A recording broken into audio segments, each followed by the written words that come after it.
I'm currently on leave from Voyager, and I was passing near the Hobus system in a shuttlecraft when I picked up some odd energy readings. I took a detour to investigate. You can't be too careful where Hobus is concerned. But I wouldn't mind some help. Can you rendezvous with me at these coordinates? Having a real starship here would be a big help.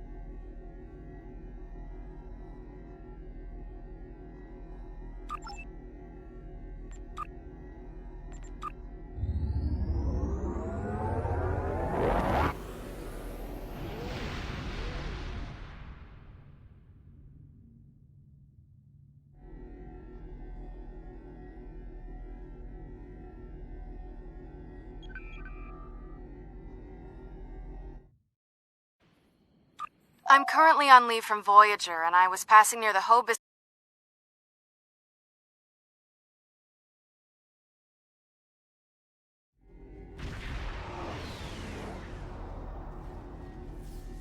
This is Federation Shuttle Tereshkova. I am under attack in the Hobus system, requesting emergency assistance.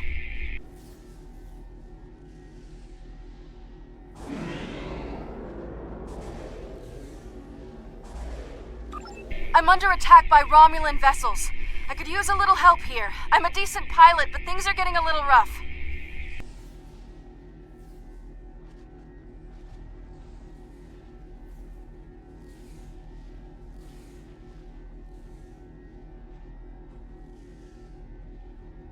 This freighter's packing some serious weapons. I don't think they're hauling cargo. This is the Romulan Imperial Star Navy. You are in a restricted area. Leave immediately. Romulan Star Navy? These aren't Tal Shiar ships. They're Imperial loyalists.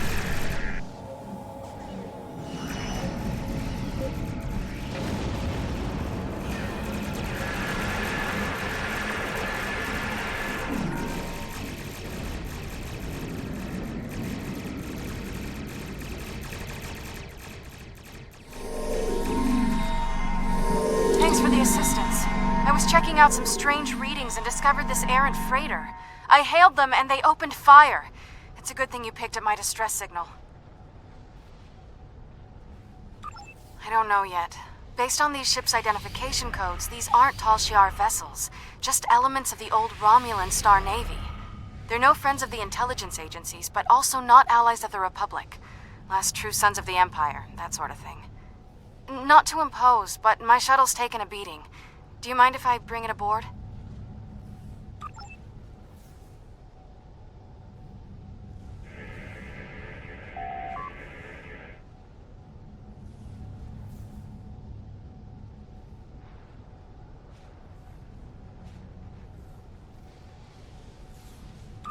This is Lieutenant Gaius Salon. This vessel has been disabled.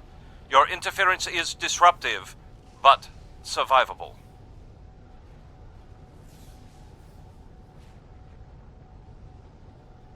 This unit is executing its priority directives. All other directives have been suspended. This unit was defending this vessel against outside attack. Defense of associates is required by priority override.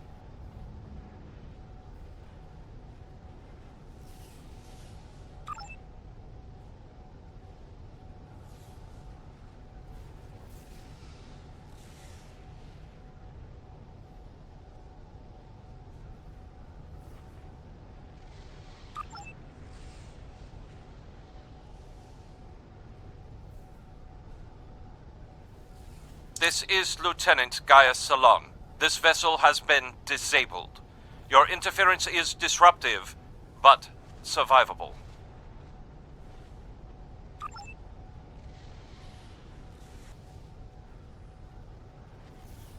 Scans of the freighter Charlotte is remarkably well equipped, but there is no contraband or Borg technology outside of Lieutenant Sellen's implants. There's nothing that explains his change in behavior. Captain, what if someone is controlling Gaze through his Borg implants? We know it's possible, and he's certainly not acting like normal. It's almost as if he's a part of the collective again.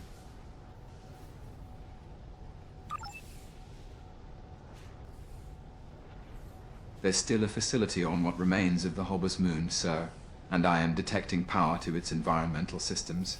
Whoever did this could still be down there.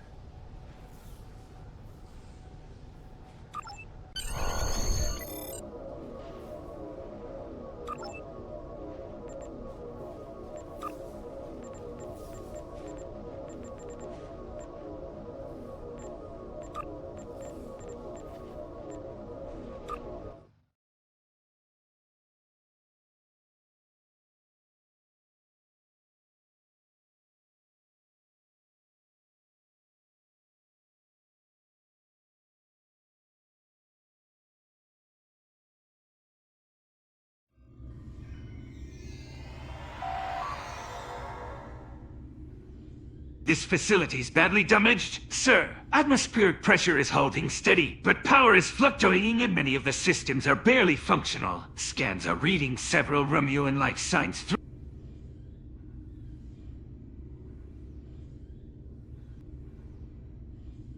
throughout the facility. Whoever they are deeper in the complex. I think they're trying to restore full power.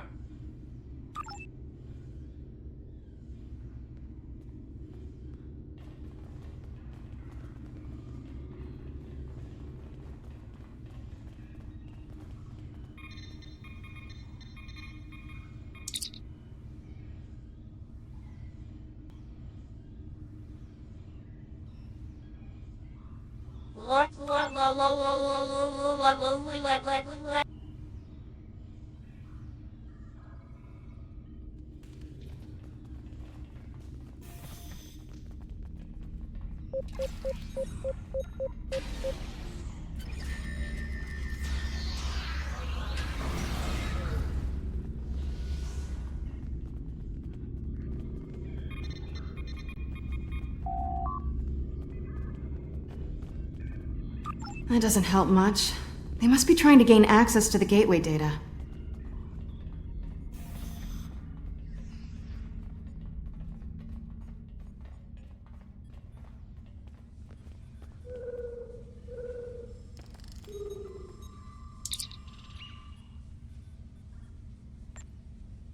Nothing we can do for them now, sir. I know that various factions have skirmished over this facility since Romulus was lost, in hopes of finding out what caused the supernova. Looks like these were Republic-Olid remnants who happened to be in the wrong place. Their injuries are consistent with Romulan military disruptors, which fits what we've already seen of the Romulan naval presence here.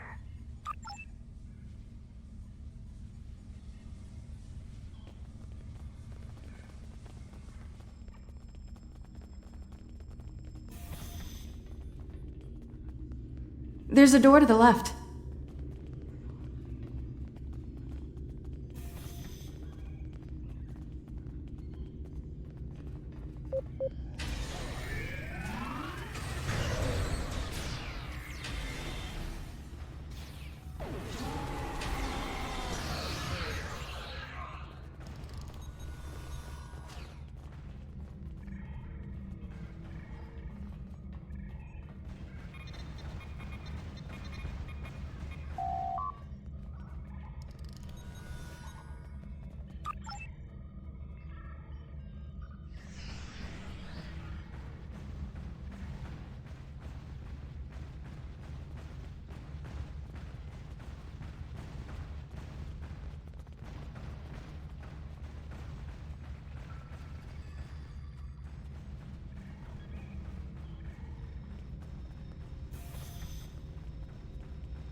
Quick, through the side door and down to the gate.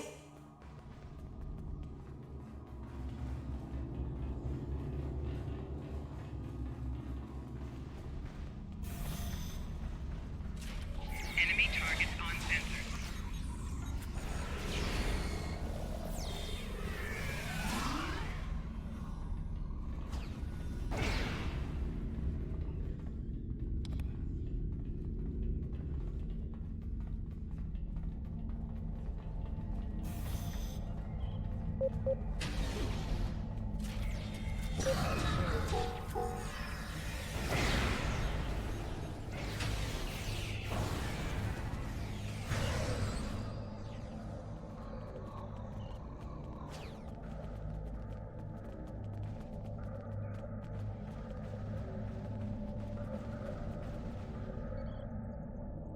I surrender.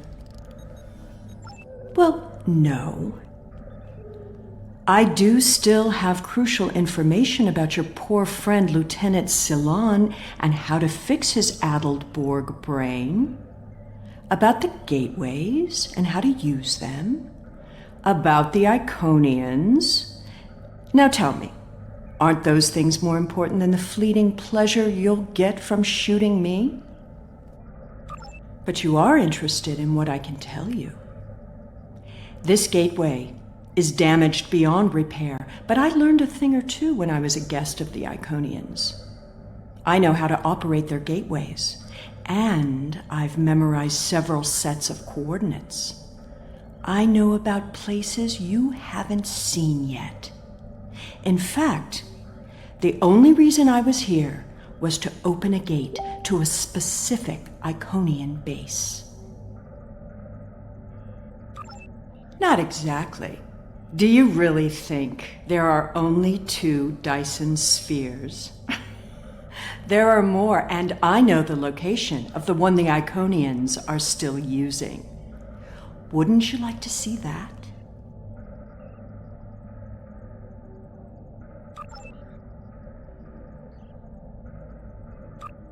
I've received some distressing news, and I need to update your mission orders. Your communications officer tells me you're not aboard your ship. What's your status?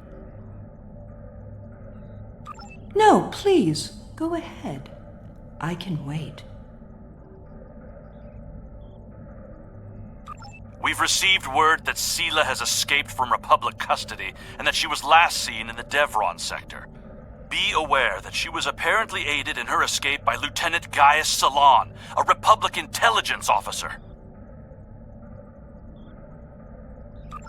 Republic intelligence thinks she has some kind of information about the Iconians that she hasn't shared yet. This is a little odd, but let's give her a little leash. Stay close and find out what you can. See if you can determine her plans. Be prepared to bring her in if she shows any signs of endangering anyone. Well, well, well. Keep your friends close and your enemies closer, isn't that the saying? I'll make you a deal. You want Gaius back, and you want to learn what I know?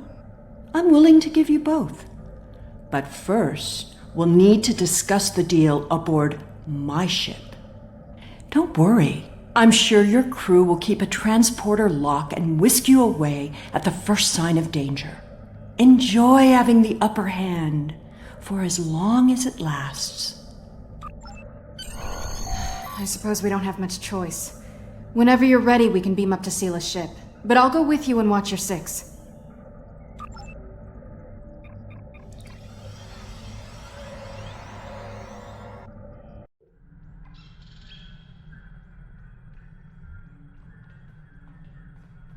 I know you're not inclined to believe me, but I am telling the truth. I do have coordinates to a sphere the Iconians are still using. The Iconians have many servants. Some, like the Alachi, you have already seen. I watched how they opened the gateways and memorized the coordinates. The Iconians are moving their soldiers and ships into position. One day, soon, they'll be right on our doorstep. This is our one chance to find out what the Iconians are doing and when they're going to attack. And they won't wait for our ships to be in position or give us time to muster a defense. One day very soon, the Iconians will simply appear at our homeworlds, and we will have to fight to survive. Poor Gaius. All that Borg hardware in his head made it easy to give him some guidance. I've had quite a bit of time to learn about Borg technology. All you need to know is which switches to flip. It's been very helpful having someone on the inside. I would have never escaped without him, but as a gesture of goodwill, I'll give him back now. There probably won't be any permanent damage. The Tal Shiar has studied mind control for decades, and I had full access to their techniques. Some of it is quite ingenious. Do you know that the proper sequence of mental conditioning and image projection can program someone to kill their best friend? I've seen it work. Once you know how to get into someone's head, you're there forever. With the coordinates I've memorized, I can gain access to an Iconian staging sphere. Tapping into the Iconian data networks is risky, but the potential benefits are significant. It will be difficult. Iconian operating systems are designed to overwrite and destroy other computers. However, I know enough about their devices to gain some useful information before that happens. Specifically, we need to determine what forces the Iconians will use against us. We must prepare for what's coming. My engineers report that they're having trouble keeping engine power stable. It appears you did quite a bit of damage to my ship. Unrelated systems keep failing in no discernible pattern. Perhaps you can take some of your people down to the engine room and have a look? Keep in mind that the sooner we get underway, the sooner this is all over.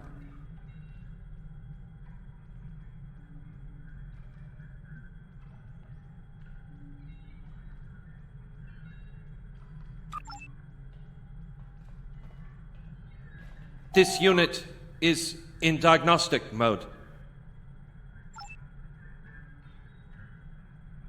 This unit is responding to its neural overrides. Please, help me.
What are you doing to my ship down there? Don't make things worse.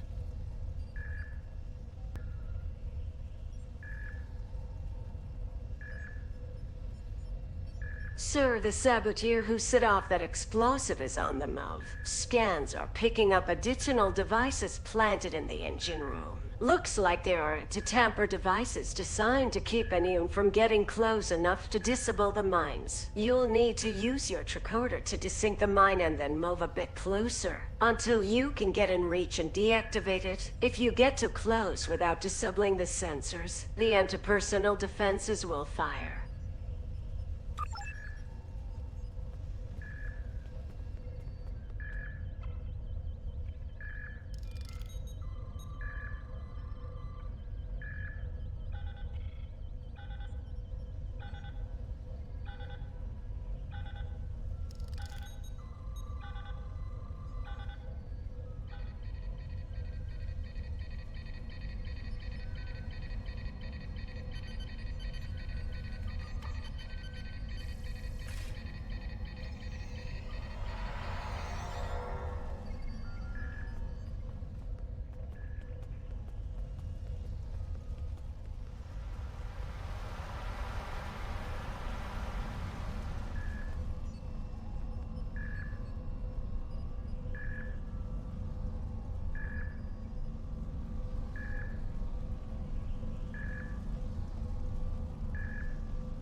I shouldn't need to remind you that we're on a timetable, so I won't.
I recognize you. You have to help me. I'm a Republic intelligence operative on deep cover. I infiltrated this crew of Romulan naval officers because they were still loyal to Sela. We can recapture her if we can keep this ship disabled. Republic intelligence has agents seeded through many of the groups in the Old Guard, and even a few infiltrating the Tal Shiar. It was happenstance that I was embedded in the group that helped Sela escape prison. What I need now is to keep this ship stalled long enough for the Republic to arrive. Then we can take Sela back to prison where she belongs.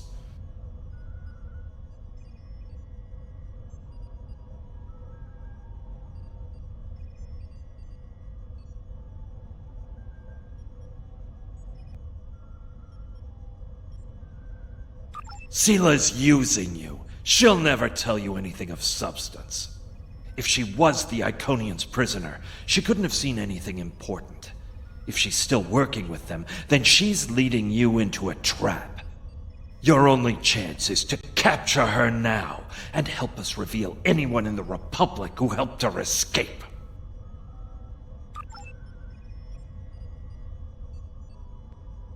Enemy targets on sensors.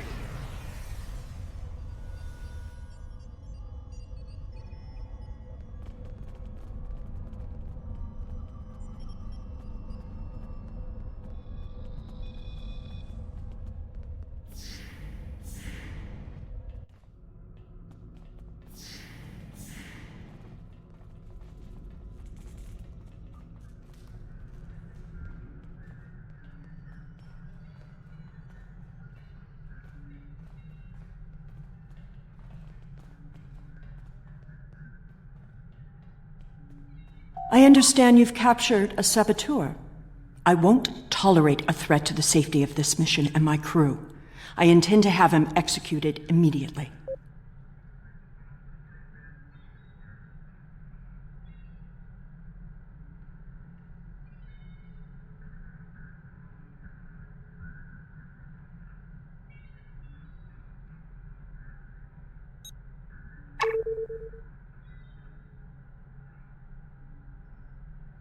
Very well.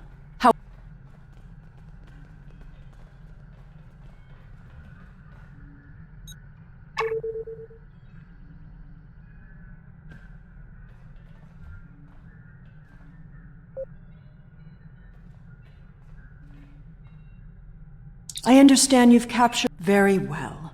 However, this still doesn't solve our problem. We need to find a working Iconian gate.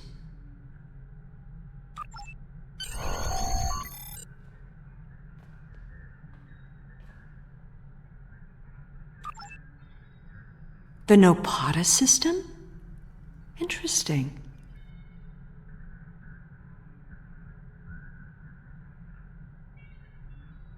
My ship has been modified to mask its energy signature, so we should be able to get there without detection.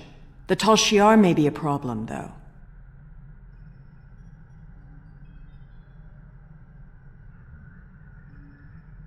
The Tal Shiar serves the Iconians now. Certain elements of the Imperial Navy are still loyal, but the Tal Shiar would be more inclined to shoot me than listen to me.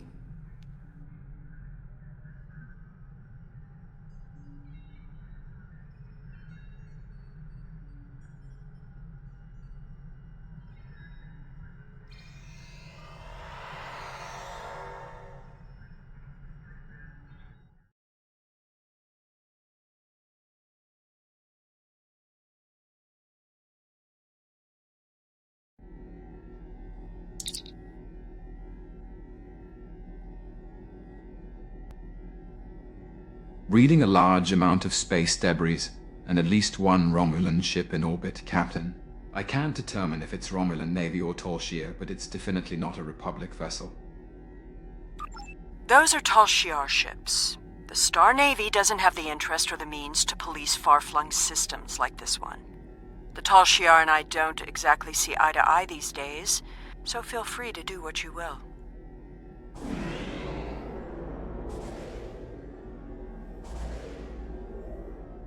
Enemy vessel. This system is under Tal Shiar control. Stand down and prepare to be boarded. Warning. Ship is under attack.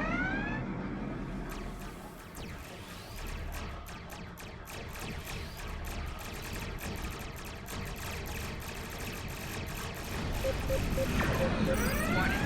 Ship is under attack. Target We are under attack and requesting assistance.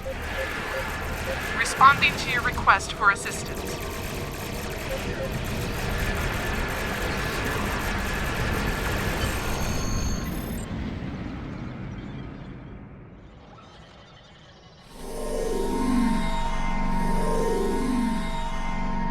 Warning. Ship is under attack.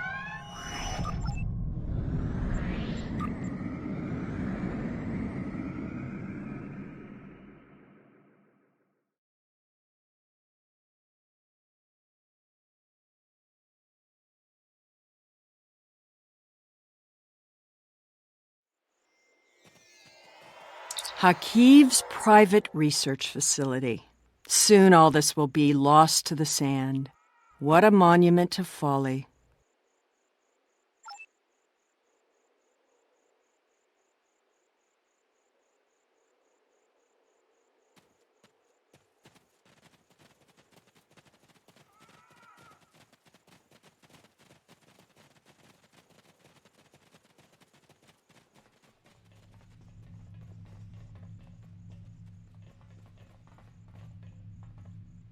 The Tal Shiar commonly use a diverter to intercept standard access codes on electronic locks. Give me just a moment. There. The Tal Shiar commonly use a diverter to intercept standard access codes on electronic locks. Give me just a moment. There. You really should learn some of these things.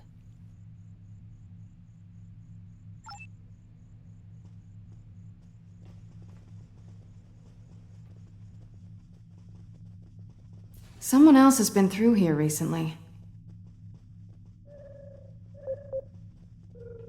Tal Shiar! Enemy targets on sensor.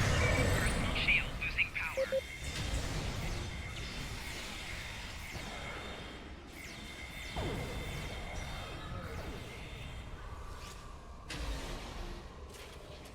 Personal shield losing power. Why am I not surprised the mess hall is the one place here that isn't a total wreck?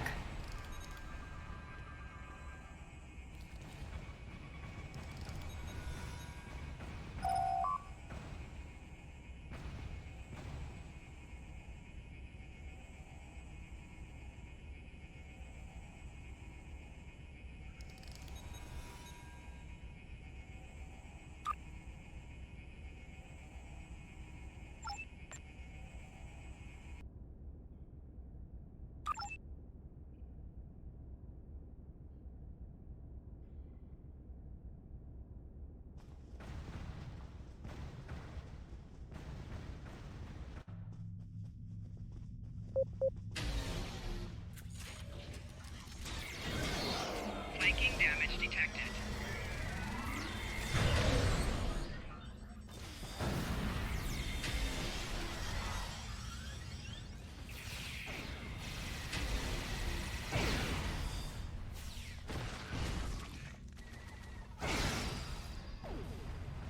At least they were smart enough to take the weapons out of the armory.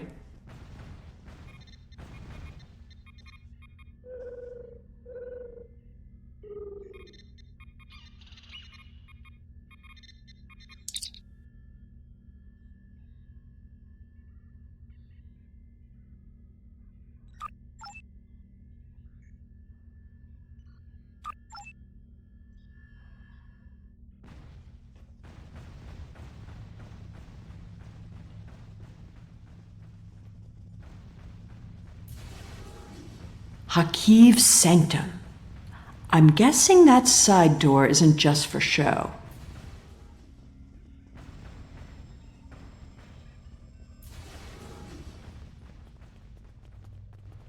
There must be a way through this blank wall.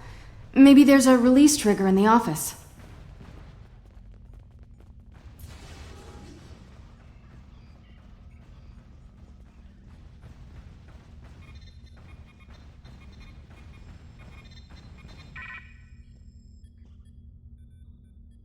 Allow me. Computer, recognize identity Sela, code Empress 1. Unlock lab access.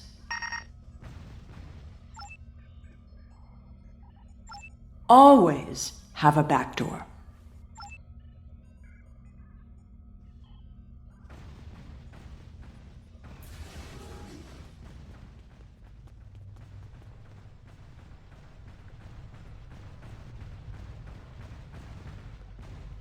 Another secret door. Hakiv was always so melodramatic. Let's get this gateway working again.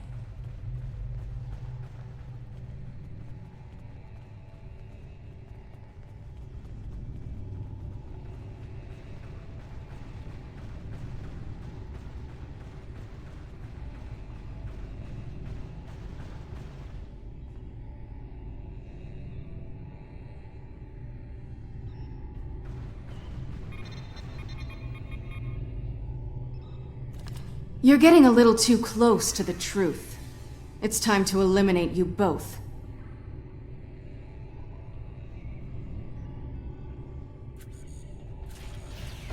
You should be more careful about the loyalty of your subordinates. Stop her! Don't let her escape!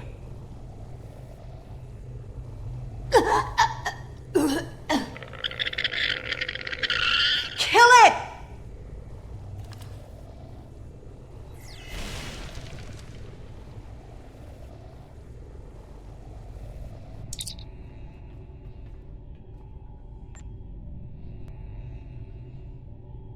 That neural parasite explains why Vansil turned on us so suddenly. Still, there's no telling how she got infected. It must have happened while she was with Voyager in the Delta Quadrant.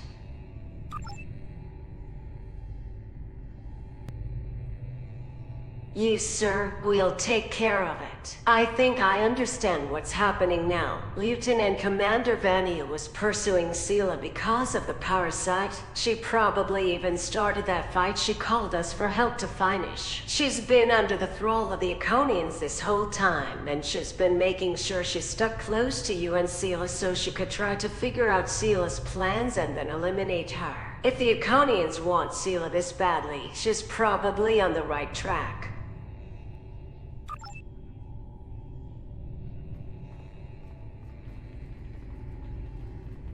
There we go. I'll just put in those coordinates.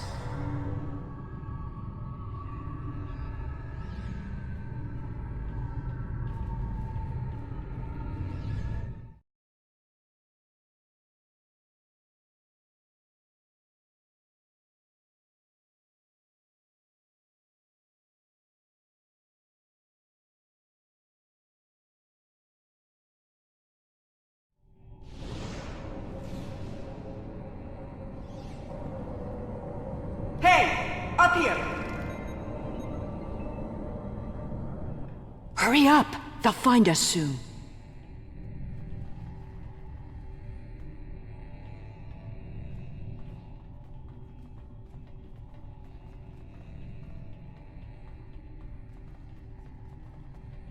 Good. There's a gateway on this side. We won't be stuck here. Now, let's see what secrets we can wrest from this facility. You! Taurus. Stop her!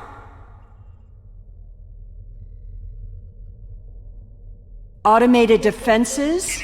What a waste of time. Personal shield losing power.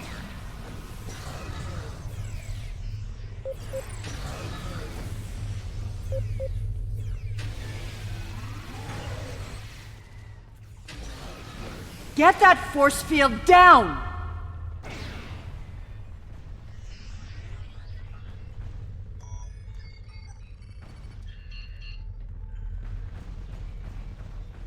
I won't let you take me! We need to catch her before she can cause any more trouble.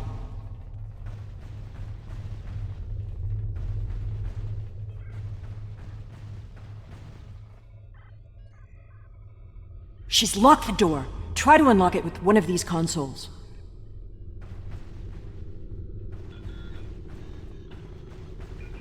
Interesting. According to this data, we're in the Andromeda Galaxy. You should download some of these files to your tricorder.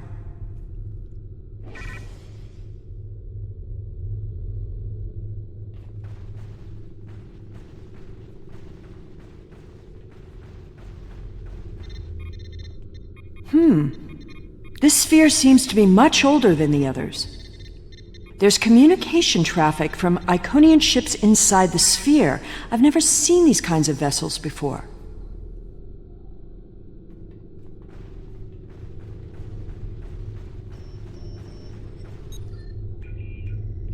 Ah, here we go. Almost there.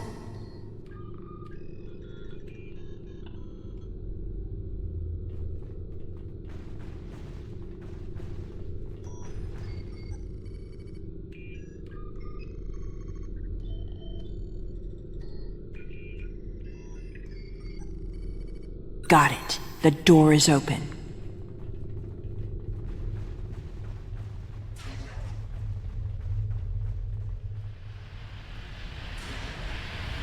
Taurus must have overloaded the collimators in that plasma array.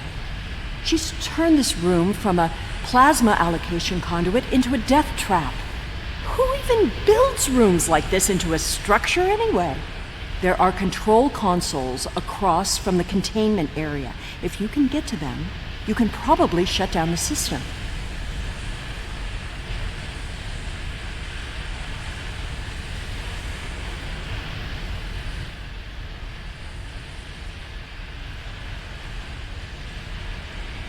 Without my help, you won't be able to get the gateway open to return home once we're done. You need me alive. Don't worry, I'll keep a hypo spray handy.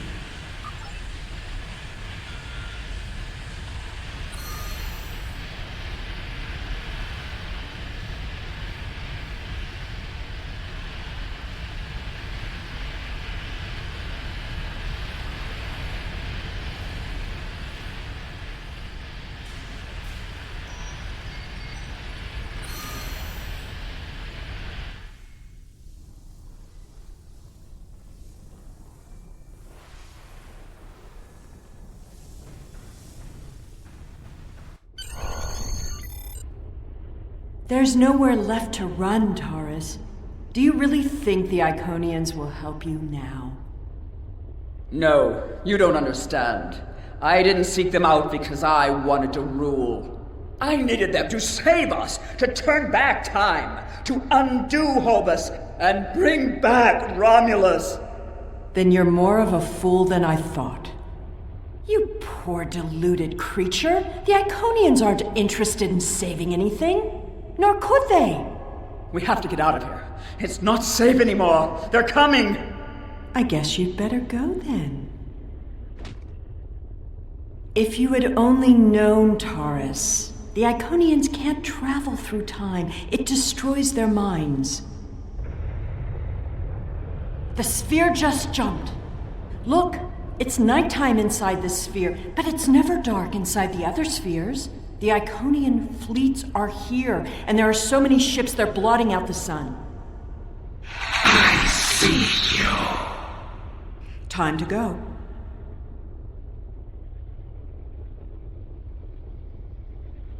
How absurd to think that she could have ever accomplished anything significant. She lost her throne and spent years in mindless devotion to gods who could not hear. How absurd to think that she could have ever accomplished anything significant. She lost her throne and spent years in mindless devotion to gods who could not hear or answer her prayers. Taurus's fanaticism blinded her. She studied everything about the Iconians, but never learned the one simple fact that would have ended her quest. There was only one thing she didn't get wrong. We need to leave, immediately. Take a look at the sky. In a sphere like this, nothing should obscure the sun. Those aren't clouds. Did you feel that? The sphere just jumped. The Iconian invasion is beginning. You were warned. Your galaxy is forfeit.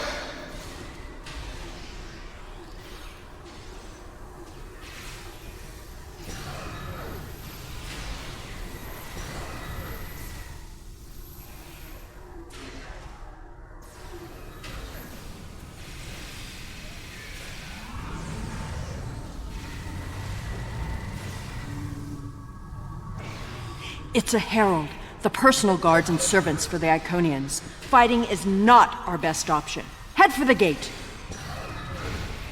Run! The herald will be back. Shield losing power.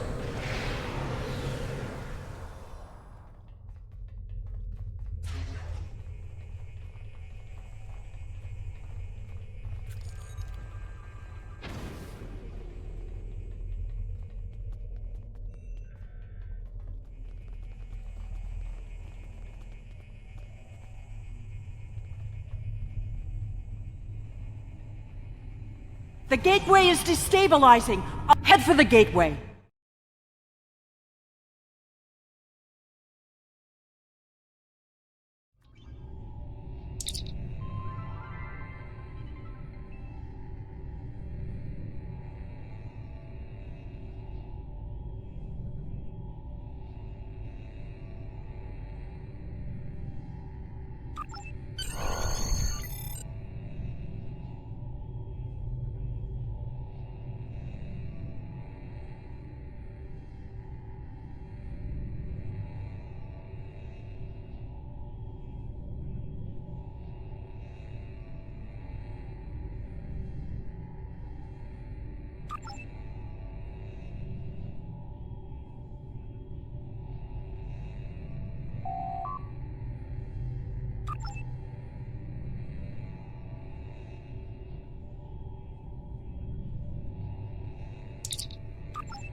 It's good to have you back.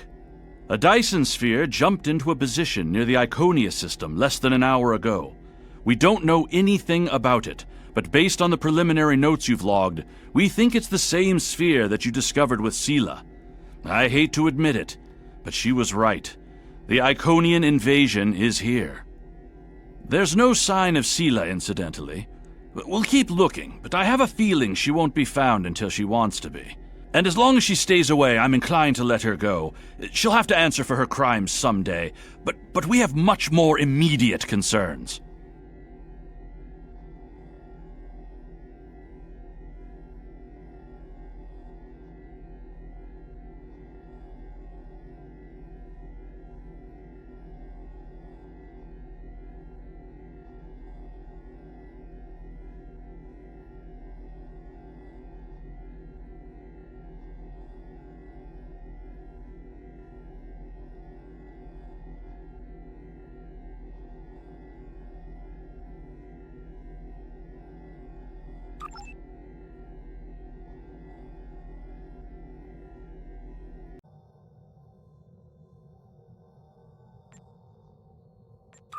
We know that attacks from the Iconian forces are imminent.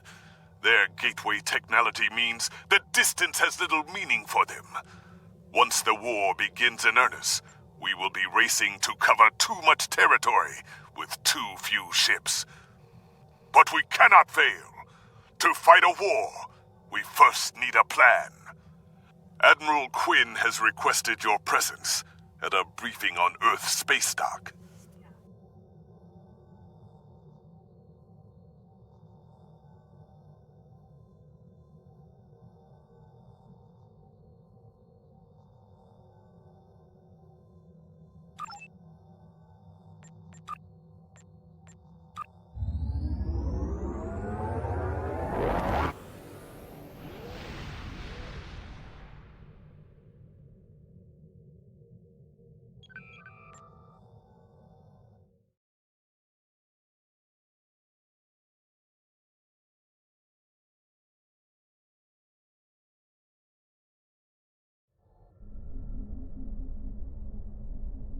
Welcome, and thank you for coming.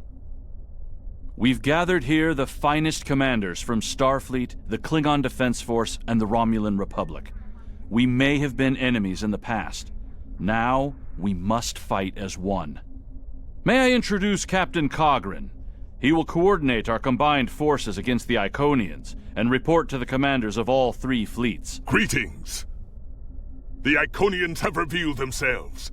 War is now inevitable. While the Iconians themselves are few in number, their heralds are numerous and formidable. They are not like the servitors we have fought before. They are far more dangerous. We are already sending strike teams into the sphere the heralds use to access the Iconian gateway network.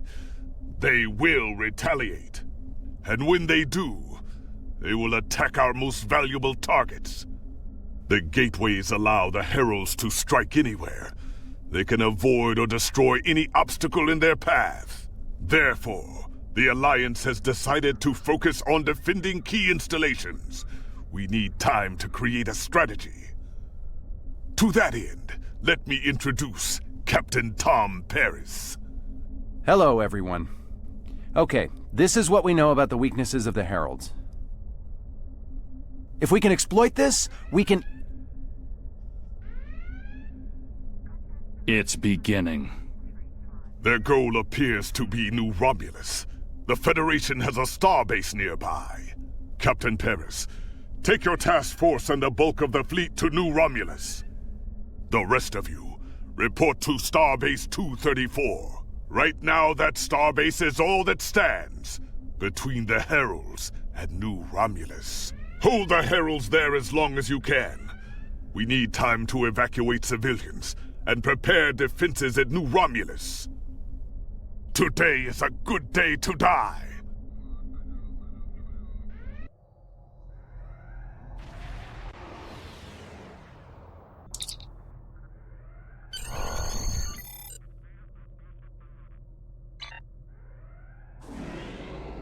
Herald ships on an intercept course. All ships, defend the starbase. I've never seen anything like these Herald ships before. Is under attack. There's too many of them. Begin evacuation procedures.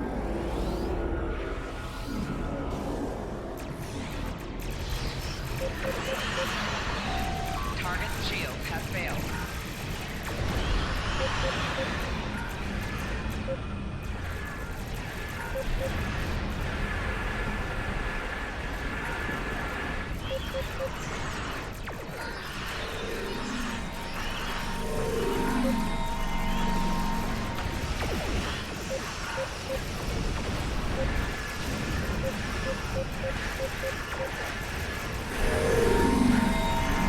Target's shields have failed.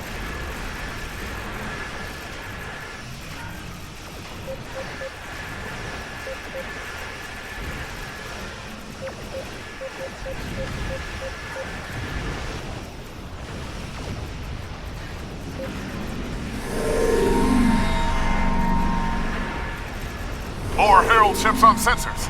Deploying reinforcements. Right shield failing. Starting my run from the station. Shields have failed.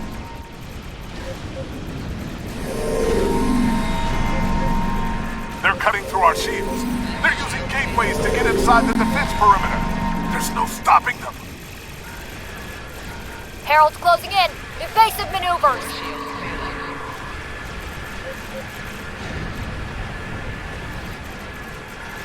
Hull integrity below 75%. The Heralds are sending more ships. This isn't going to end well.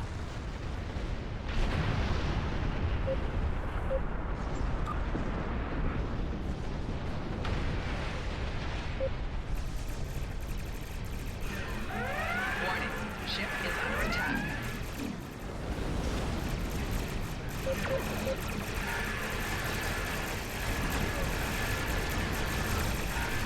Target's shields have failed. The Heralds are sending more ships. This isn't going to end well. We've taken some damage. I just need to get far enough away to go to warp. We're losing shuttles. Scout the perimeter before the next wave. A gateway has opened inside the station. They're boarding us. Security teams, report to Deck 6. There are too many of them. We can't... All of the civilians and most of the crew managed to evacuate. At least that's something.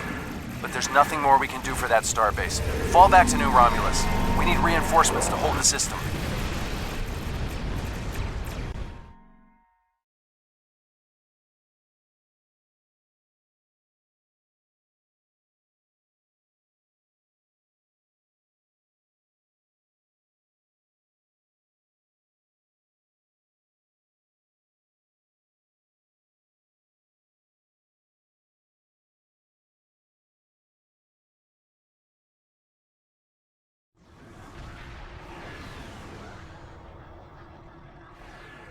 Welcome to the war. The Romulans are asking for boots on the ground, but we've got more than we can handle up here. There are some weak spots in the Herald lines. If you can punch through to transporter range, you should be able to get a team down there to assist.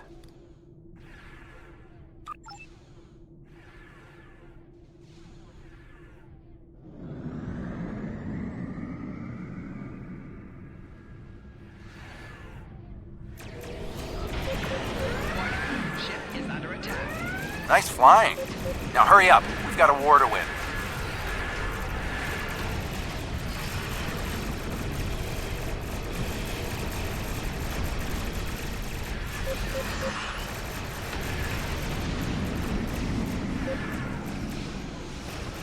Great work on those scouts. Now, take out the ships headed your way.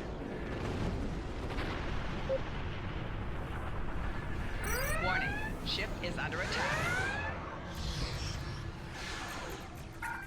Keep it up. Target's shields have failed.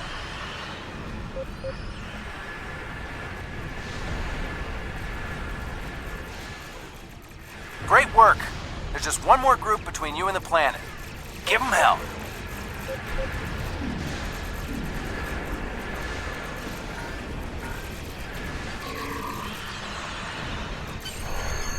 You're close, but the fighting on the ground is getting worse. They need you down there.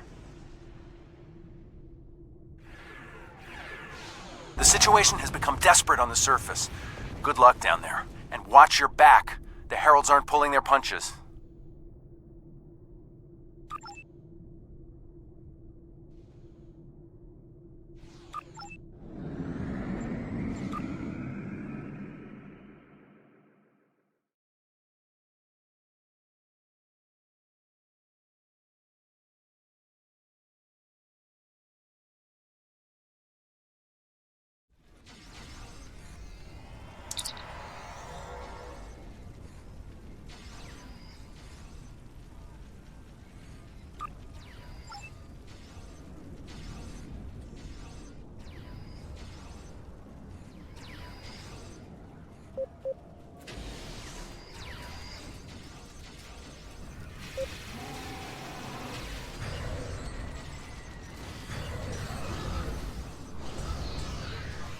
Personal shield losing power.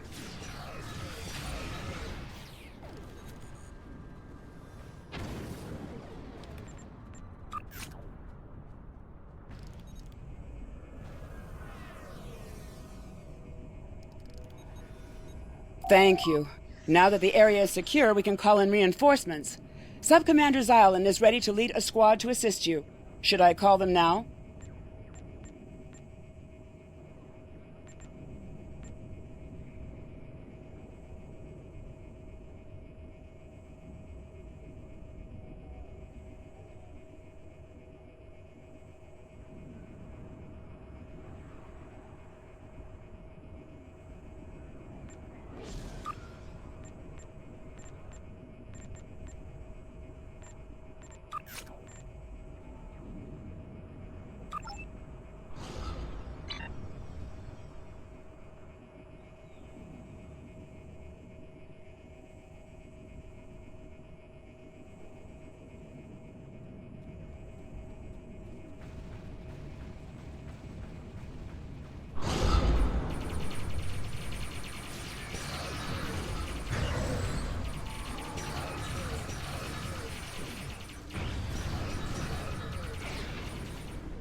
Personal shield losing power.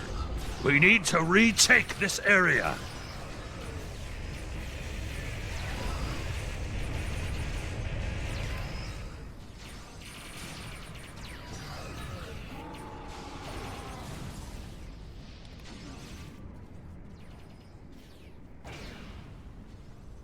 More heralds are on their way. We can take a defensive position in the ruins.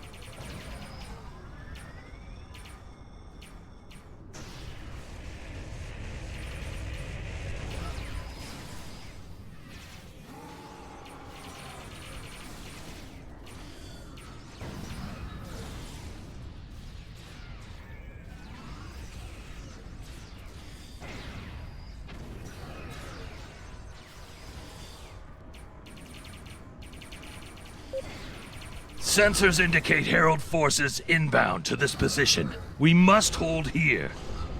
Flanking damage detected.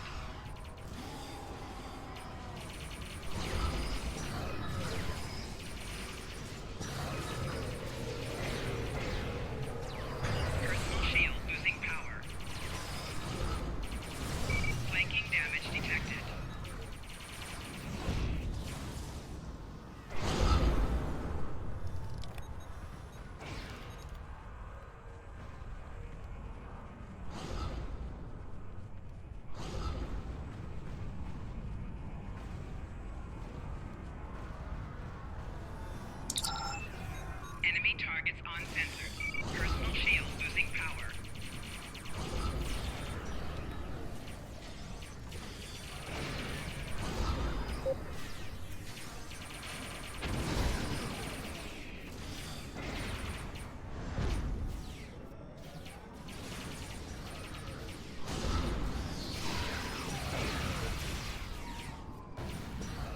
The ruins are secure. Next, we must clear the path ahead.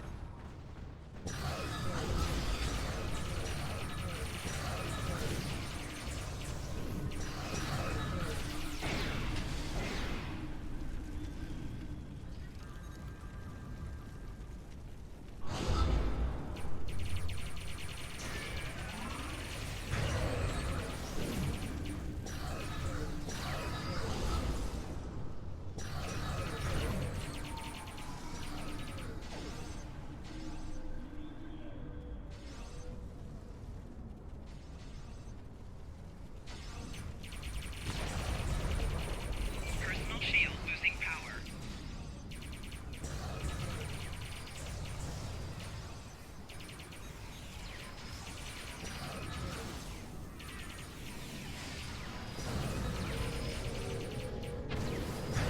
Personal shield losing power.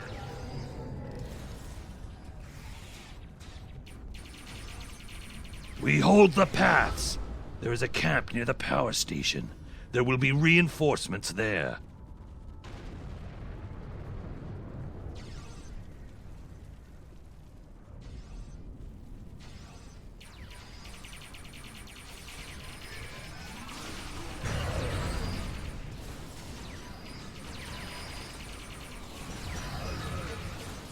Flanking damage detected.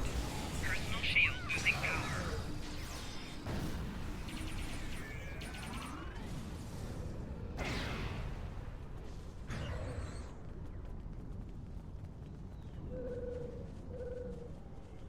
I think we can take it from here. Do you want me to call for reinforcements?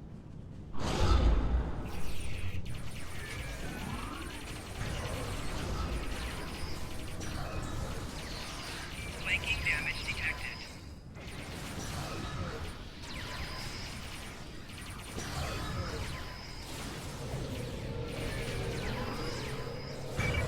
Reinforcements are on their way. Heralds, inbound from the southeast. Enemy targets on sensors.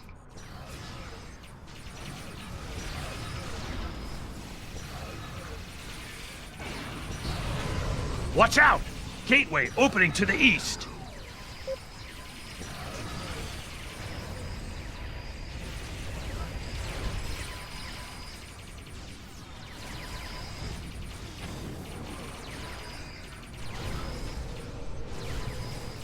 Watch out!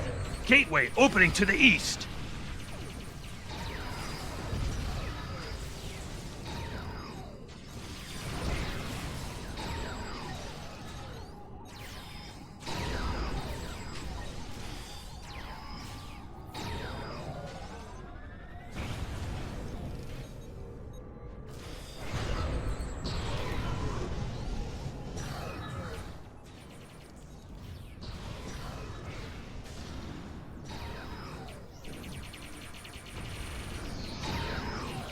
Personal shield losing power. There's a gateway opening to the north.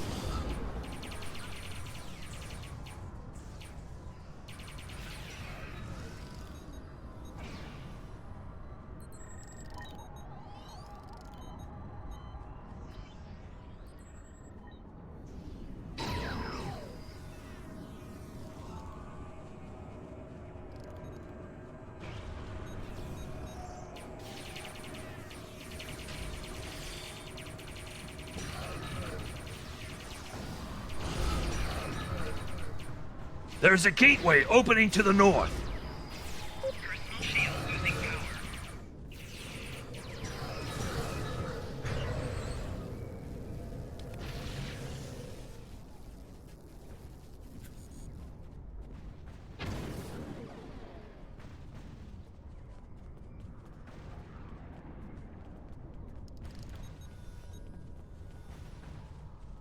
We have retaken the ruins.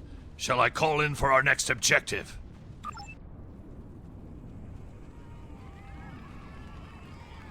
The ruins are ours!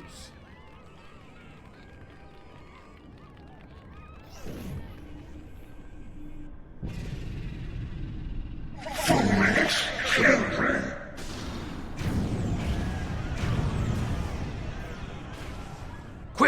This way!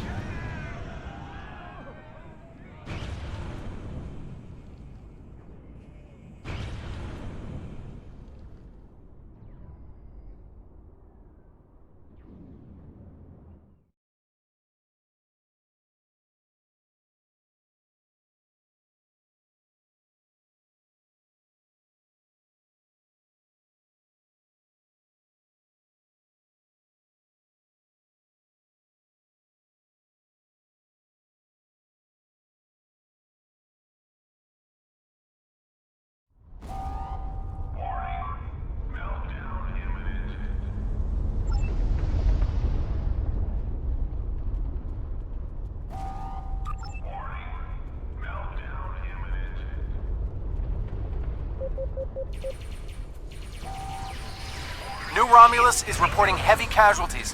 What happened down there?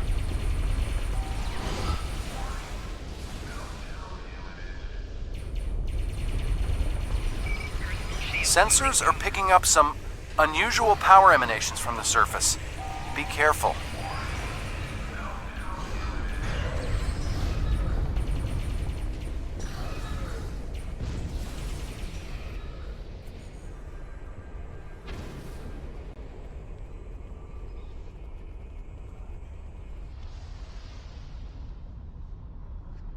Your presence defiles this sacred space. Heralds, to aid, destroy these insects.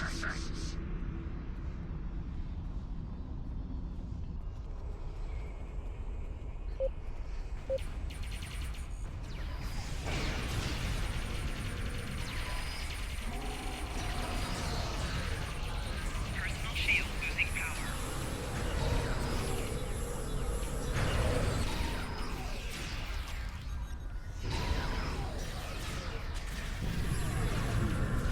Personal shield losing power.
I'm a little busy here. What do you need?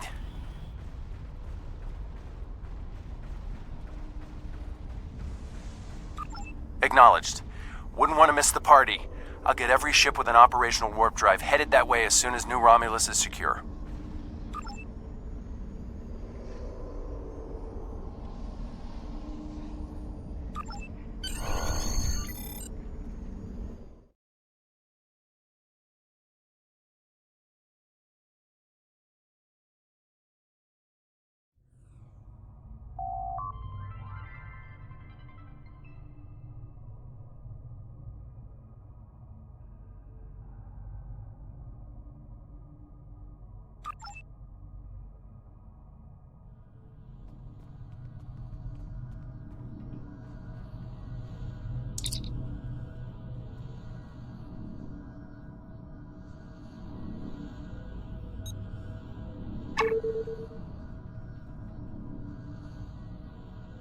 I am the guardian of all who my people were and all that they remember. My task was to keep the archive safe until the day when our children would be united and would want to know who we were. Long ago, life developed on our world before all others. We explored the galaxy, but we were alone.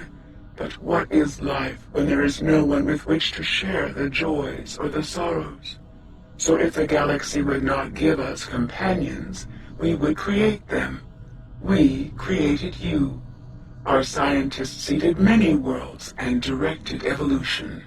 We wanted you to resemble us. But more importantly, we wanted you to understand us. Hundreds.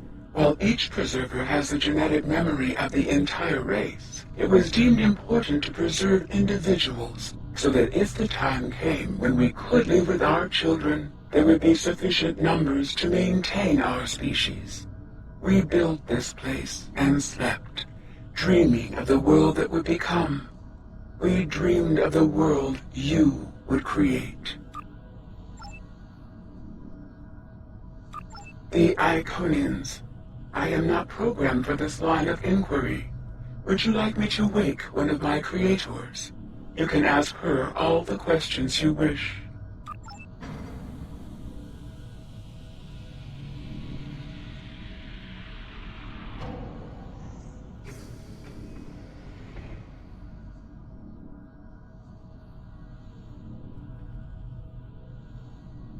Greetings, my child. Long have I slumbered. Why have you roused me now?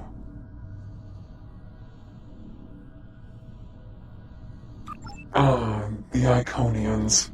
They are the first of our children, and for a time, the most troublesome. They were different once, brighter. But our other children grew jealous of their gifts, and chafed against their rule. The war changed them more than they could understand. I will help you, my child. Hold, I sense her approach. Our daughter, Matara, comes. She is first among equals, and her rage is terrible to behold. Go, I will retrieve what you seek, if it is not already too late.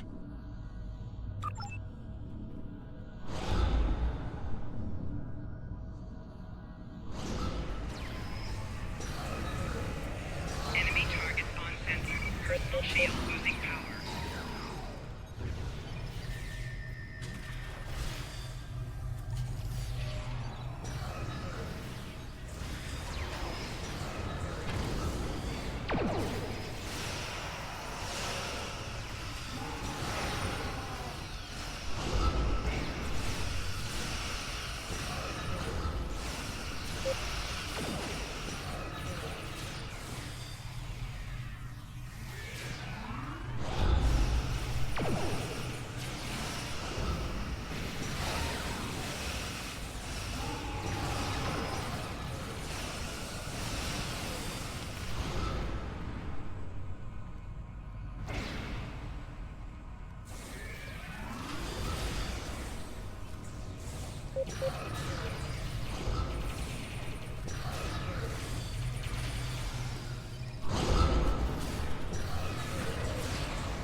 Flanking damage detected.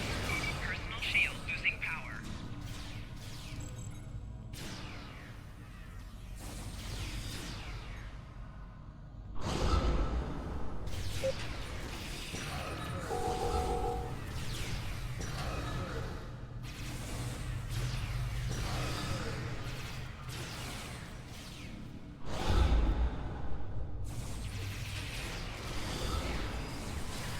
Flanking damage detected.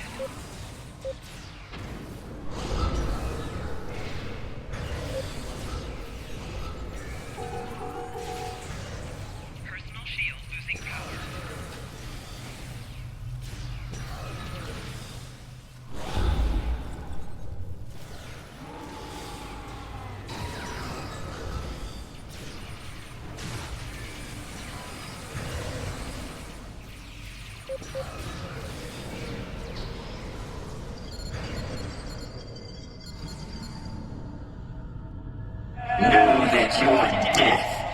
bring me no pleasure, Ancient One. Then make a different choice, my daughter. I cannot. Long have we waited for this day. We will reclaim all that was once ours. We will rule this galaxy as is our right and our duty. None can stand against us. Not even you.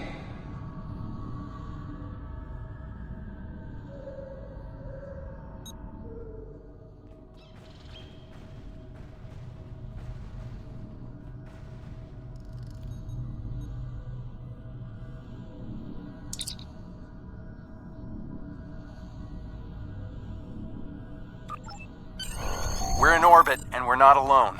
The rest of the fleet is about 2 minutes out, but the Heralds are here, and they do not look happy. If you're done down there, can you beam back to your ship and give us a hand?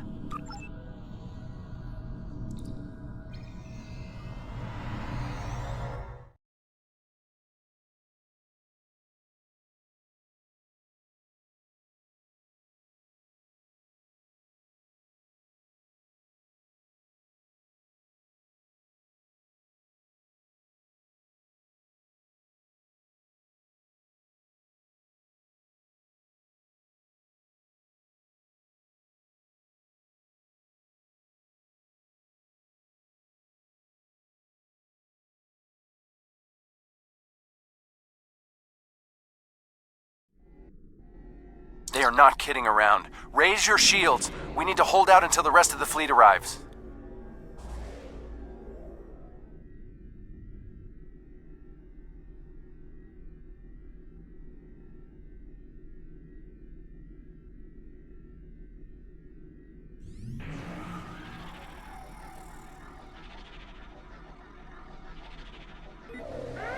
Warning, ship is under attack.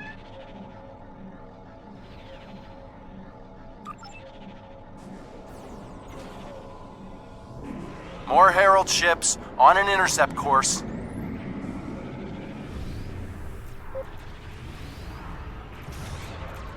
Warning, ship is under attack. Target's shields have failed.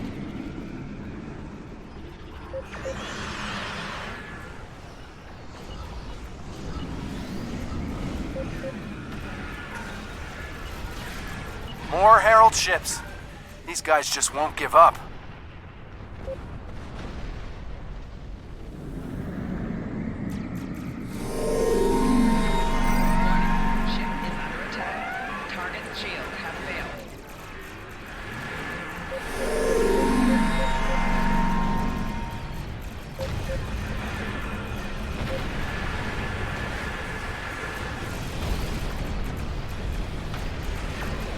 The fleet is 1 minute out. Keep fighting. Where are the Heralds getting all these ships? More inbound.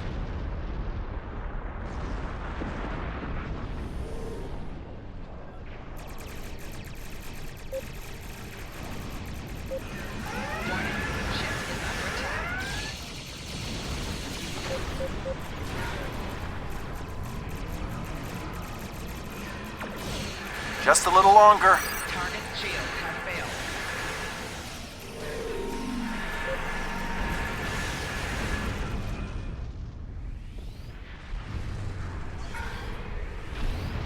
More Heralds! Oh, and I thought the Borg had a lot of ships. Ship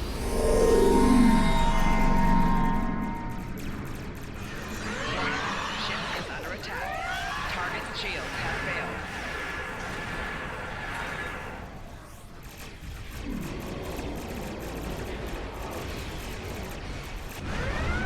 And the cavalry arrives just in the nick of time. Let's show these Heralds what we can do.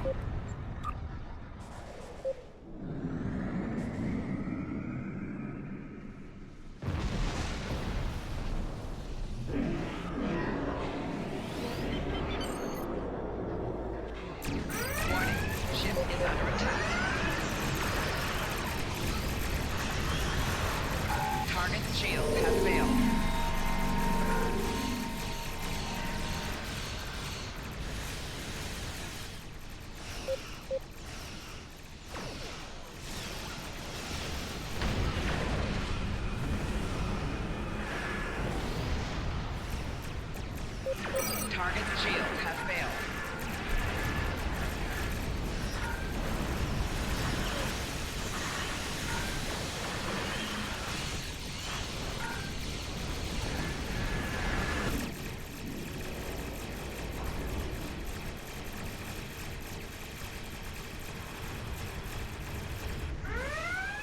We'll hold the Herald forces here. Alpha Team, engage that dreadnought before it can power up its weapons.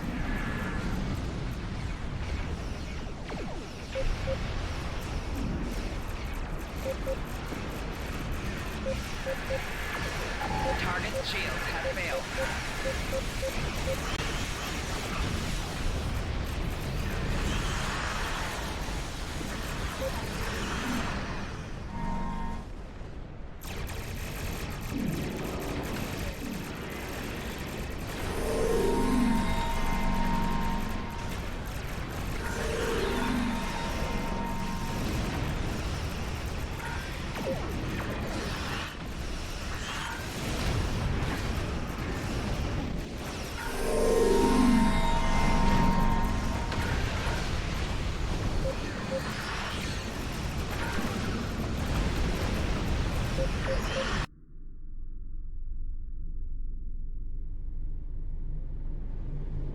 Hull integrity below 75%.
Today is a dark day for the Alliance.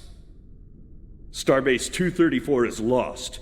The Iconians destroyed the gateway on New Romulus. Our fleet was defeated, and in one day we lost a quarter of our ships. The Preservers are gone, and with them goes our hope of understanding the Iconians. Although the Iconians have withdrawn from New Romulus, they can attack anywhere, at any time. To be blunt, this may not be a war we can win, but we will make the Iconians pay dearly for their victory. We will continue to fight, to save what we can, to win where we can. And we will fight until the last one of us falls.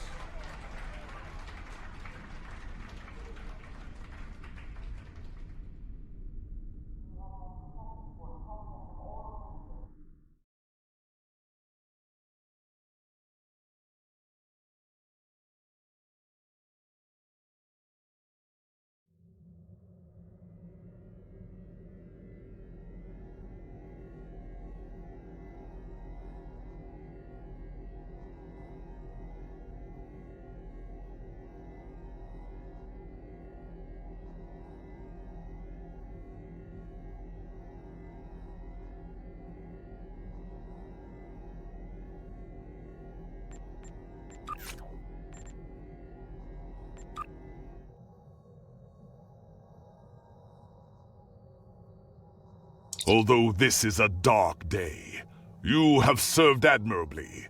The loss of the Archive is regrettable, but the Preservers are not the only casualties this day. There will be more death before this war ends. But those of us who survive will be stronger. The Iconians think they can win this war. They think we are weak. They are wrong. We will fight, and if need be, we will die. But we will fight until our last breaths.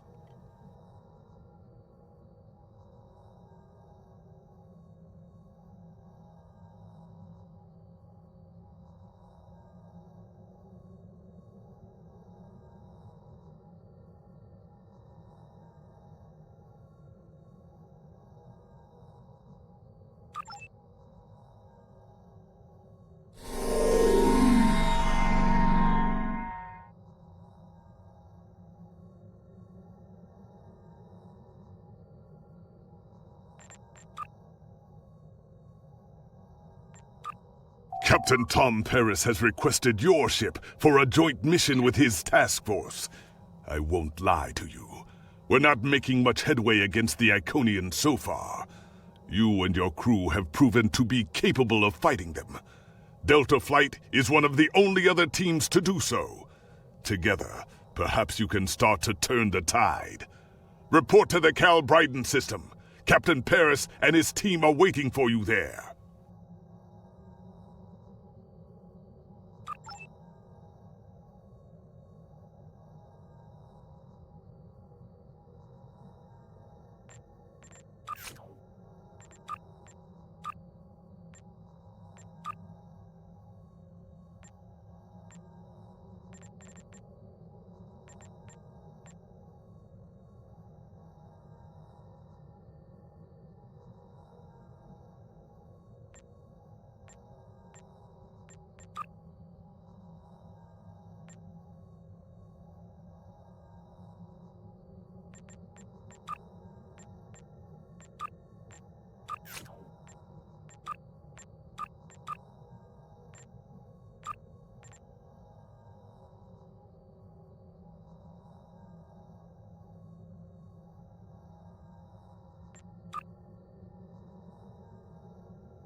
You are cleared for transport at your convenience.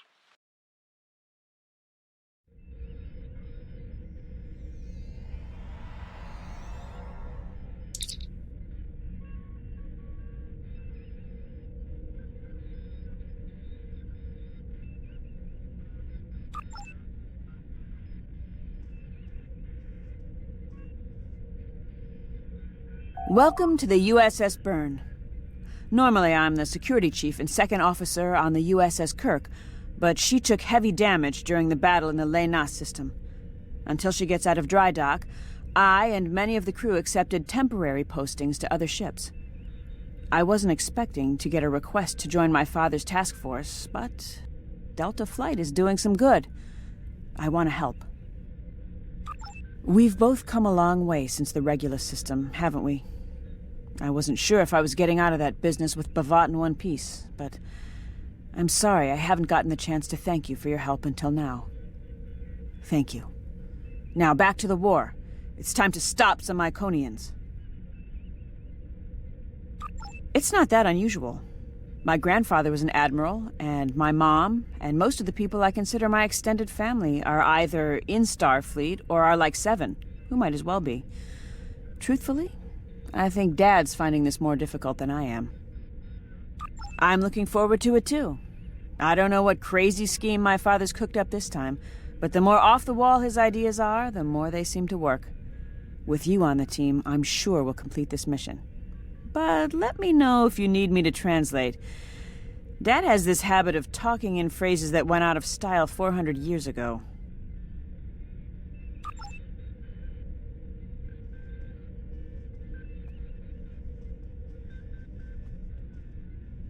I'm Canna Ginnis, the team scout. No one's better than I am at finding trouble, and believe me, I've found plenty.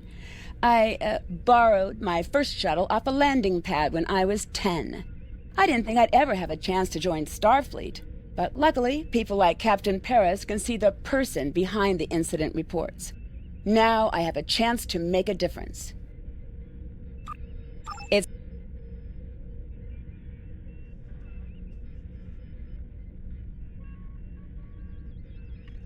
Andrew Weston, all-around genius. Don't let the lack of pips on my collar fool you. I'm just as good as anyone from Starfleet. Better even, because I don't let the rules get in my way. I spent some time at the Academy, but I left when I realized Starfleet wasn't for me. Ral stayed. Always wondered if things would have been different for us if she'd had the courage to walk away when I did.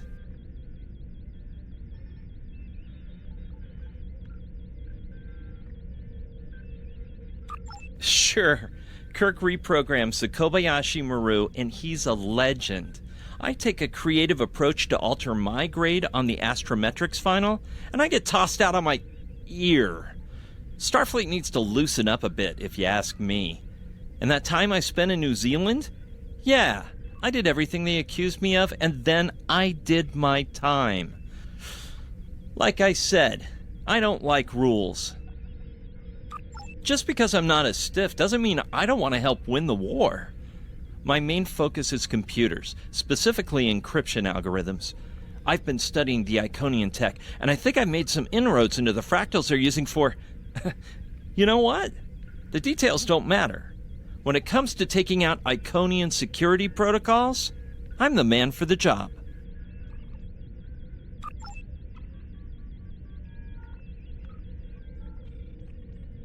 Warrior, join with us and stab at the heart of the Iconians. We will either be victorious, or we race towards Stovacor. Today is a good day.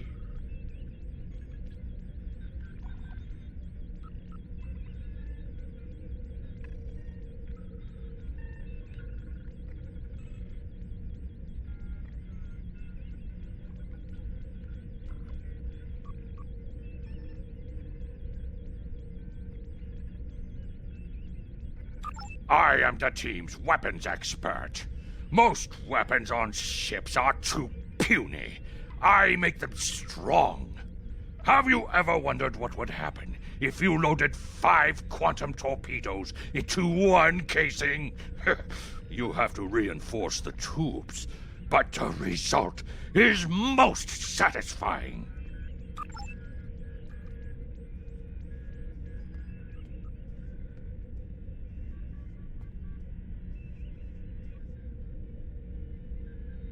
Jolan True, do you understand ancient Earth humor? Paris, the older one, keeps asking me if I am 2 weeks from retirement. Is that supposed to be humorous? I thought so. Look, when things get messy out there, and they will, stick with the team and keep your head down. If we work together, we might just get out of this in one piece. Most of us, anyway. Hello there. I'm Ferrix, and well, I don't have a specialization like most of the others, but Captain Paris calls me the cook. I don't know why. I could burn water, but it seems to amuse him for some reason. I'm a trader and blockade runner. Any place where there's conflict, there's usually a few good deals to be made. I wasn't too sure about leaving the Delta Quadrant, knowing the territory is a good part of staying alive, you know. But Tom convinced me.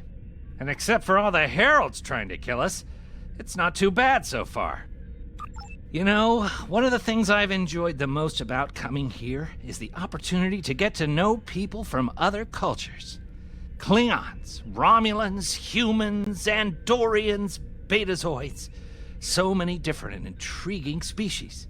Say, after this mission, how about we grab a drink and I can tell you about the third time I left Benth in custody and then broke through a Voth defense line to recover the lost chalice of Zilma.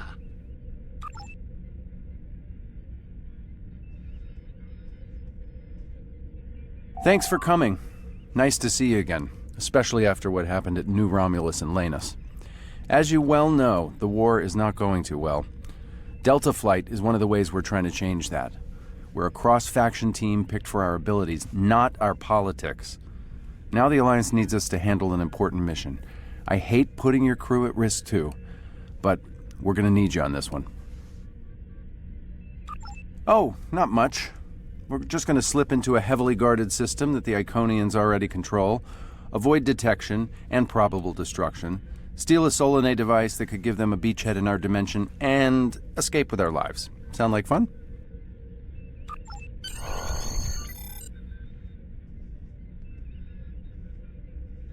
So this used to be Calbryden 3. Intelligence believes that the Iconians destroyed the planet to gather materials for a subspace disruption device. We think they intend to use this device to open a door for their Solanae forces to enter our space. A whole new fleet for the Iconians? We can't let that happen. Exactly. But the planetary debris has created an asteroid field, and the mineral content of those asteroids will shield us from the Iconian sensor arrays. I've plotted a course for us, but we'll still need to watch for the Herald patrols. The station with the device is in the center of the debris. Weston will override their computers while we run interference. Once the station's shields are down, we'll eliminate it and the device with extreme prejudice. Is that another reference from that ancient program about impossible missions you like to watch? Something like that. The Alliance doesn't have a fleet to send against this station. We're it. If we can't do it, no one can. So, no pressure. I hope you're all ready to do the best flying you've ever done, because that's what we're gonna need to complete this mission. Let's head 'em up and move 'em out. Dismissed.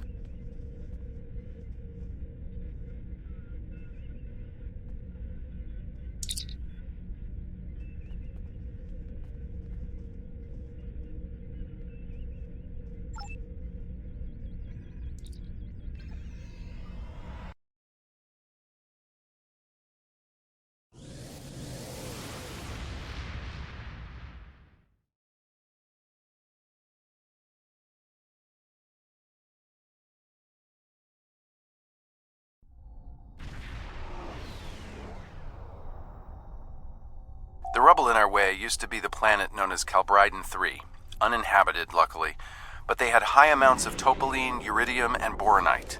When the boronite and uridium are combined and exposed to an electrical charge, they create spatially inverted tetrions, lots of spatially inverted tetrions. That's why the Heralds are here, to create a pocket of our space where the Solanae can survive.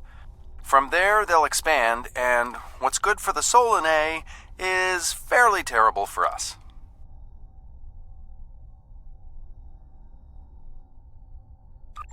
The Heralds have set up a security beacon at the entrance to this system. We'll need to disable it before we can attempt to slip through this asteroid field.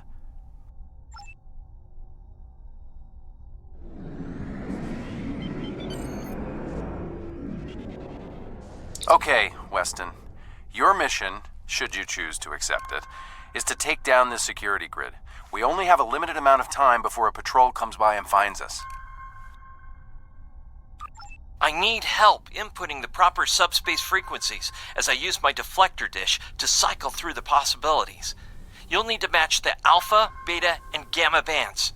With my subroutine scrambler, that should be enough to break through their security.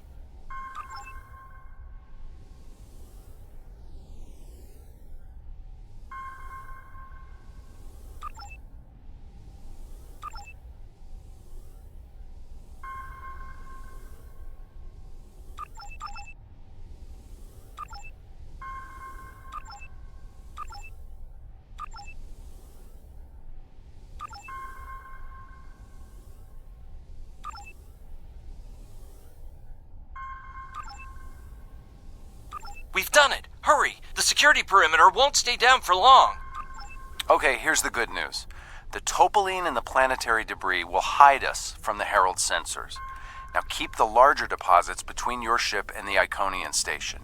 If you stray too far off the path, they'll find us. So keep moving and stay in formation. If you encounter any patrols, take them out as quickly as you can. We need to get in position before the Heralds know we're here. How would you rate your piloting abilities? Bringing up your navigational HUD. Now.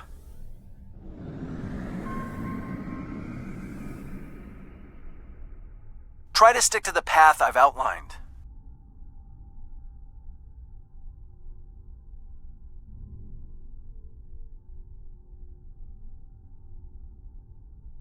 The mineral content of the asteroids will shield us from the Herald sensors. Try to stay in formation with the rest of the squadron. Let's kick the tires and light the fires. I'm not sure what that means. Is it some kind of Alpha Quadrant thing? Kinda. I'll explain it later, Ferrix. Fire your proton packs, kids. The next turn is a tight one.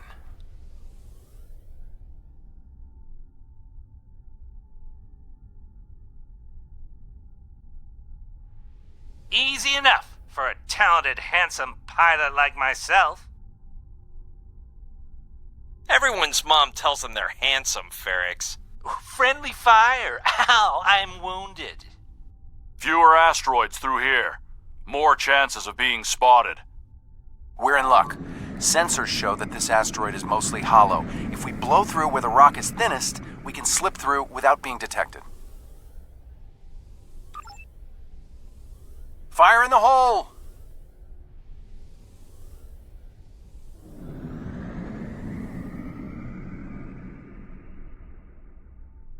This reminds me of flying through Earth's space dock.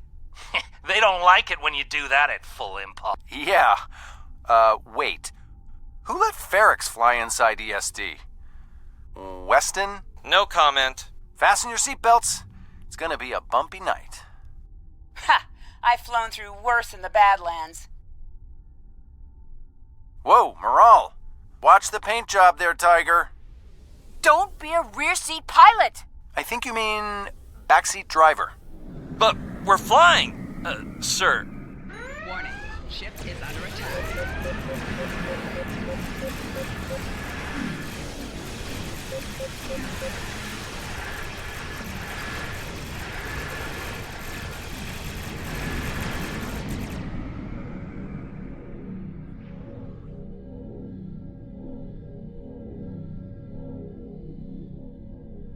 Let's get going. Stick close to the path on your HUD, or the Heralds will pick up our energy.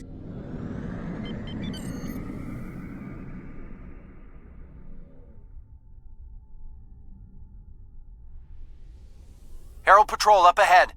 Take them out before they can warn the others.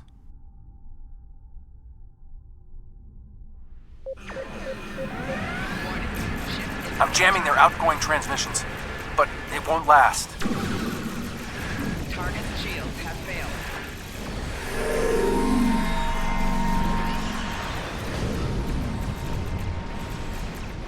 Shields are down. We're taking on boarding parties. Damn it! Hang on, Moral. I'm bringing a team over to help.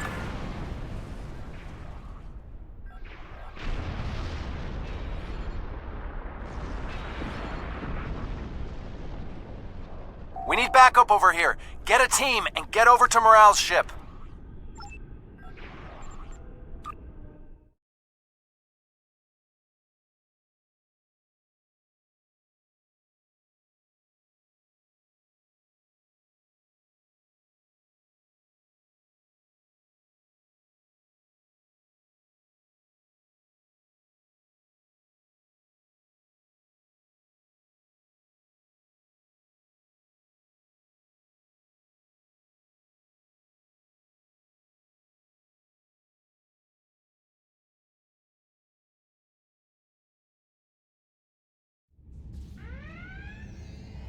My team and the Burns crew have cleared most of the boarding parties, but there are still Heralds trying to get to the bridge and more pinning me down near the armory. Head toward me. If we can team up, we can make a push towards the bridge.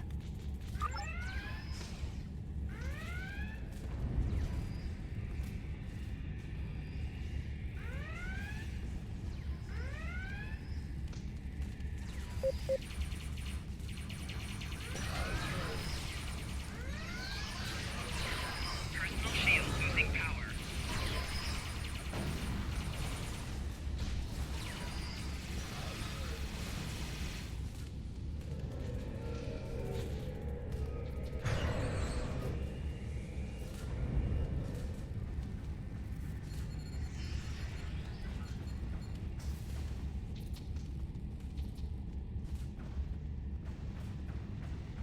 Fell back here to grab some phaser rifles and got bottled up by those heralds. Thanks for the help. The bridge crew has sealed off the bridge and locked the ship's computers down, but the heralds aren't giving up. All of the remaining boarding parties are moving toward the bridge. If we don't get there before the heralds break through, they'll slaughter everyone there and set the ship to self-destruct. Now that you and your team are here, we can clear out the remaining heralds, get to a turbo lift, and head to the bridge. Lock and load, everybody. It's time to save the day.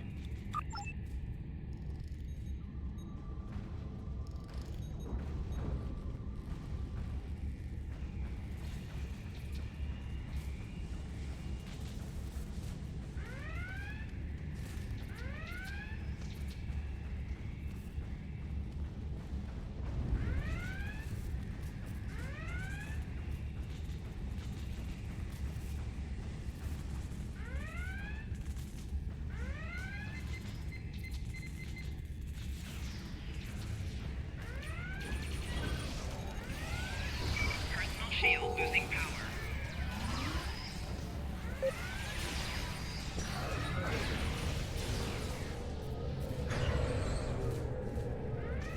Personal shield losing power.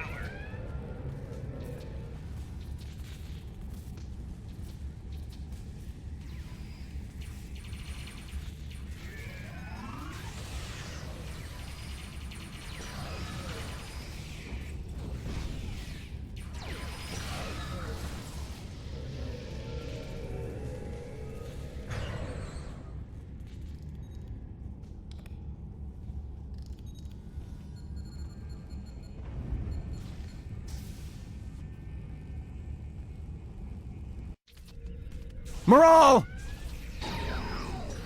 Welcome to the party. We could use a little help.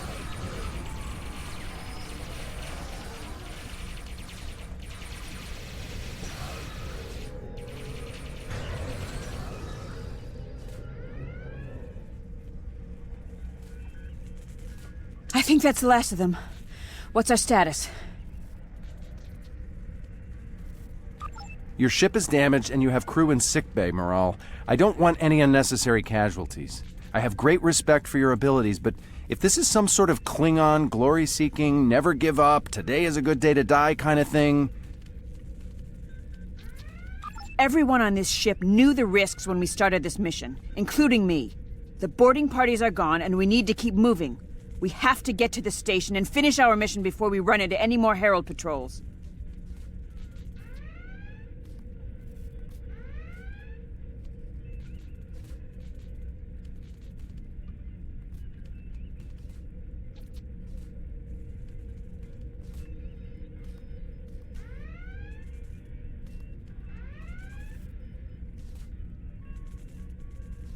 As much as I hate to say it, you're right. If we live through this, your mom is going to be so proud, but she's going to think I was an idiot for trying to hold you back. That's if we live. What do we need to do to get your ship back up and running? I know a few of Andrew's tricks. Use one of his encrypted override codes to lock the Heralds out of our computers so they couldn't take control of the ship. I could use some extra hands to get these systems restored. Good job on the computers, Moral, but Andrew? Did he teach you anything else that got him sent to a penal colony?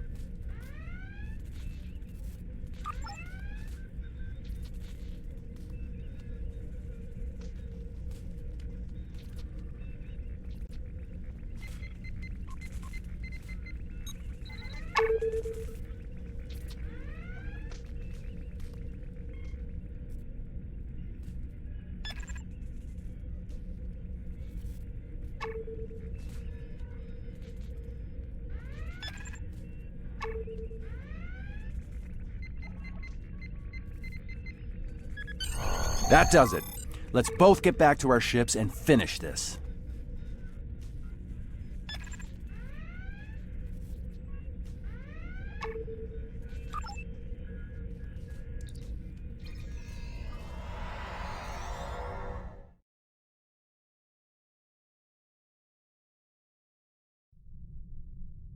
The Heralds are going to notice one of their patrols is missing. Let's move.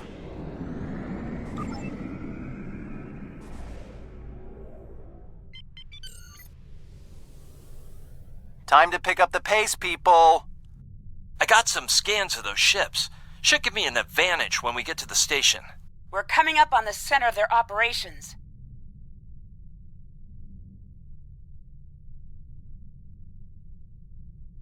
Detecting Solanae energy signatures ahead. Solanae, ugh. They give me the creeps. Target the ships defending the station.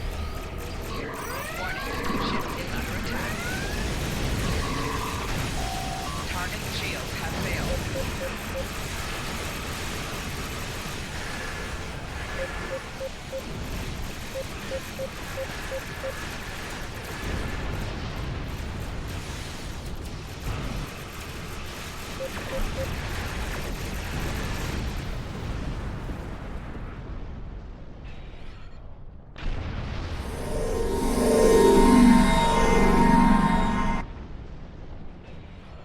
Weston, you're up.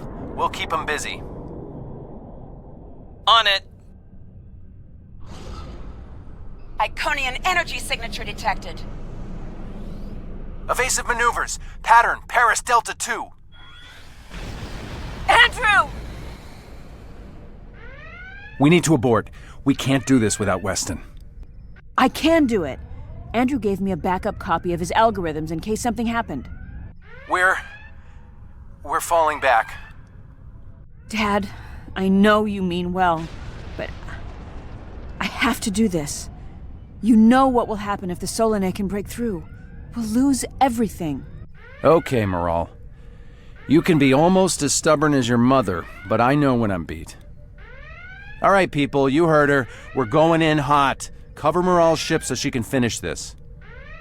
We are Delta Flight, and we will not be stopped.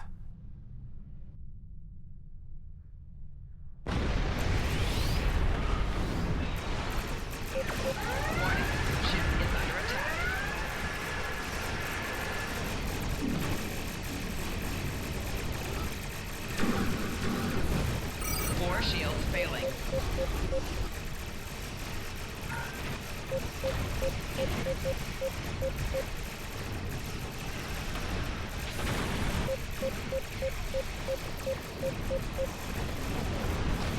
The station shields are down. It can be damaged.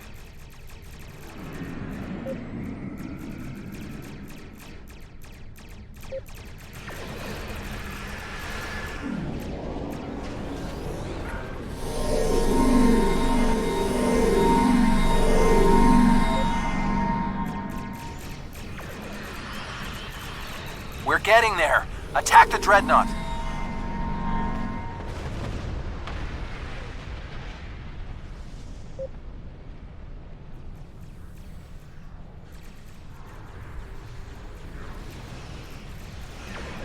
Warning.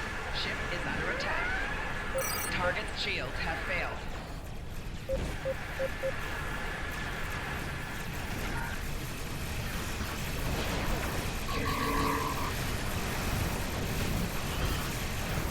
Two nodes left on the station.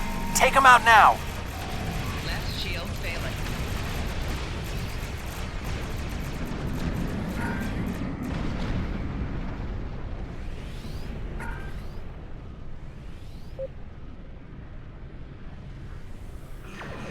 Warning. Ship is under Last node. Destroy it, and we can take out the dreadnought and finish this. Shields are offline. Destroy the dreadnought.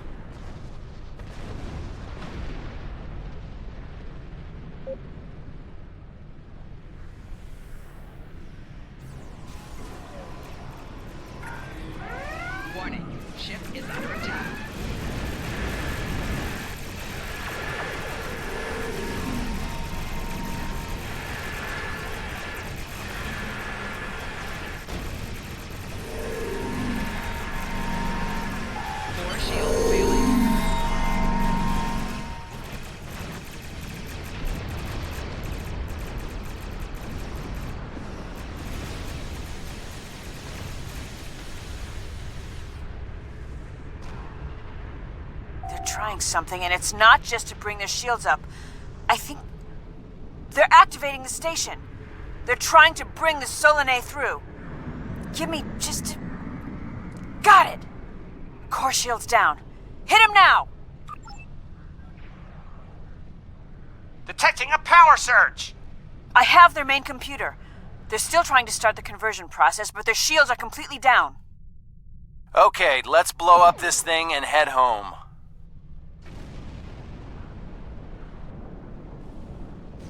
We're being pulled in. Evasive maneuvers. Yee-haw!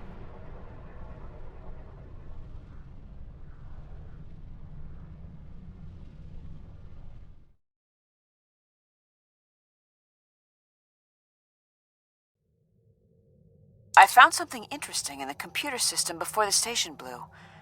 It's coordinates for another sphere, and this one looks to be very strategically important. It might even be a secondary hub for the Iconian gateway network. I grabbed everything on it I can find.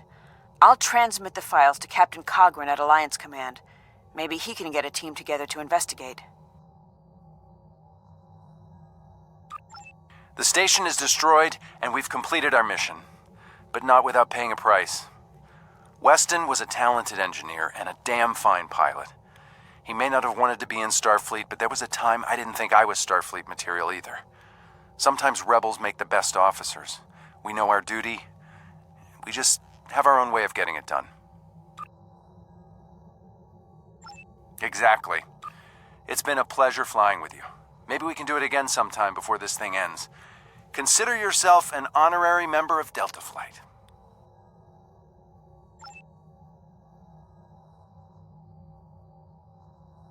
Losing Weston is regrettable, but we needed a victory today. Thanks to you, we have one.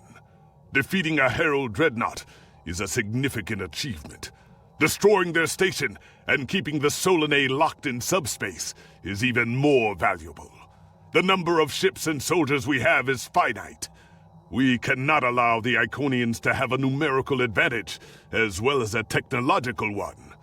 I will examine the files Lieutenant Commander Paris managed to recover from the Herald computers. Perhaps a strike on this base she found will be our next move.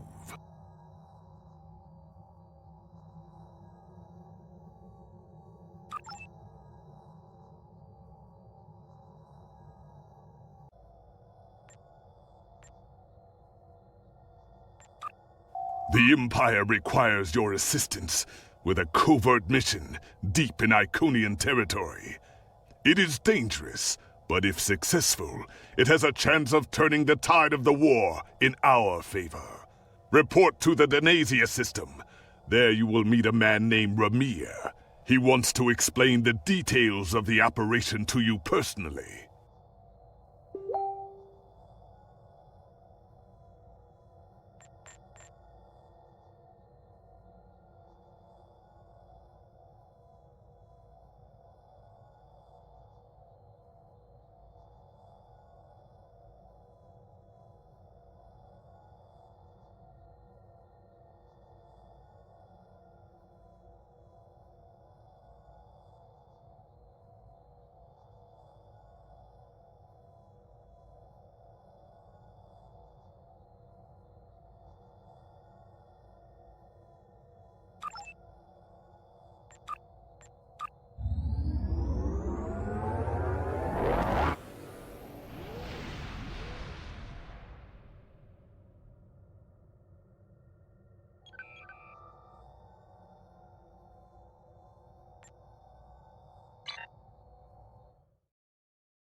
for transport.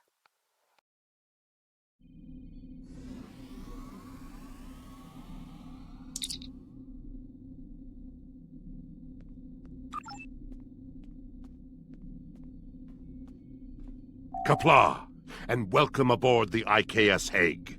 My name is Ramir, and this is my ship. Your reputation for getting the job done precedes you. Alliance Command gave me the authority to pick who would assist us on this mission, and your name was at the top of the list. If you do not know about my team or our missions, then I have been successful. There are many battles fought in shadow. Now, if you don't have any further questions, follow me to the briefing room. I will give you more details about our mission there. House PEGH is the code name for a discreet group that serves the Empire. My team are all warriors, but you will not find us screaming battle hymns or leading the charge against an army. Guile and secrecy are our weapons of choice. There is honor to be found, even in dishonesty.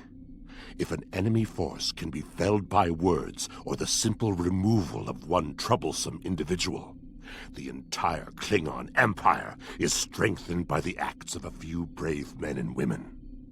My warriors do not use poison, and we look our targets in the eye before they die. But there is no need to shout when a whisper carries more meaning. The past few years have brought about many changes in our ways, and a warrior who only uses one weapon would be a poor warrior indeed. As the mighty Kalis once said, a well-aimed blade can sometimes achieve more than a fully armed armada. Now let us begin the briefing.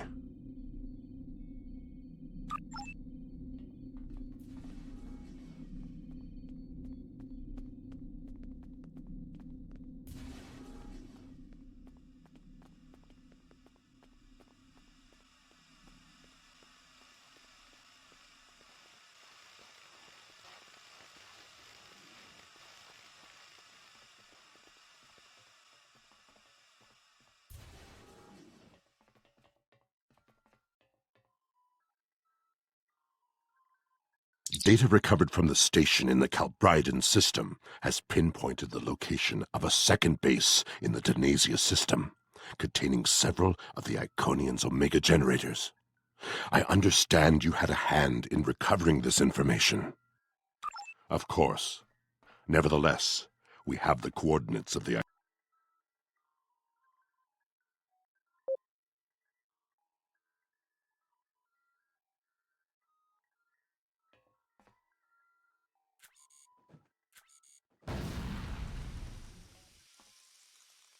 data recovered. Of course. Nevertheless, we have the coordinates of the Iconian base. Our plan is to sneak in and sabotage the Omega generators. Taking them out will cripple the Iconians' ability to refine the Omega molecules that fuel their gateway networks. Infiltration is our specialty, and we have technology not available to other ships of the fleet. Our cloaking device can extend to protect your ship as well. That should be sufficient to protect us. Then we fight. I expect we will have to fight our way out anyway, after we detonate the Omega generators. I hope your crew is up to the challenge.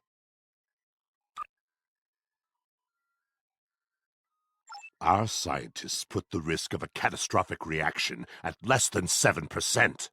That is an acceptable risk.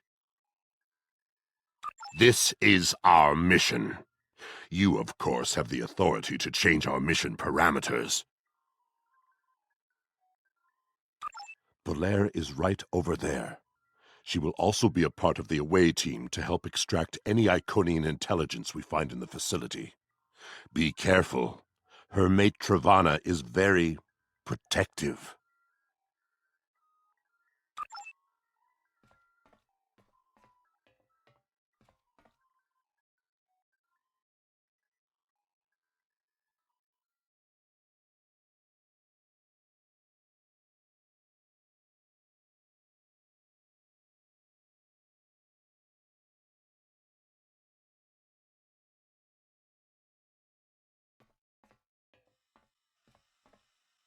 What do you want? Why? Don't worry, Travana. It's fine.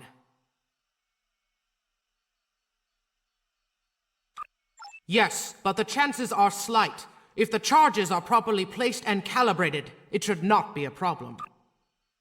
Well, the risk comes from non-stabilized omega particles. They are very unstable. If a chain reaction starts, we will not be able to stop it.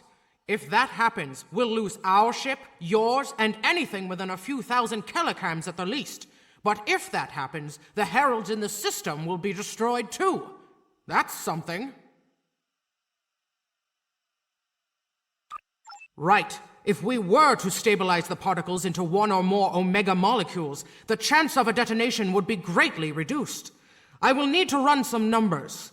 We will have to give ourselves more time in the facility, and there is a greater risk of discovery, but it might be the better option.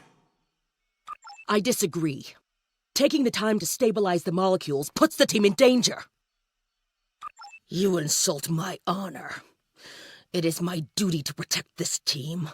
I will not sacrifice Belaire's, our lives, for needless precautions.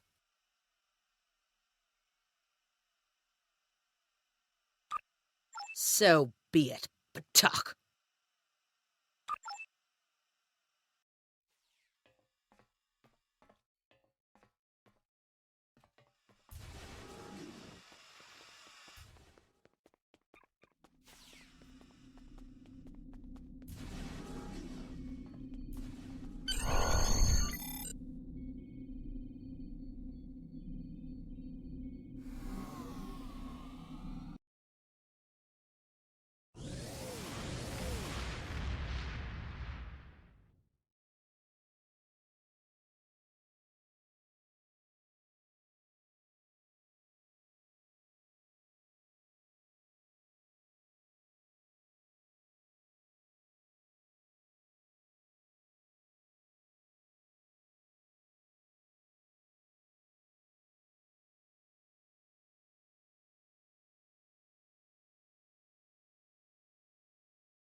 We are beyond the Herald sensor range, but we should not approach any closer without the protection of a cloaking device.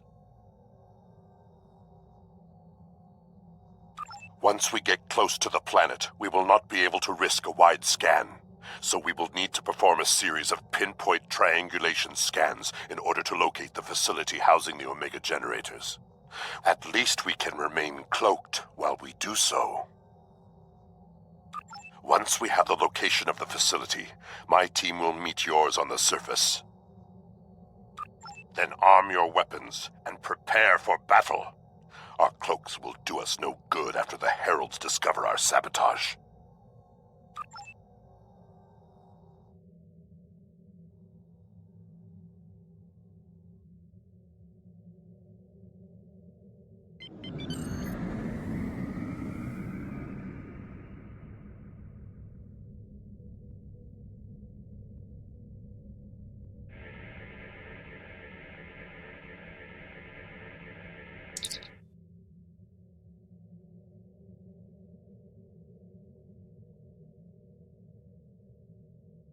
In order to expedite the triangulation process, my ship will move away from yours and perform our own scan, once we have reached a distance of 4 kilograms.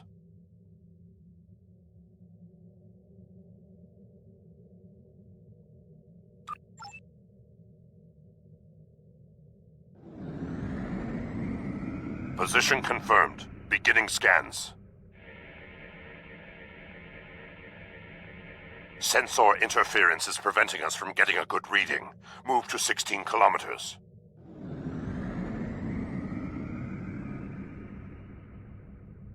"16 kilometers confirmed. Beginning sensor sweep." Belair here. I have coordinates for the facility, but I cannot do a deep scan without revealing our presence. We will be beaming in blind.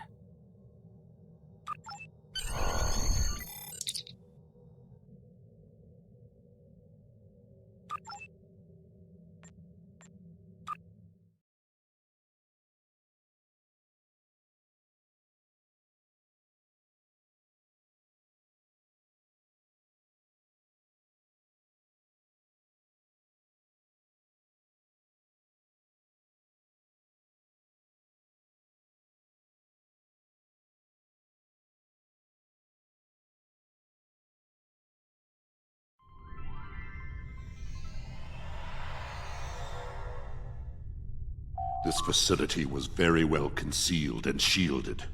Even now, our scans are so limited, we cannot get an accurate readout of the layout.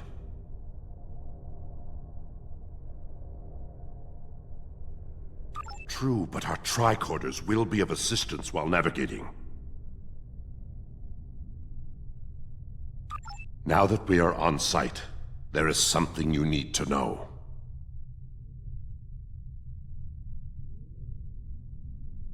Only because I had orders which would supersede yours. I am not the leader of House PEGH. Now that we have secured the landing area, it is safe for him to join us.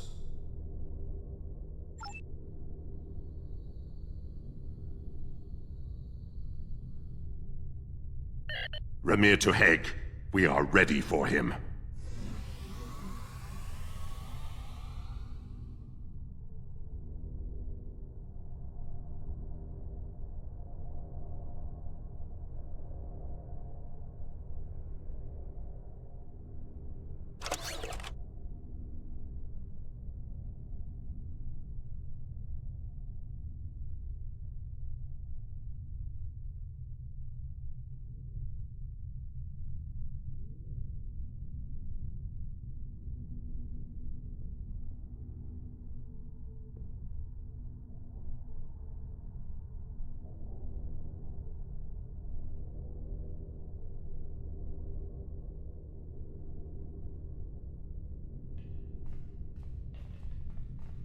Applaud!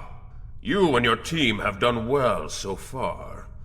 Now, let us vanquish our foes!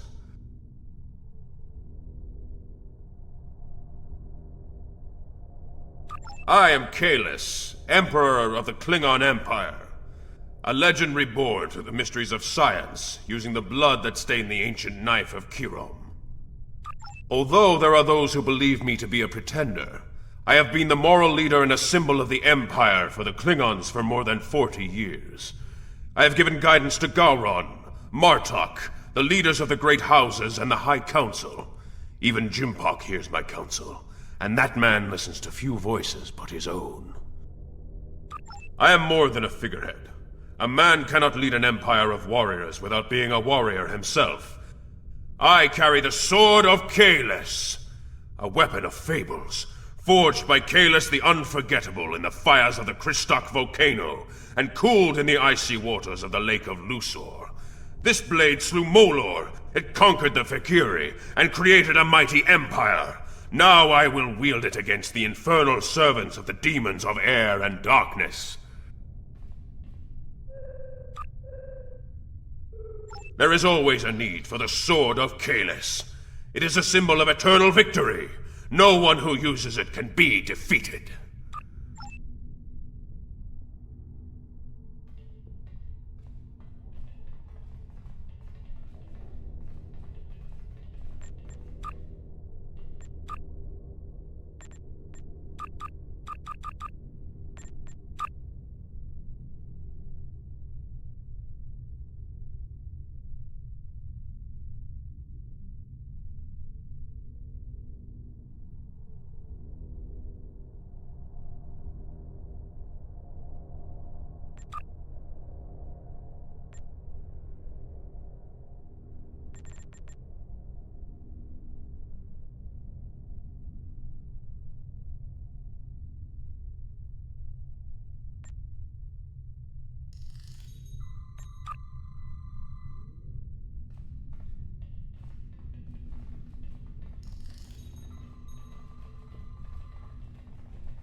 We're right behind you.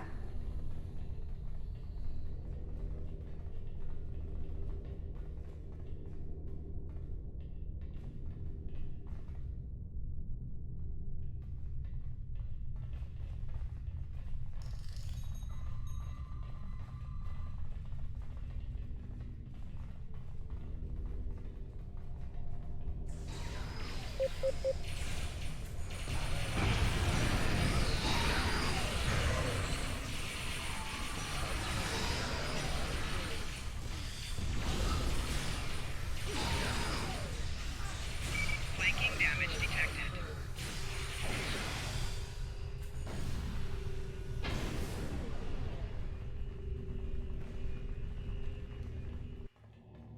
Sensors are picking up a different Omega generator. My team will handle this one.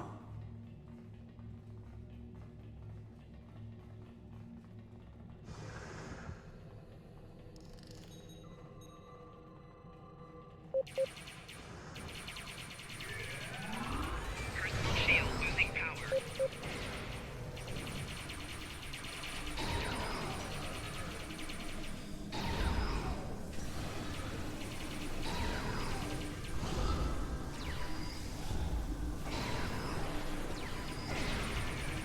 Personal shield losing power.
Our charges are set.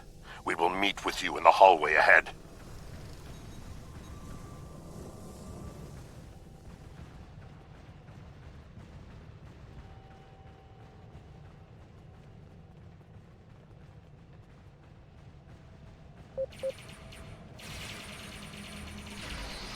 Personal shield losing power.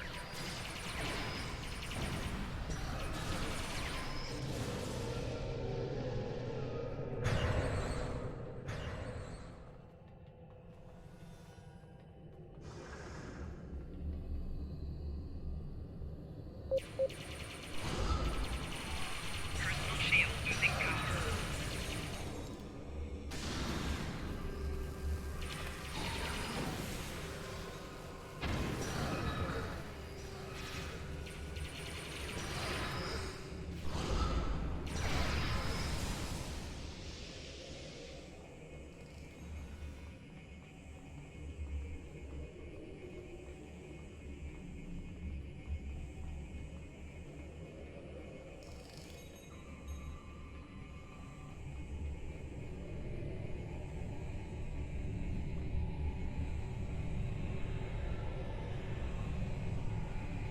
We got some information from the Iconian network.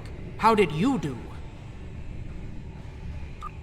Fortunately, I come prepared. My tricorder is loaded with the best decryption subroutines available in the Empire. Wrote a couple of them myself. This is interesting. There are battle plans here for the Delta Quadrant. The Iconians were advising the Vaadwaur for months before the conflict started there. In fact, the Iconians insisted that the Vaadwaur start their attack in the Krenim Imperium, although they didn't say why.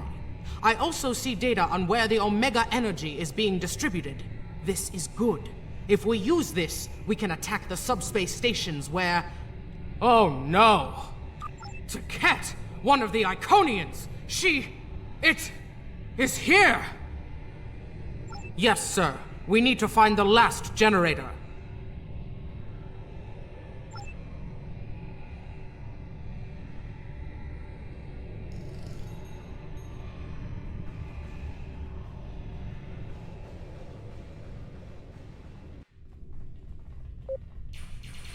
Enemy targets on sensor. Personal shield losing power.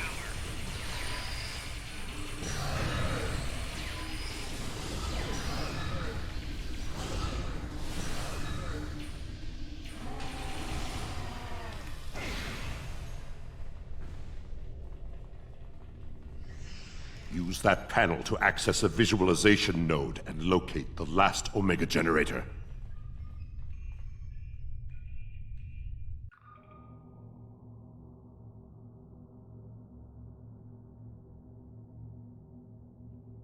Zoom in on that! It's Taket!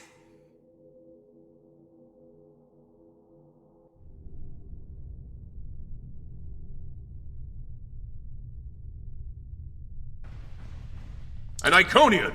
My blood sings for this battle. It will be glorious!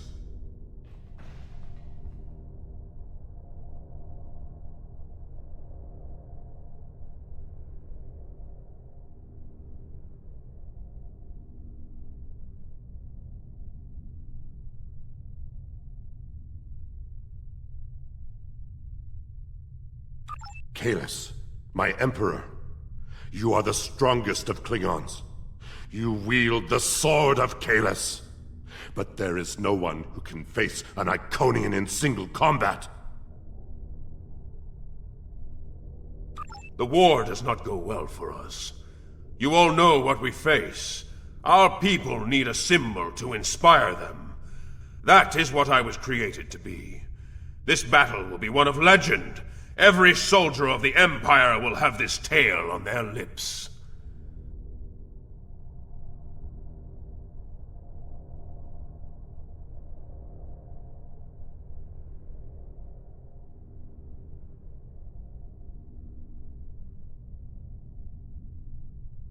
This is not my day to die. It is my day to kill an Iconian! Who am I to argue with the Emperor? Firing a disruptor at an Iconian is like attacking a starship with a stick. The Sword of Kahless is a remarkable weapon. It might be the only thing that could work. We part ways here. Complete your mission. I will descend to the lower level and challenge the Iconian. We create a legend this day. Remember it. If anyone can kill an Iconian, it is Kahless. Miko kara endo kila kedo cham karedo kila stapareto mara eko rika rika rika na sopakare kiroha rika rika rika. Cat! I have come for you! Face me, creature! I challenge you to honorable combat! Come forth! I am Kahless, the Unforgettable. Destroyer of Molor, defender of Kamchi, and Emperor of the Klingons! In my hands is the sword of Kahless, first of its kind. Will you not face me, Taket? What could a being such as yourself have to fear from one man?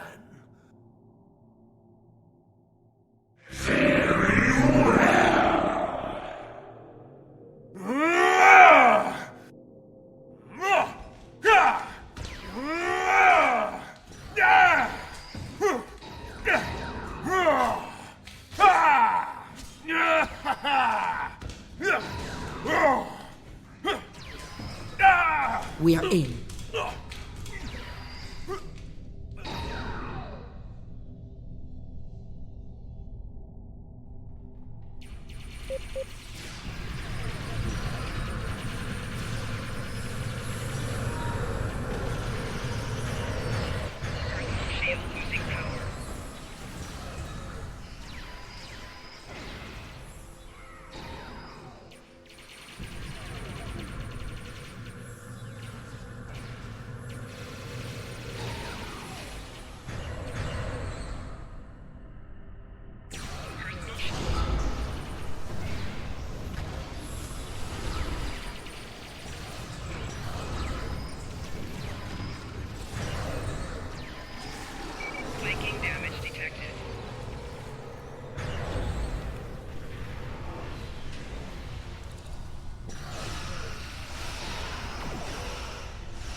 Teket's too strong. Nothing Kalis can do is hurting it. We have to weaken the Iconian, and I think I know how. Omega molecules gather energy like sponges in water. That's why a small amount of Omega can generate such a vast amount of power.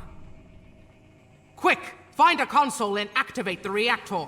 If we hit the Iconian with Omega, we might be able to injure it.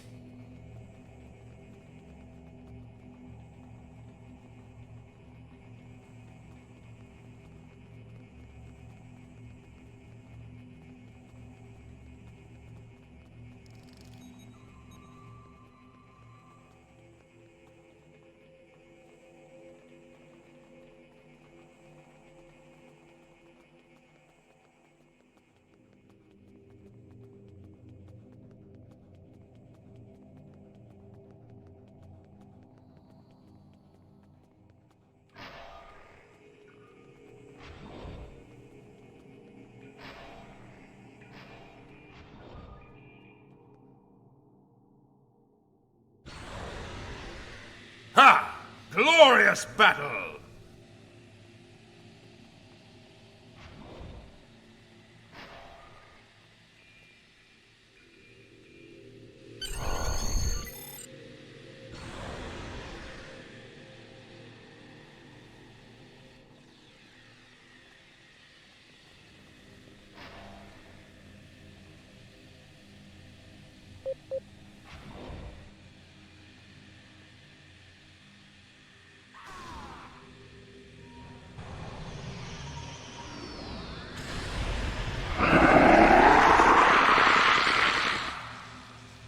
The honorable warrior will always prevail, demon.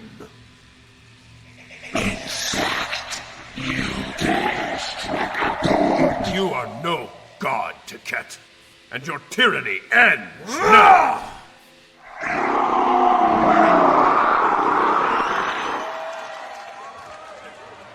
Now, to finish this.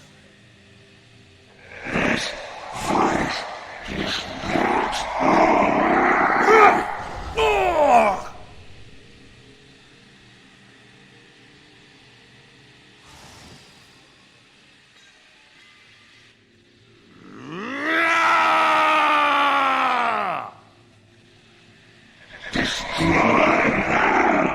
Rahhmi to PEGH. Emergency transport now!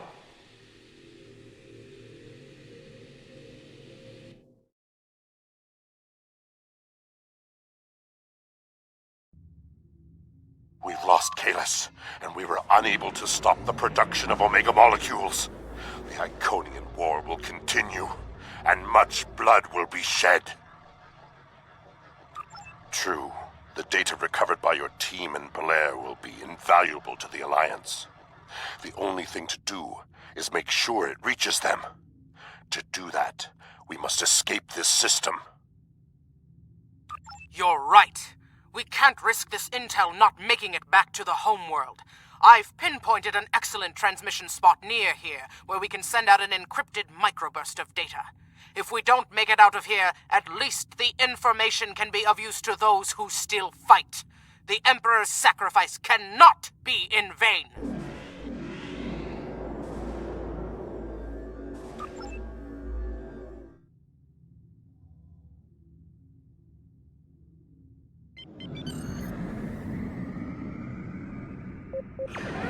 Warning, ship is under attack. Target shields have failed.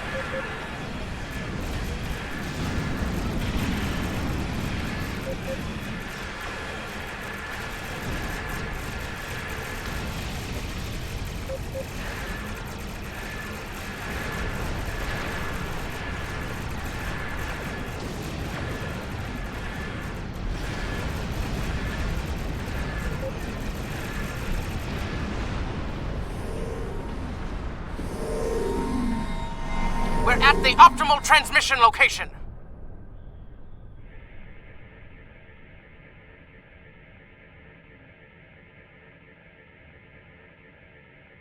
Iconian gateways. It's an ambush. Warning, ship is under attack. Target's shields have failed.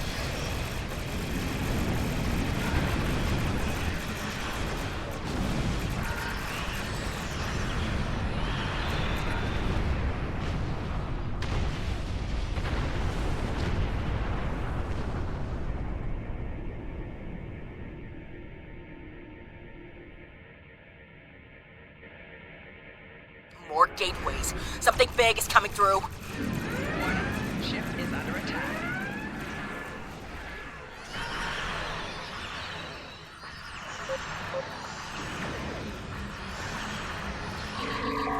Target's shields have failed.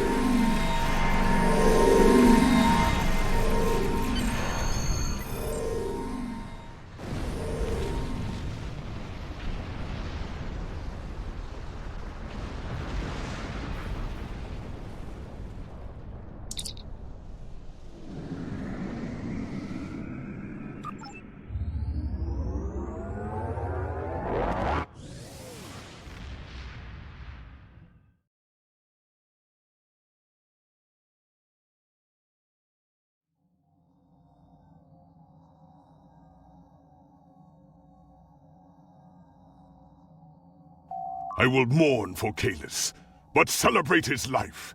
He was a clone, but he found honor in this life. Now I trust he will find Sto to his liking. But before he fell, he showed us the Iconians are mortal. His sacrifice will lead our way to victory. Qapla'! Hail Kalis, Emperor and Conqueror!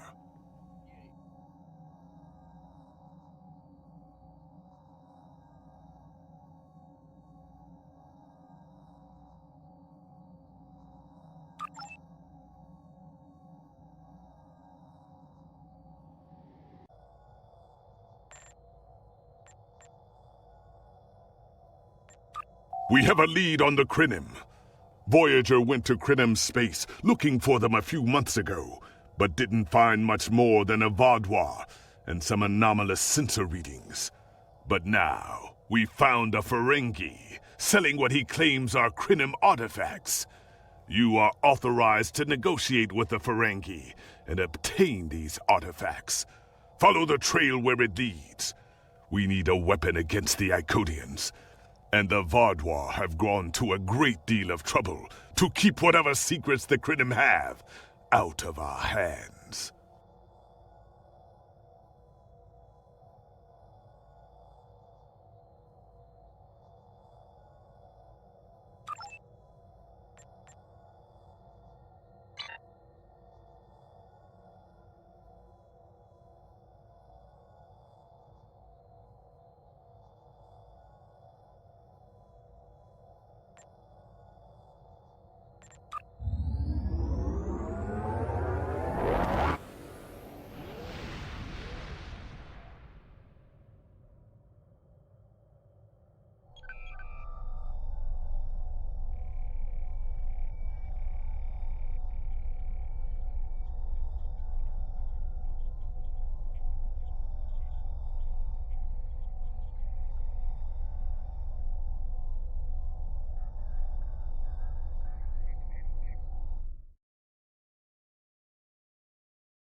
Welcome to Josana.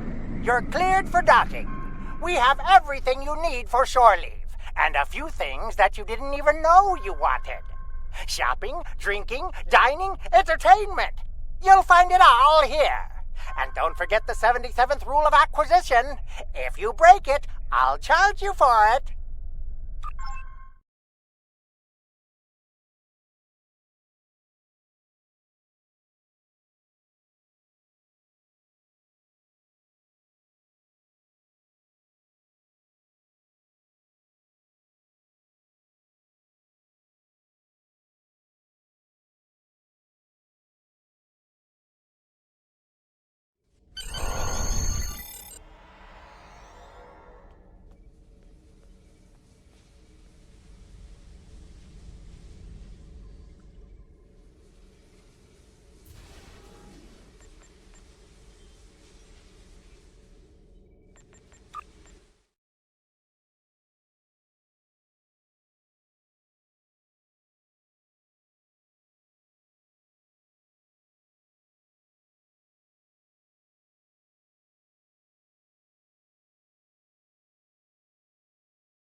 May I help you?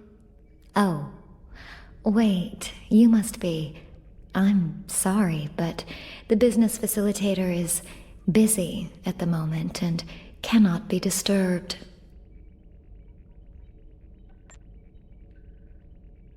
Yes, but Quen left me explicit instructions about this. He's in the middle of a delicate negotiation to triple his profits on the sale of a rare Delta Quadrant artifact, and cannot be disturbed. Maybe, let's see, it was something. Krenim, I think? Oh, Delta Quadrant treasures are all the rage right now. Artifacts from cultures the Vatwar wiped out are particularly valuable. Quen's made quite a bit of latinum bringing them back through the gateways. Now, that profit-sharing plan he promised me hasn't materialized, but is it my place to complain?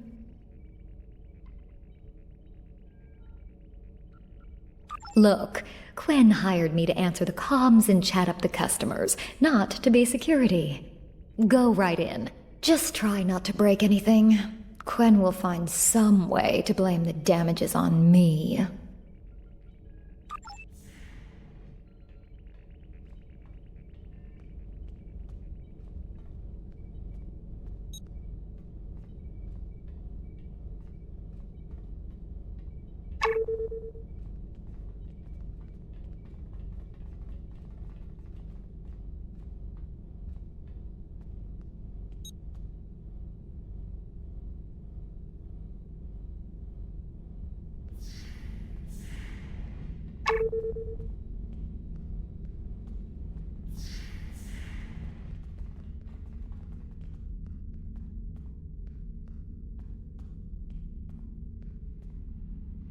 Not so fast! The gentleman with the rather imposing associates over there has just made a very competitive offer for the device.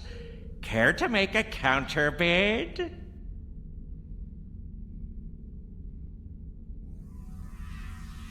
You said there weren't any other buyers, Quinn. Now what do I see? Starfleet stooges here to cause trouble. Guards, get these riffraff out of here so I can conclude my deal in peace.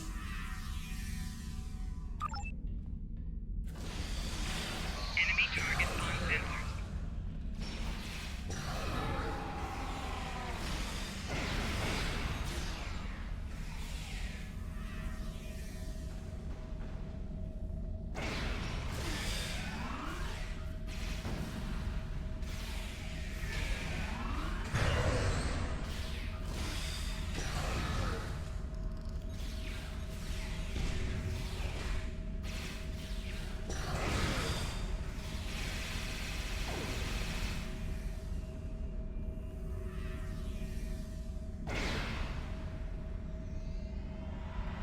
Fine! I'll add what I was going to pay those guards to my offer. Hold it! I am Nog, son of Grand Nagus Rom. And I am a Ferengi. And when you deal with these people, you deal with me. You have a choice. Either deal with me, or I ask my father to have a word with the liquidators about your poor business practices. Well, I'm sure we can come to an understanding. That's what I thought. Now, kiss the staff. Get out! Not you, Quinn.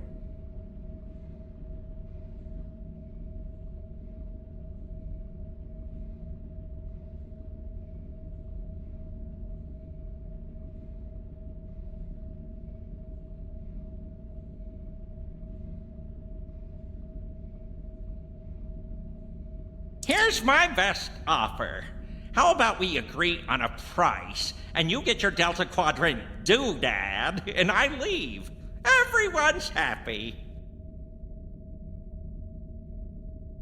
No? Fine. How about I answer your questions, and maybe then I get to leave? But let's get on with it. Every minute I stand here, I'm losing a strip of latinum.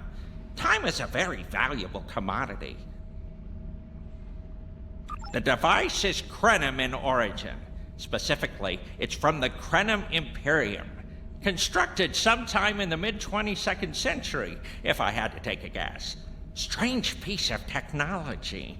I haven't seen anything else like it. Highly advanced, and it has hallmarks of Krenim work, but it's, odd. Definitely odd. The Vodwar, that's what!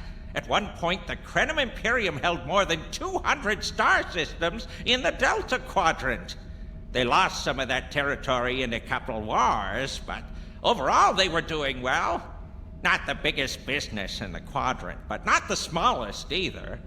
When the Vodwar started their war, Gaul took a special interest in the Krenim.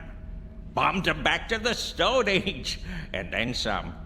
As far as anyone knows, the Krenim are basically extinct these days.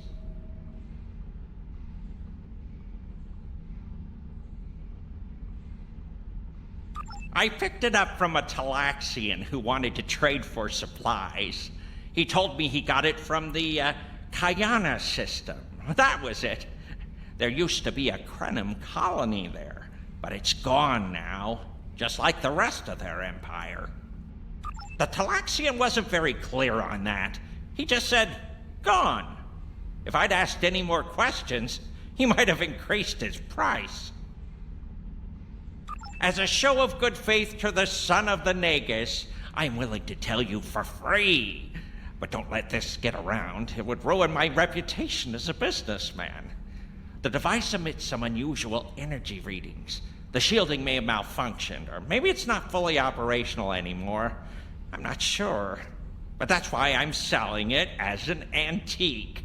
As is, and no refunds. Do I look like a member of the Vulcan Science Academy to you? I don't know. It's yours now. You paid for it. You figure it out. I hope it doesn't blow up your ship. Now, may I go so we can put all this unpleasantness behind us?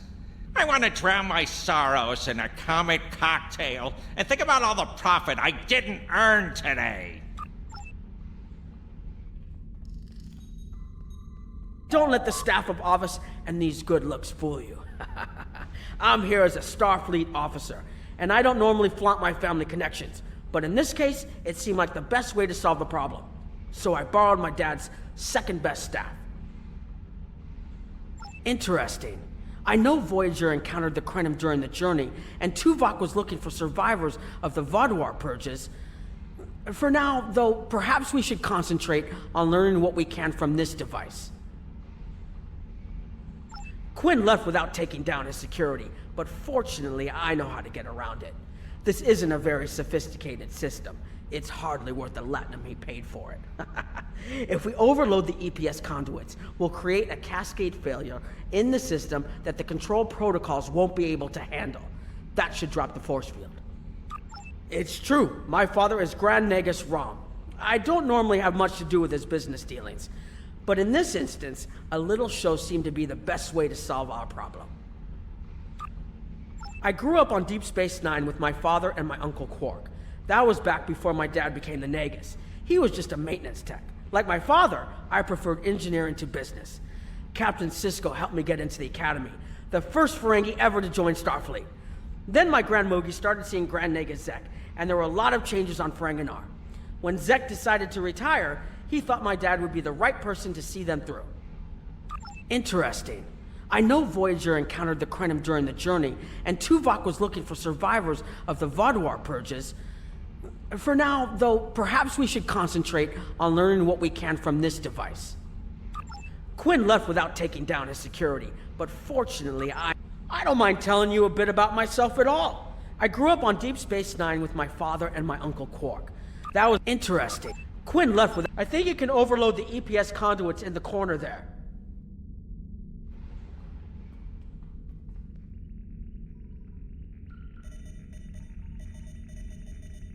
Now that the power flow is disrupted, we can override the administrative access requirement. The controls are... yes! Over here by the artifact.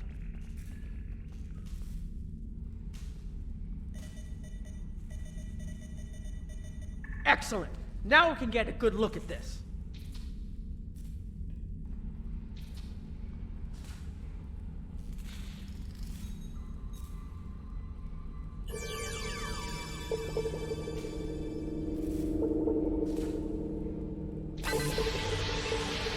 The waveforms aren't like anything I've seen before.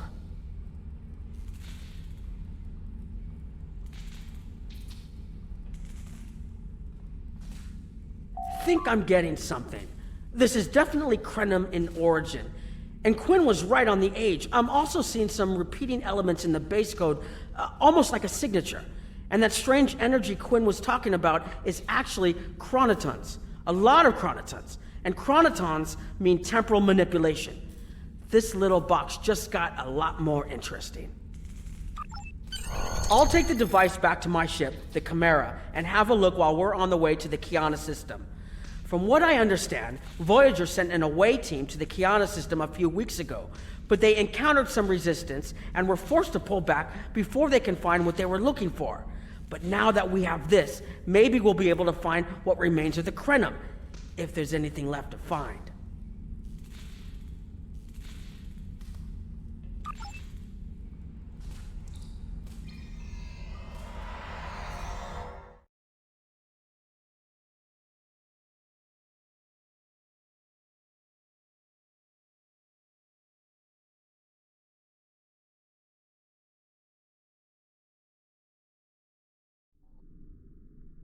I've explored many places as a Starfleet officer, but this is my first time seeing the Delta Quadrant. According to Quinn, the Krenim artifact came from this system. I hope we haven't come all this way just to chase ghosts. I've had a chance to look at the Krenim device, although I'm not sure how to activate it yet. It's definitely designed for temporal manipulation, although I don't think it would enable someone to travel through time. It's almost like a step sideways, if that makes any sense at all. I'll keep working on it and let you know if I learn anything more. Voyager's preliminary scans of the system turned up a number of anomalies, but nothing conclusive. According to Krenim records, though, there's supposed to be an M-class planet in this system. We're not reading anything like that on the sensors. Could be. Let's check that wreckage out first. It might give us a better idea of what happened out here. And we should be on the lookout for Vaadwaur. Preliminary scans indicate they've been actively patrolling through this system. Keep an eye out for Vaadwaur. They're still patrolling this area.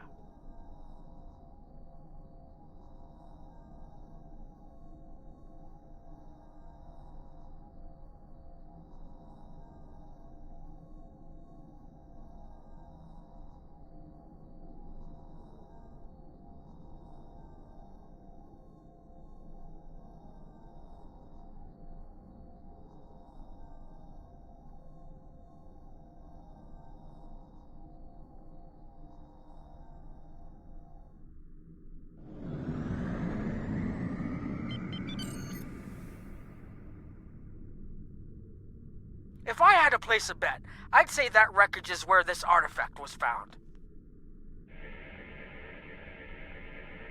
Heads up! Vaadwaur on an intercept course. Ship is under attack.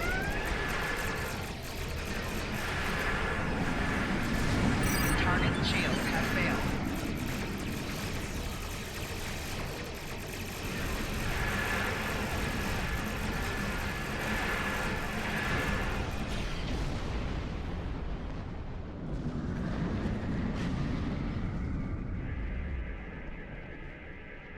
The wreckage appears to be Krenim. The weapon signatures are definitely Vaadwaur. According to Voyager, the Krenim were a fairly small society. There had to be a reason the Vaadwaur went out of their way to target them. Let's move. There might be more ships in range.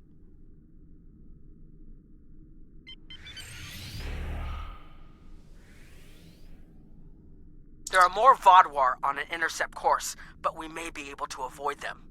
I suggest we use the mineral content of the asteroids I've marked to conceal our energy signatures. Vaadwaur sensors aren't as good as ours. Most of their technological advantage appears to be directed toward making better weapons. So it should work, as long as we don't attract their attention before we get out of their path.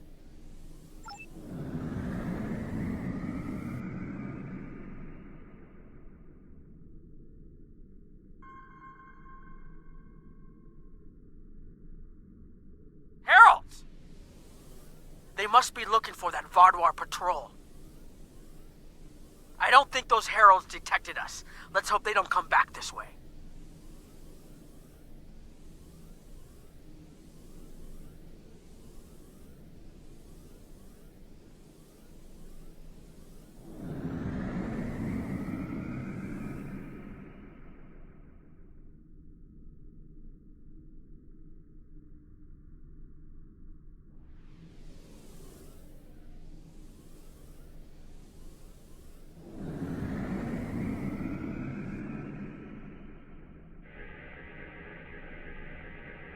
Harold's inbound! The Vaudouar must have gotten a signal out. Warning, ship is under attack. So much for our investigation. Core shields failing. Target's shields have failed.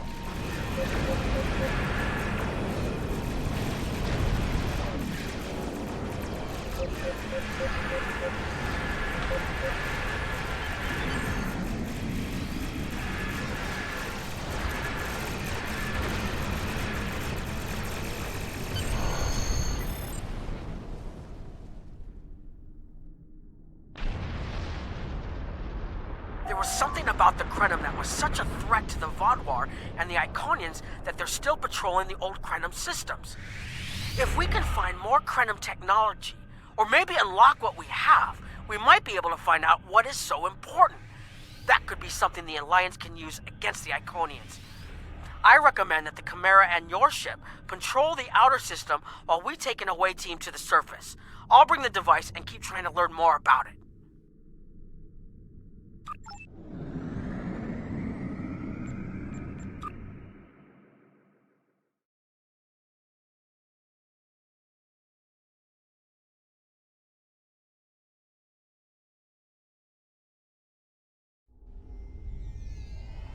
This doesn't make sense. There's nothing here that would cause the readings I was seeing from orbit, but there are traces of chronotron particles. I've never known chronotrons to appear naturally without some sort of temporal manipulation going on, but there's nothing here. I'm starting to come up with a theory, but I need some more data. I recommend we take some additional scans. Exactly, but we need to be quick. Those patrols we encountered in orbit will be missed soon. I'm going to order the Chimera to try to avoid contact, but warn us if more ships arrive.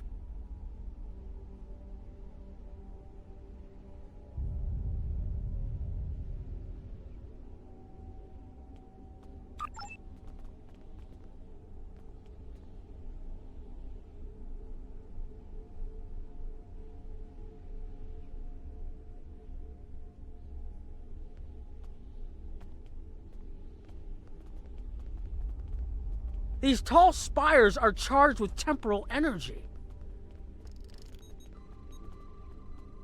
Curious. It's almost like it's in a state of temporal flux. I need to get some scans. There's something going on. There are more mineral deposits over there. There's a resonant frequency here that's not natural.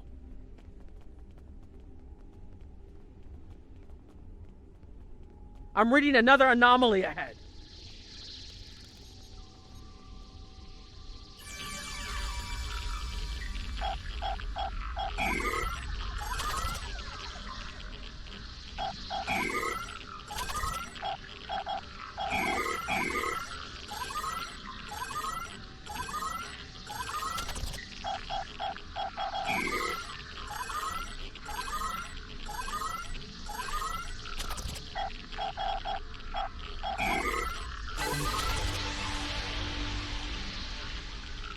These anomalies have a shape, like a warp field, but not quite the same.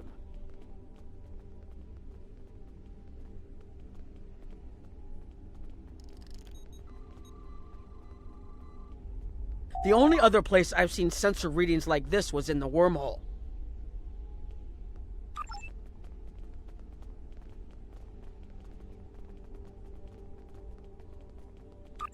There, behind those rocks.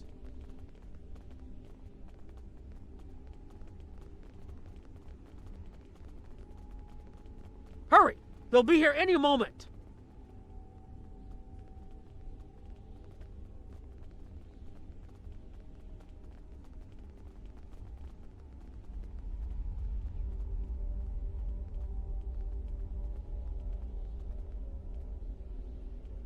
This area looks defensible. Get ready.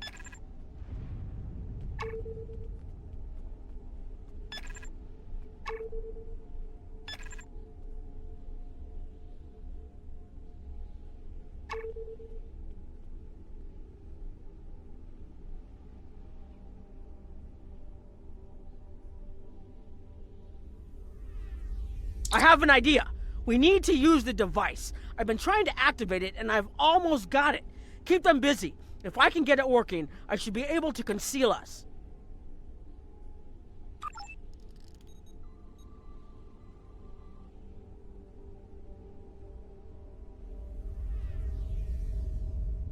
Here they come!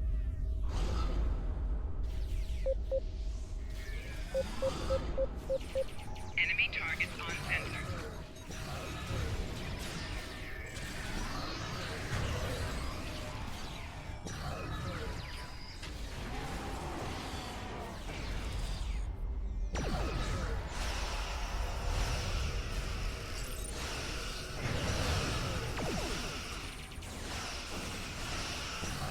More reinforcements inbound!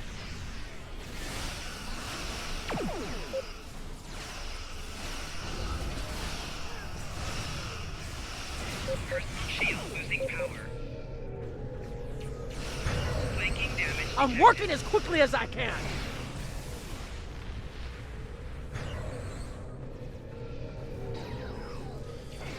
Watch out! There's more of them! Personal shield losing power.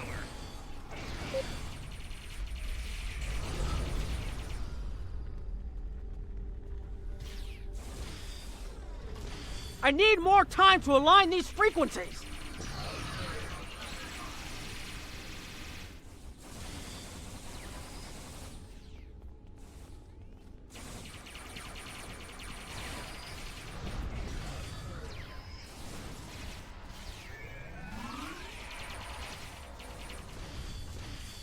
Almost there. Just one more connection and that should...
If you'll forgive the pun, I managed to buy us some time.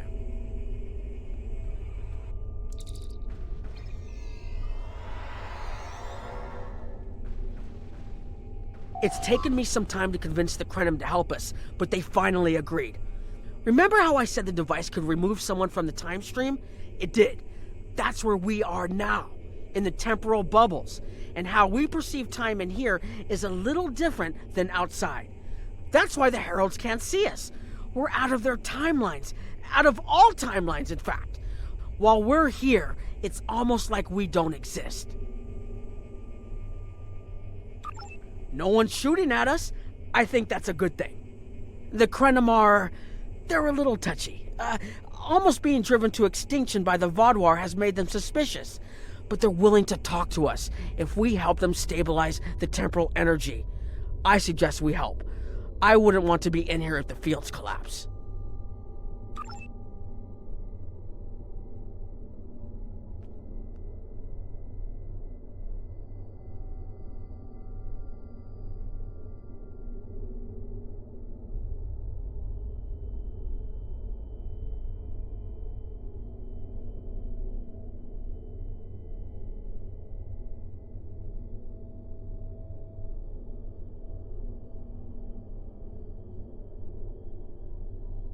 I've had some time to observe you and Captain Nog, and your actions make it clear that you are no friend of the Vaadwaur or the Heralds.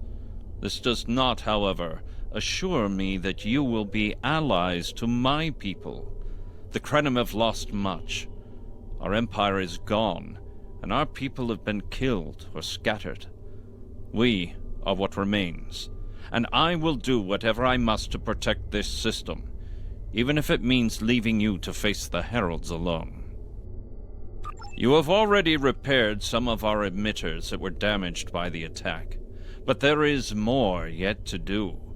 Should our temporal equipment fail, this location will be instantly overrun by Heralds. If that happens, none of us will survive.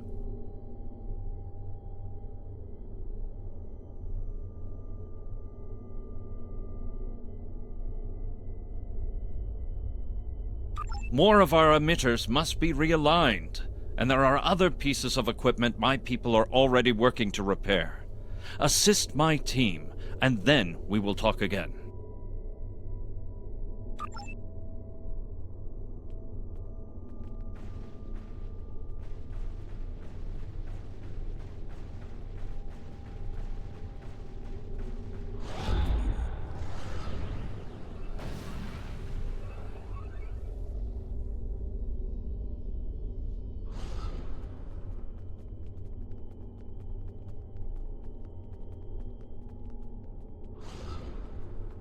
Your fight overloaded some of the power couplings we used to moderate the temporal flow.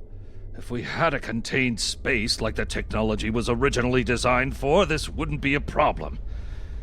But we keep pushing the boundaries of what these flow modulators will do. I'm rerouting the power to take stress off the damaged couplings. But first, we need to get this capacitor aligned and ready for the transfer. The temporal technology was developed by a scientist named Anorax.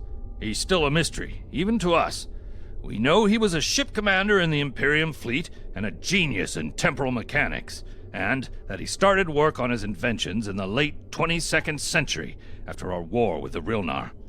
Perhaps he saw temporal manipulation as a way to change our fortunes. We know he was working towards weaponizing his designs, and I can tell from what little I've seen that it is possible. But full access to his data is restricted, so I don't know the full capabilities of his work.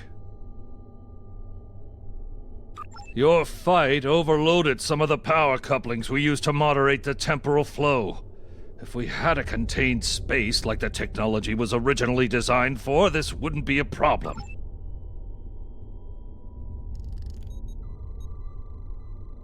Okay, now it's starting to look like something.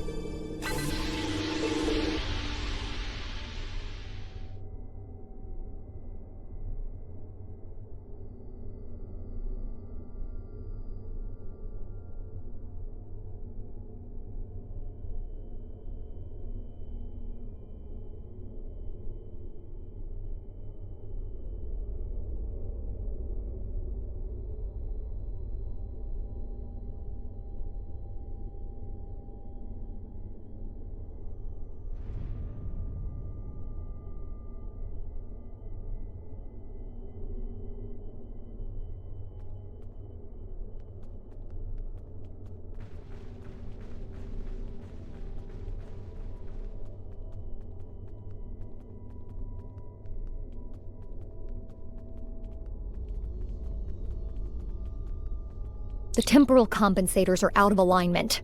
They help keep us at a stable point in the timeline. If they fail completely, we could end up lost in time. Grab a hyperspanner. We need to get this fixed before the drift coefficient moves out of the safe zone. The Imperium was at its peak in the mid-22nd century. At that time, it controlled more than 900 planets, and our territory spread across more than 5,000 parsecs. Then came the Rilnar, and the Zal, and the Garanor, the Mawasi, and the Nahydron. Our wars chipped away at us, carving one planet after another away from the Imperium. There were only 27 planets left when the Vadwar came. Now, almost everyone on those worlds is gone too.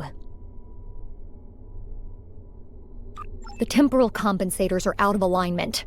They help keep us at a stable point in the timeline. If they fail completely, we could end up lost in time. Grab a hyperspanner. We need to get this fixed before the drift coefficient moves out of the safe zone.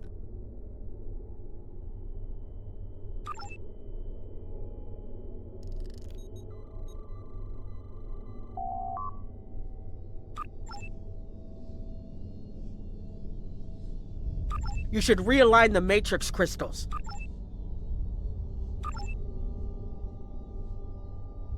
You need to disconnect the buffer before you do anything else.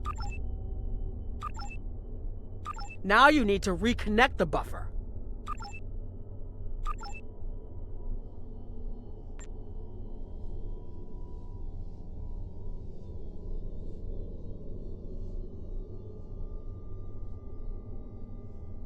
Good. I'll put the next location on your tricorder.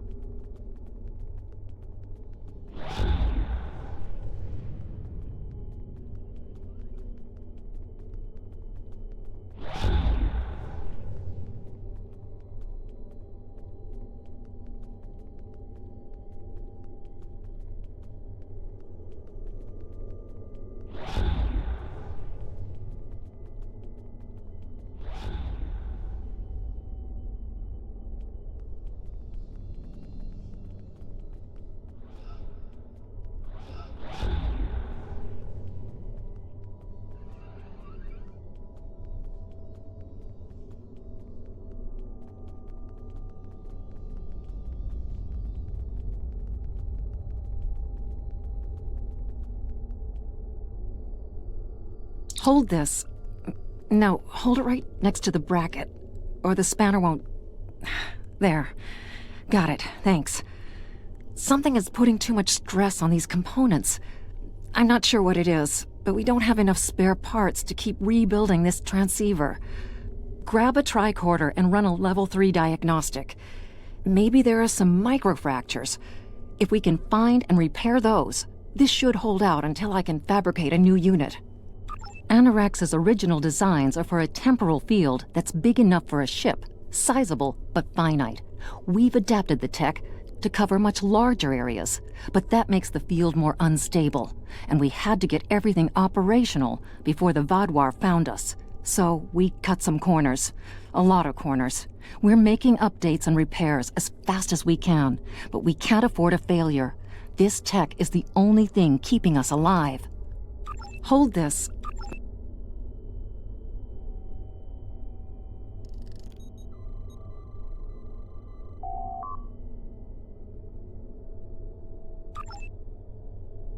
You need to scan for microfractures. We need to know what to repair.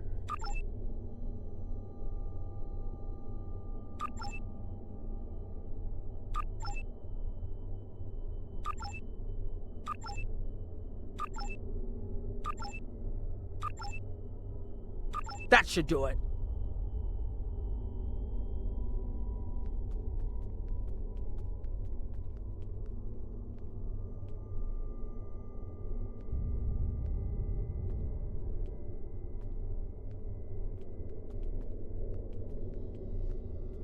You've shown you're willing to help. Now perhaps we can come to a mutually beneficial arrangement.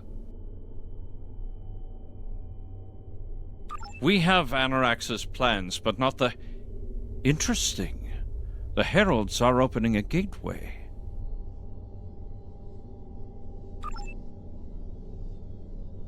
The repairs should be enough.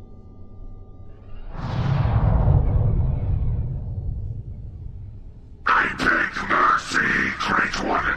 It appears they used a cloaking device and escaped. You are forgiven. Make preparations to depart. As you command.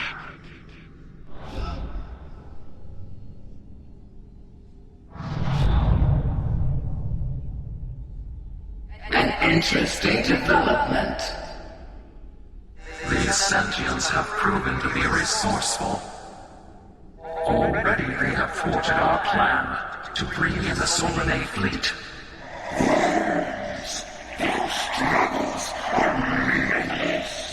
And yet they injured even you, Ticket. I advise caution. They are more dangerous than they appear. We should end their worlds asunder. Spill them as blood until it fills the oceans. It is time to strike. I understand you want vengeance, but we must not act in haste. We will continue with our plan. The whole must be as one. The whole must be as one. The attack on Iconia broke our unity. We were divided, diminished, weak. The others saved us from oblivion, but it took centuries to rebuild our bonds. We cannot risk more loss. The whole must be as one. The campaign will continue as planned.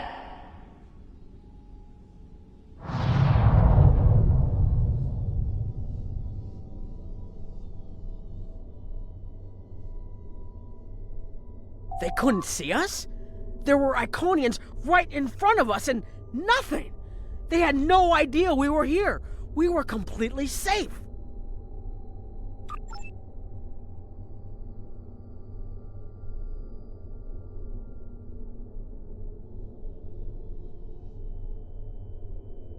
The only protection left to my people is our ability to manipulate time. But it is something we must do with great care. Even the most innocuous of changes can ripple through reality in unexpected ways.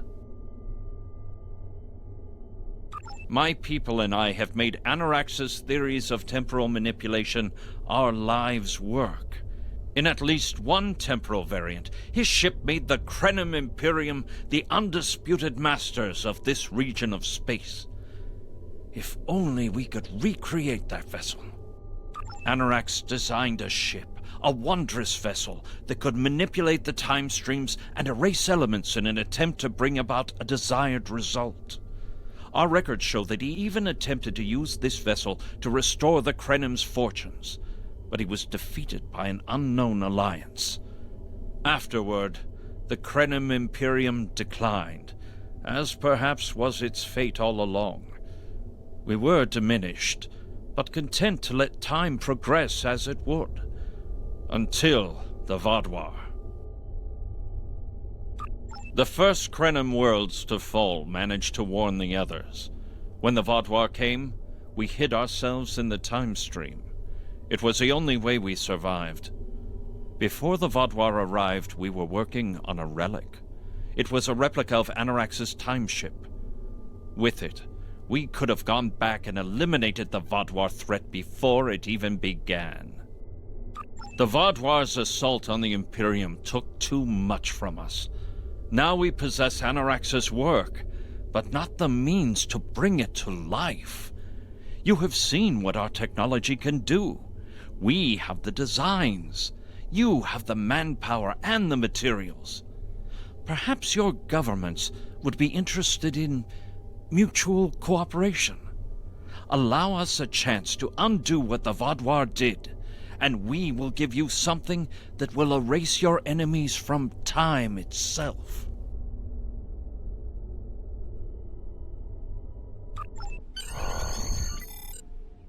There's more here than what you've seen. You've hidden the entire planet? Yes, we removed ourselves from the time stream to stay alive. With your help, we can change everything. You hid an entire planet, but you can't build this time ship on your own? We have the plans. Our resources are almost gone.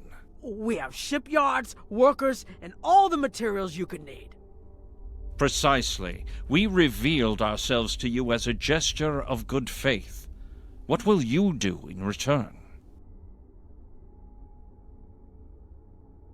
The Iconians and the Heralds are gone. It's safe to resync with our time and contact our ships. But this is huge. A whole Krenim colony that survived the Vaudouar? One that has temporal technology that even the Iconians can't counter? A weaponized time ship that can erase entire civilizations like they never existed? This could change the entire war. We could have a chance now.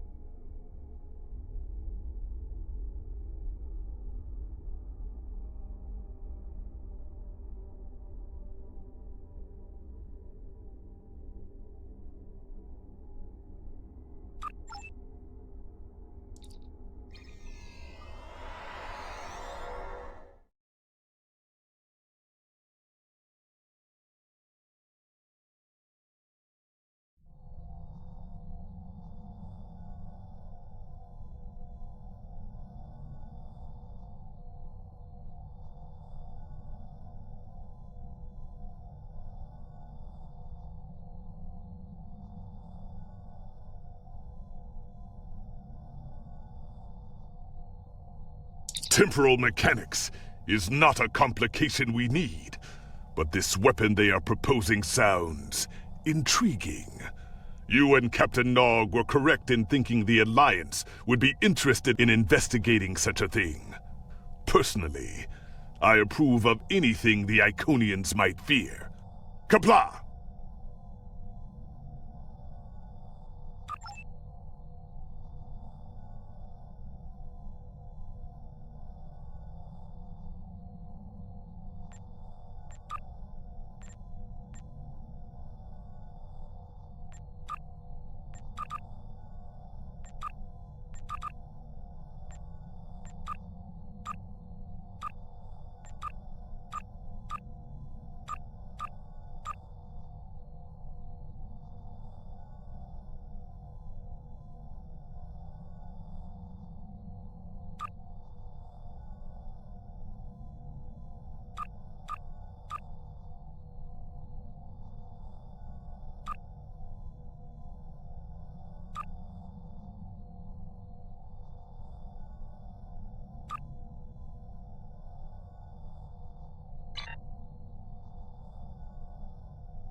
Please report to the Kiana system.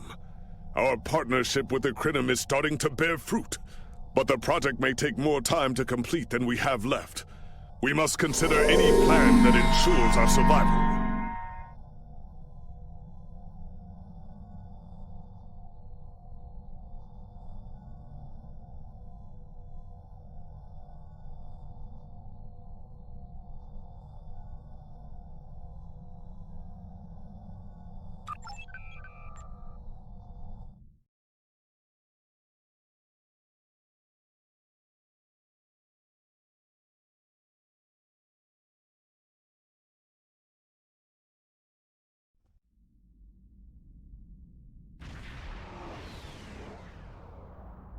You are cleared for docking.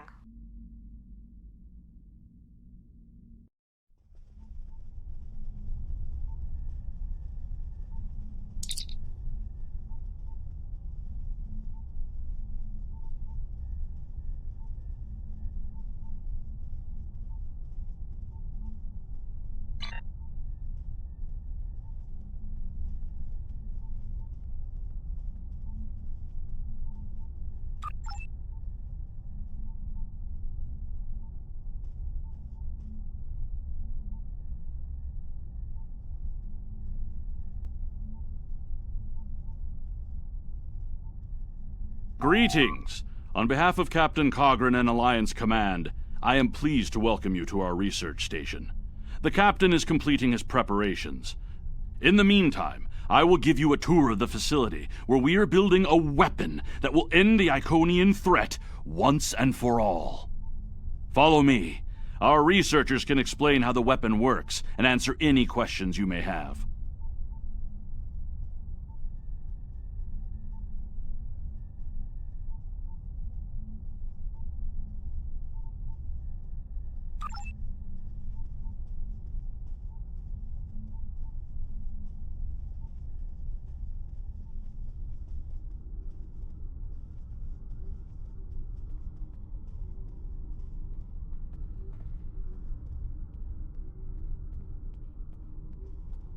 And here, we have the development area. How much do you know about the Krenim, 7 of 9? The Borg have extensive records on the Krenim. They were a species of great interest to the Collective. I'm not sure I like the idea of the Borg studying us like a bug in a petri dish. I'm not sure I like the idea of the Borg studying anyone. And what about the Iconians? The Collective spent a great deal of resources pursuing Iconian technology. They believed the species to be extinct. They were incorrect. So much for the Borg knowing everything. The Iconians' technology is far beyond even the capabilities of the Borg. Fine, but what about shielding the ship that's using the weapon? We haven't solved the paradox problem yet. This is not my first experience with alternate timelines. It would be possible to develop a form of temporal shielding to protect this vessel from alterations in the timeline.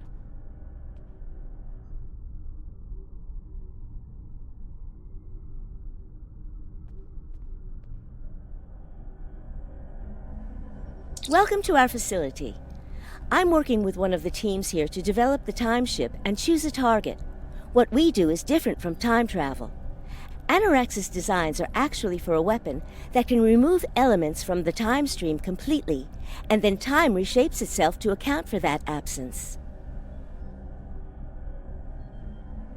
In some ways, yes. Once the weapon is fired, it can create an entirely new reality. And anyone or anything that isn't temporally shielded will be a part of that reality. That's why we have to proceed slowly. If we're not careful, we could change everything we know and not even know what's happened. But think of the possibilities. We could reverse the effects of wars, stop threats like the Iconians, even turn back time and eliminate the Borg. This is a weapon, but it's one that can make a better galaxy. Captain Cogran's briefing is about to begin. Follow me to the conference room.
Greetings.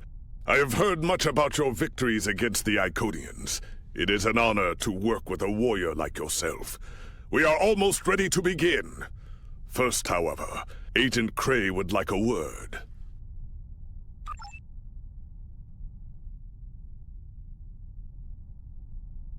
Greetings. My name is Philip Cray. I'm the liaison from Temporal Investigations for this project. Well, where do I start? I'm 157 years old, but that's only because I spent 90 years caught in a temporal distortion in the Typhon Expanse, serving as an ensign under Captain Morgan Bateson on the USS Bozeman. Much of the crew of the Bozeman found it difficult to integrate back into Starfleet. So much had changed. The Temporal Intelligence Agency took in many of my shipmates, due to our first-hand knowledge of events that occurred in the past.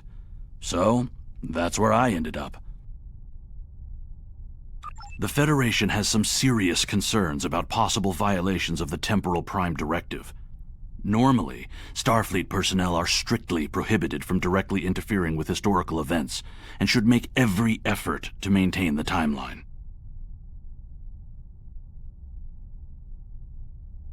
Indeed, that should tell you how serious this war has become. If the Iconians win, there probably won't be anyone left to preserve the timeline. In this instance, my role is to ensure that we succeed in our task with the minimal possible disruption to the timeline, as well as to address any repercussions of those disruptions. I don't disagree. As a Starfleet officer, I am sworn to uphold the Temporal Prime Directive. Not only that, but I have seen firsthand the dangers that come from ignoring it. But as the Vulcans say, the needs of the many outweigh the needs of the few. The Iconians cannot use time travel, and that makes it a weapon we can use against them. We must consider carefully whether it is too dangerous of a weapon to use at all.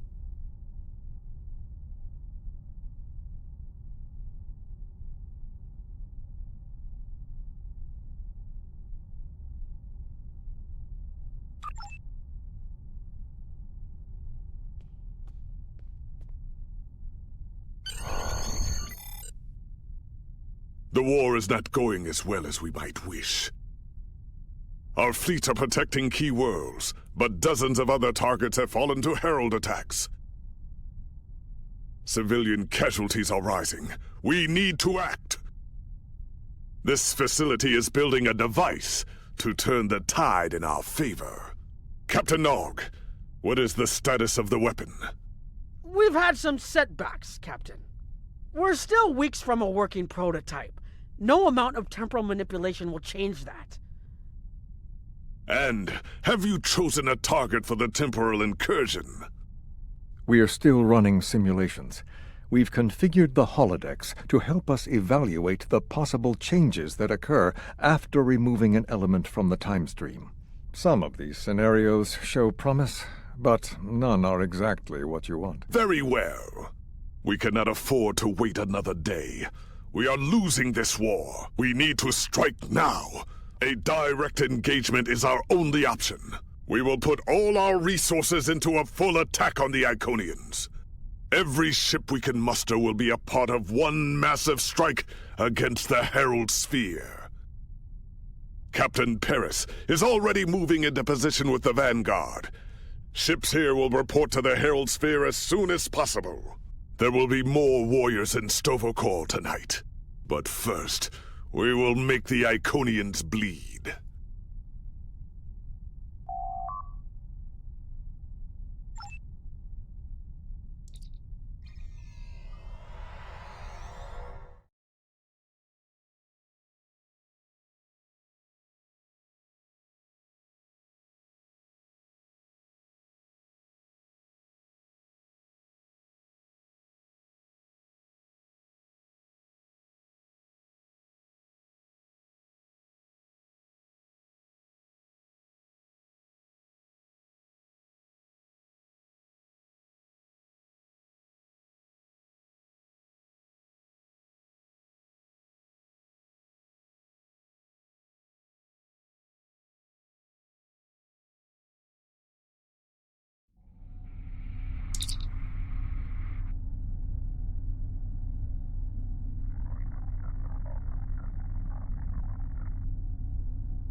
You are the last ship to arrive. We are ready to set course for the sphere.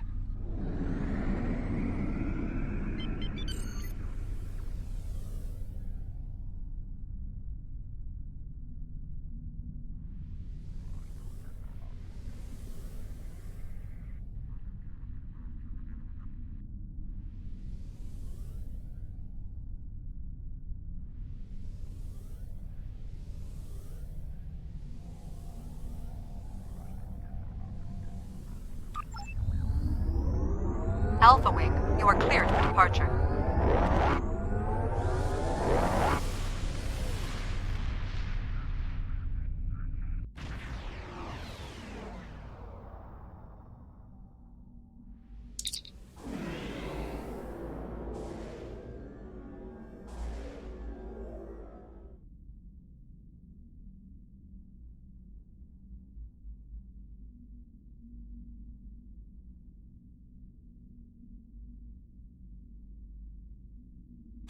Am I glad to see you?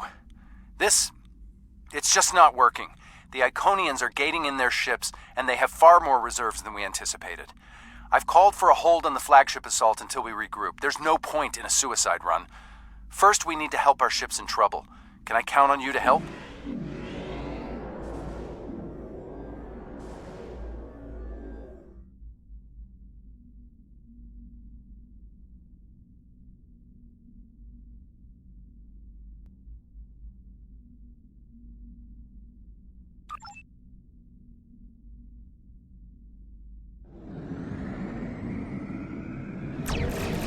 This is Pilot X from the USS Keller.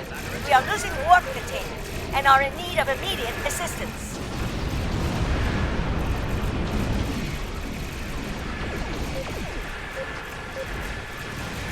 Target's shields have failed.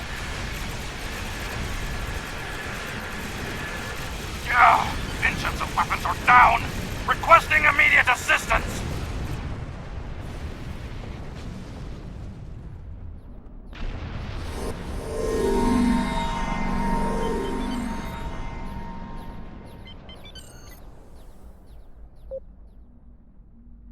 To any available ships.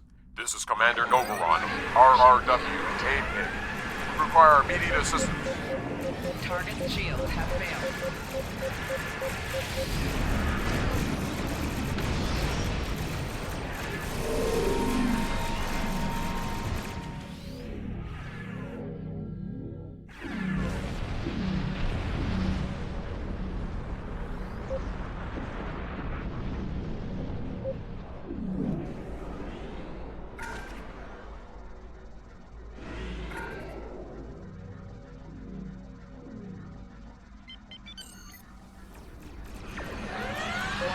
Ship is under attack. Target's shields have failed.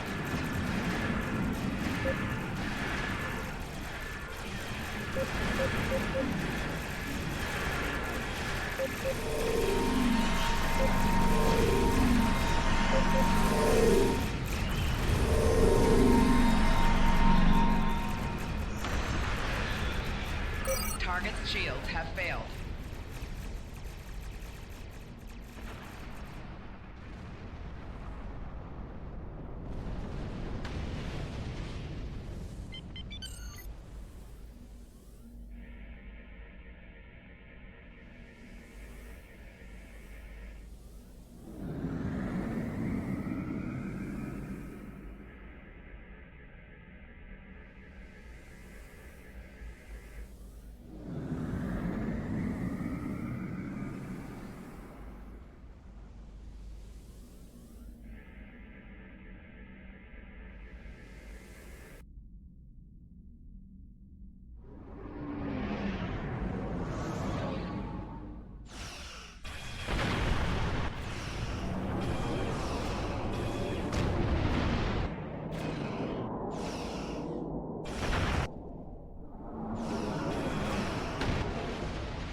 We're falling back.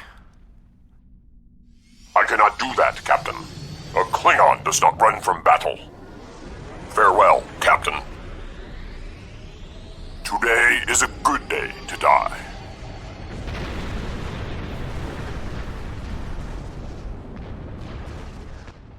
right, people. We've got one shot at this.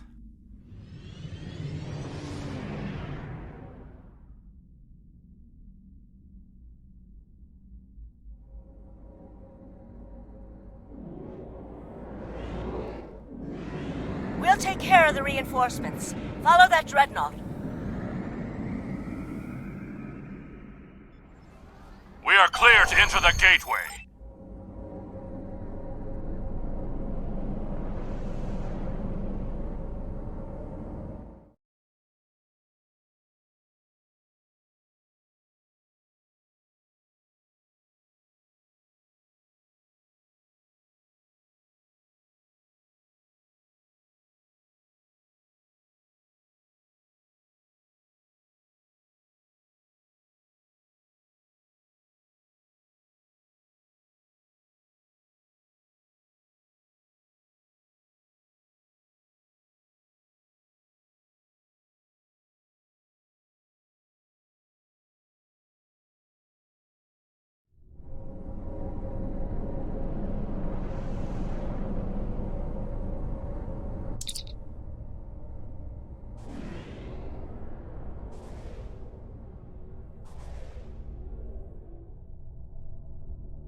The flagship's shields are down, and it's losing power. Looks like they're trying to interface with a sphere to give themselves a boost. This might be our one chance to board it and take control. I have 3 troop transports standing by. Warning.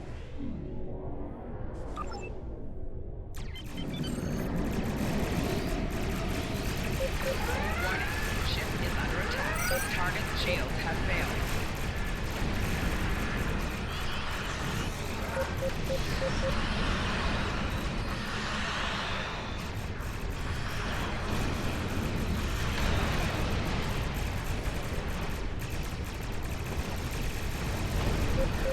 Signaling the carriers to move into position now. Herald reinforcements inbound. We need to deal with them.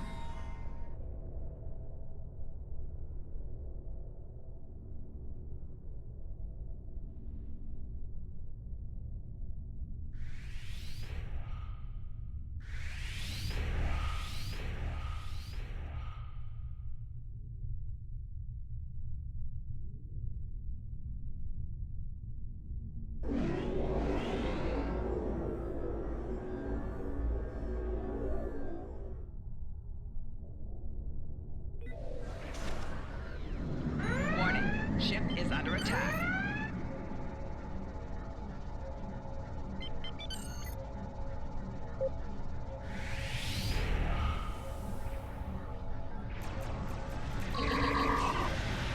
Target's shields have failed.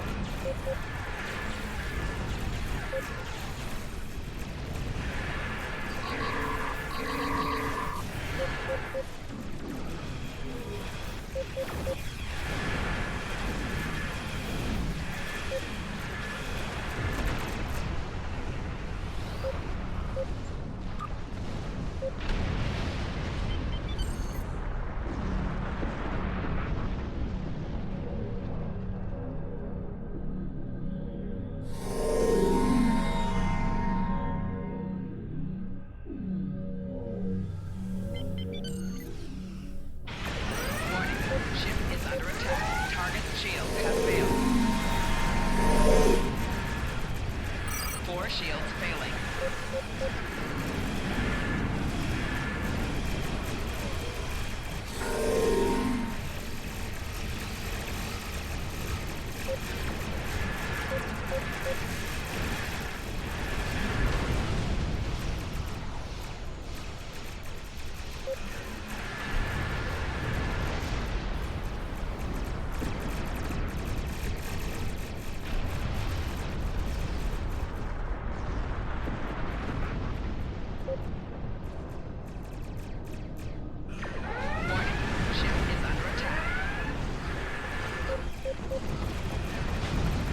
Target's shields have failed. 4 shields failing.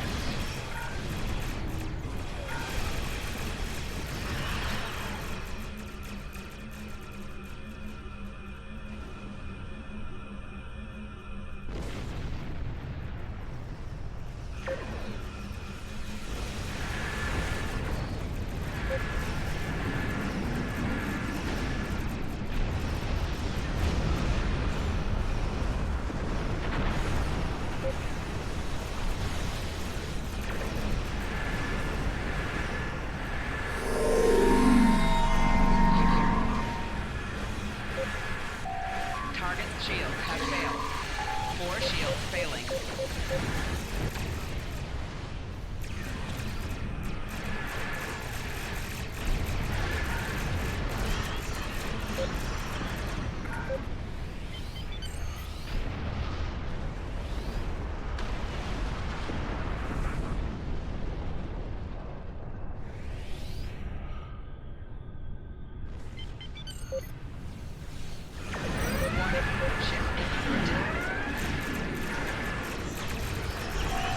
Target's shields have failed.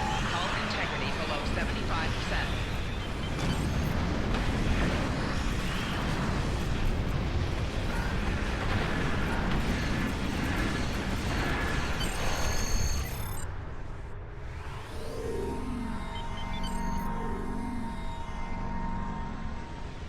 Boarding parties are on the flagship and reporting heavy resistance.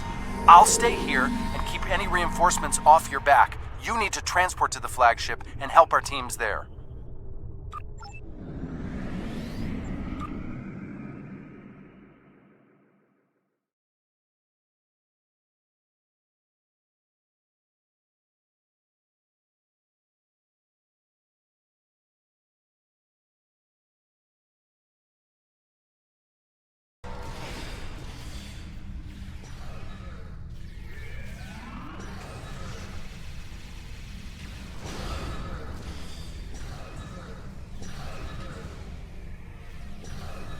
Great! We got through. What's your status? We can't reach any of the other away teams. Acknowledged. Sensors are picking up power fluctuations near your coordinates. The impact with the Quartar must have disrupted their systems. Start disabling anything you can reach. If we do enough damage, maybe that will help us take their ship.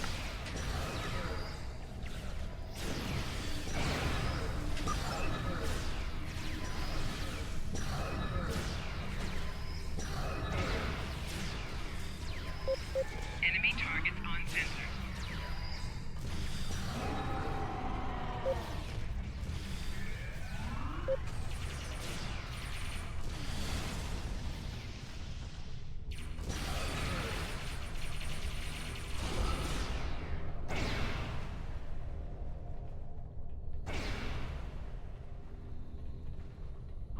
Away teams are attacking power junctions, but they are encountering heavy resistance. It would be an honor to join your team, sir.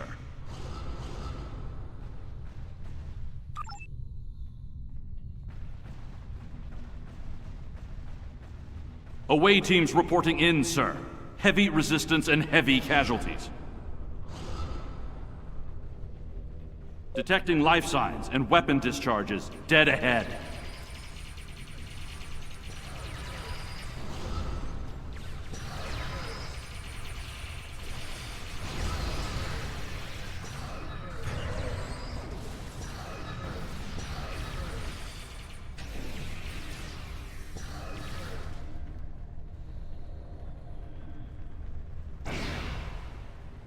I am detecting Federation and Herald weapons fire beyond this door.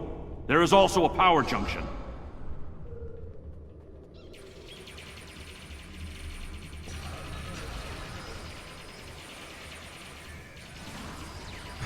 Personal shield losing power.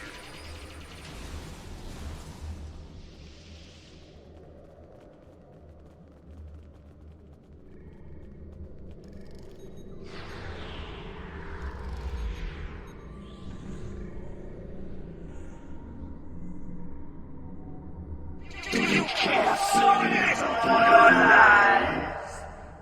When you know that with the wave of my hand, with the wave of what have you done?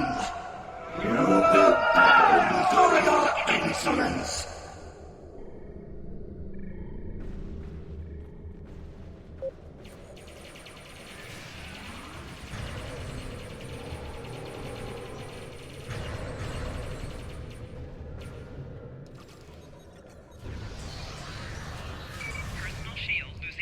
Matara is retreating. She might be trying to recharge her energy. Interesting, but it makes sense. Whoa, what are you doing over there? The fluctuations are increasing exponentially. Interesting, but it makes sense. The Iconians are energy beings.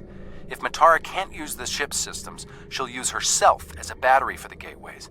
But that's probably dangerous for her. She's bleeding herself dry with every gateway. Keep at it. If you can drain enough of her energy, she might make herself vulnerable. Herald, reinforcements!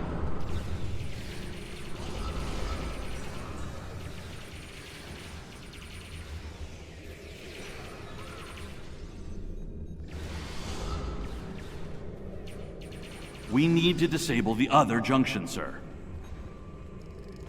There is another power junction ahead.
Damage this ship, but I will still destroy you.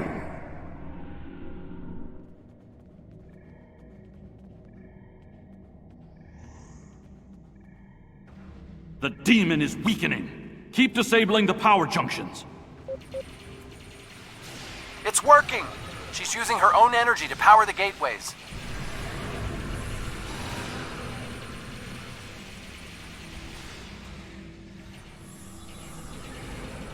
Take care of these annoyances for me, my pets. More reinforcements, sir.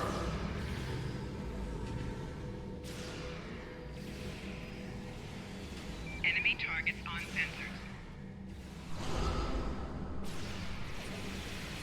The area is secure, and the other interface is just over there. I am detecting a third junction ahead.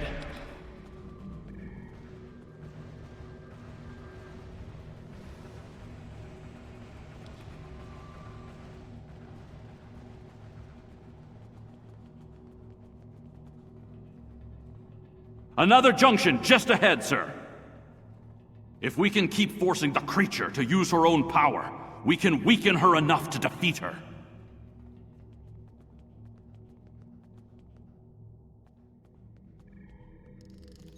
I am detecting strong energy signatures ahead.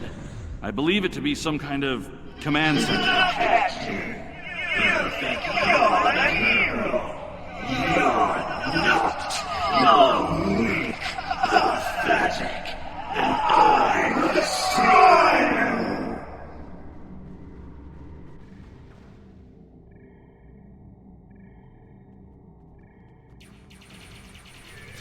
Scans confirm her energy readings are decreasing. This could work.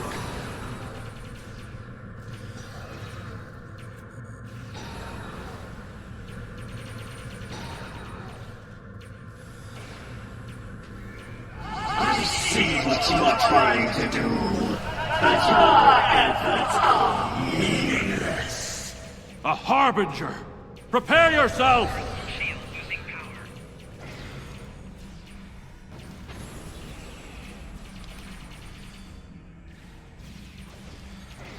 We must disable the other interface before we continue.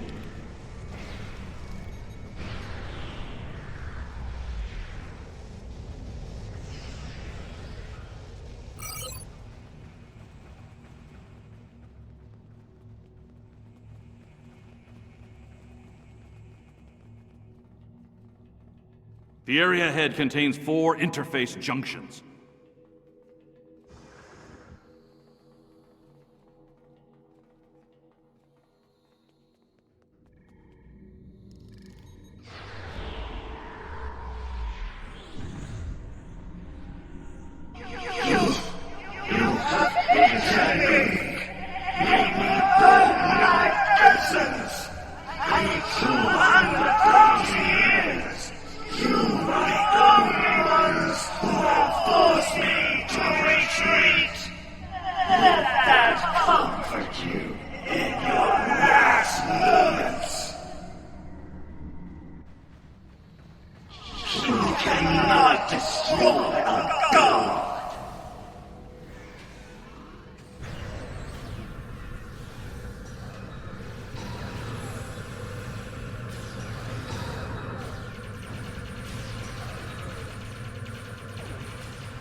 Reinforcements on their way.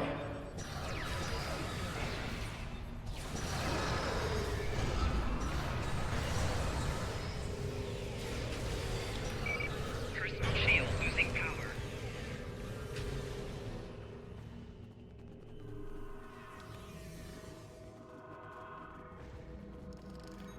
You believe my weakness.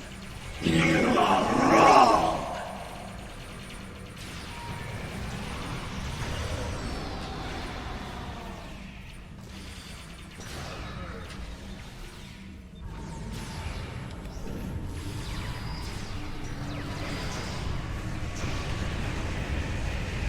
More reinforcements. Watch your back.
Shield losing power.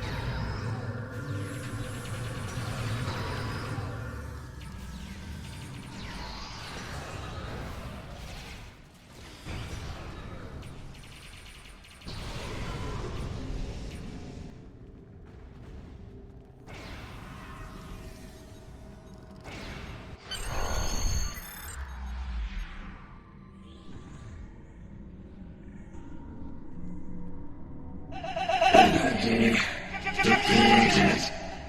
Not enough to sustain. But with the loss of my essence, I summon you. Avenge me. Patara, Patara. Immortalized falling, our sixth time, for this the galaxy shall burn. I see clearly now, Ticket. I will stand with you, and these creatures will pay for what they've done. Kill them! Kill them! transporter! Beam us up!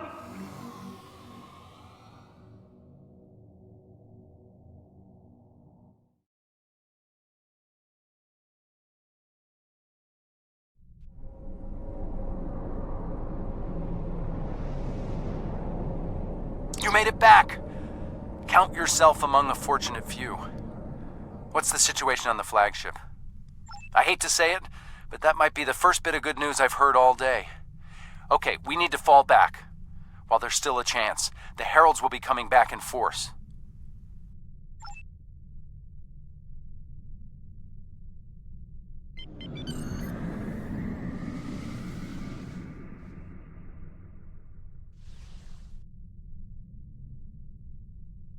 These warriors died well, and they will not be forgotten.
I don't think we have a choice now.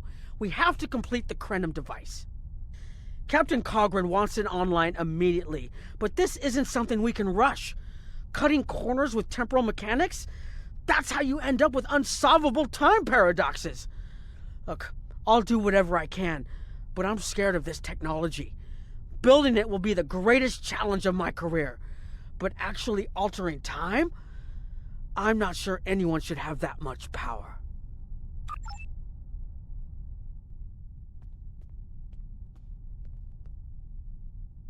I want to personally commend you. Whatever success we had in this mission was thanks to you. The Iconians have lost their leader. Their unity is broken. That might give us an opening to end this war. The cost, though, all those people, I can't help but feel that I failed them.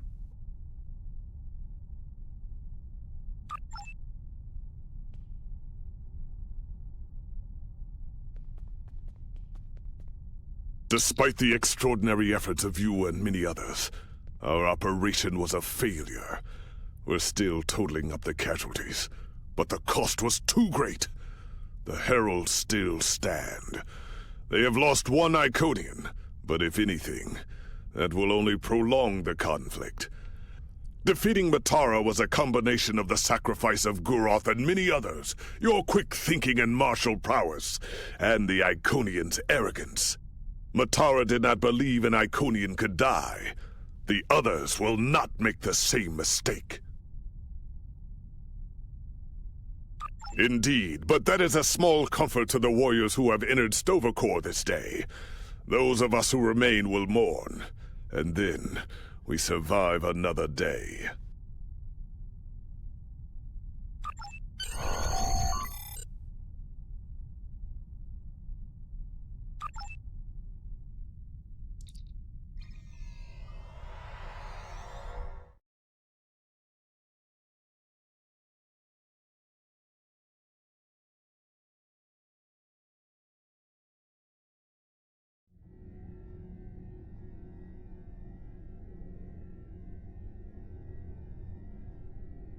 Our losses were great today, and we will mourn for every hero who died defending their galaxy. I am a warrior. I believe in honorable combat, direct tactics, and looking my enemy in the eye. Although you did manage to destroy Matara and break the unity of the Iconians, I now see that we cannot use traditional combat to defeat them. Captain Nog and his team will continue their work on the weapon. It may be our only option.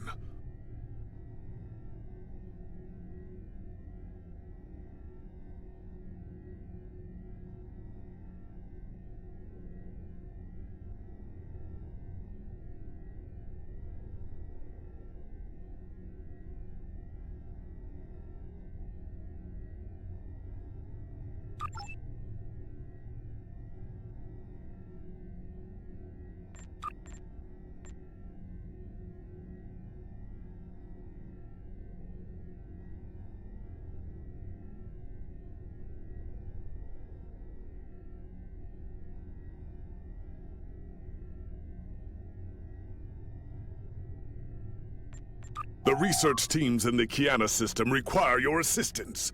They have been running thousands of temporal incursion simulations of how to use the Krenim weapon. But I need an officer with field experience to evaluate the project and its feasibility. You will participate in a focus test of the most promising options. A blade cuts both ways. We must be sure that what this weapon can do to the Iconians does not cause greater harm to us.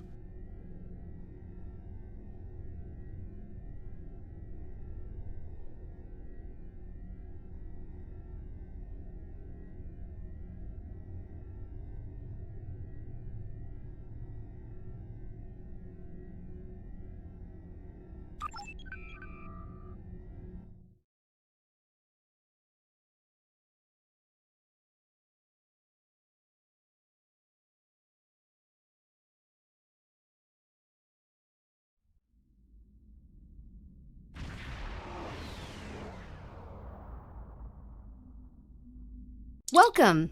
We have been working with the Krenim to build both this facility and a weapon similar to the one developed by Anarax in the 22nd century.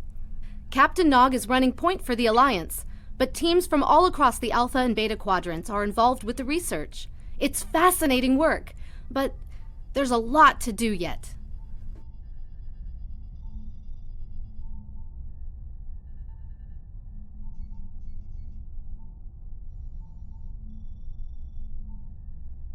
Captain Nog might be able to explain more. He's waiting for you. It's good to see you too. For a few weeks, I was helping the Alliance research new ways to deactivate Iconian gateways. We were making progress, but it wasn't fast enough to stop the advance of the Heralds. After Captain Nog made contact with the Krenim, I asked to transfer here. Now I'm working with interdimensional resonance harmonics to help recreate Anarax's work. Yes, I have. I guess the Solanae aren't visiting me at night anymore. Or maybe it's the 14-hour days trying to wrap my brain around complex temporal equations that are wearing me out. Either way, my sleep is greatly improved. Thank you for asking.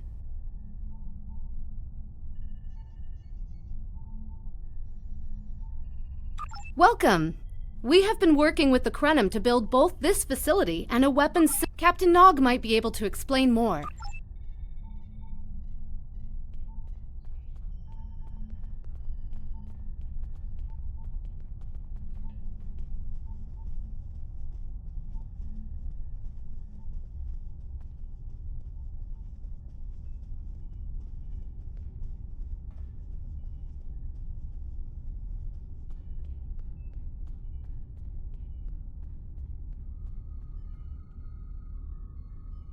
I wish I was seeing you under better circumstances. We've managed to make a prototype of the Krenim weapon in Anarax's records, but we have not attempted to use it yet. Time isn't something you mess around with, so we have been conducting simulations here of possible incursions, as well as developing new ways to protect and store data on various timelines.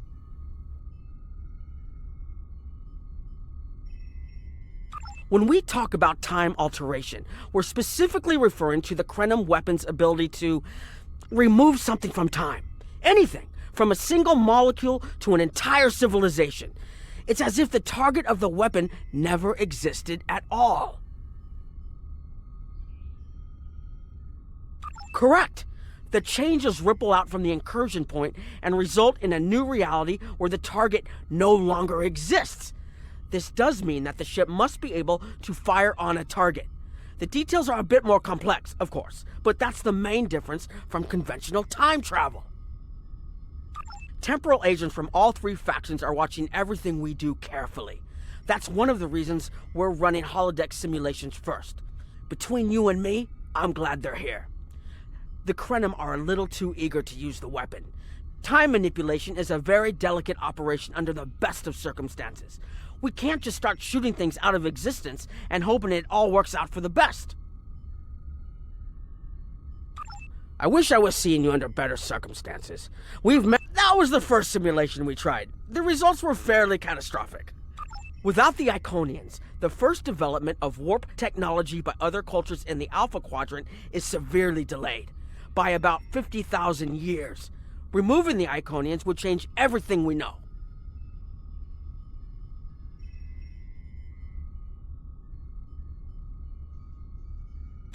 Let me put it this way. In one version, the Day Ones eventually rise to power and conquer most of the Beta Quadrant. They are forced back by the Vulcans, who never embrace logic, and later enslave much of what is now Federation and Klingon space. I'm not done yet. The Herc never develop warp technology at all, so they never invade Kronos and unite the Klingons as a warrior culture. When the Vulcan Star Empire finds the Klingons in the 22nd century, they were mostly farmers who had made some advances in epic poetry. By the present day in this simulation, the Vulcan Star Empire is locked in a to-the-death struggle with the Dominion. I wish I was seeing you under better circumstances. We've managed... Oh, that the Iconians can't time travel because it unravels their minds. She was being dramatic, but she was essentially correct. When most humanoids time travel, they retain the memories of their timeline of origin. So you realize when things have changed. Iconians are at least partially energy beings. You saw that when Matara was able to use her own power to open gateways. And their brain structure is very different from other humanoids.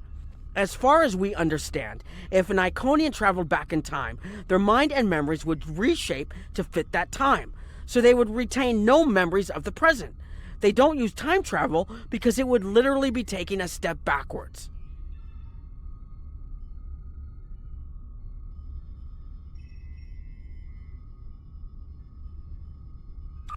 I wish I was seeing you under better circumstances.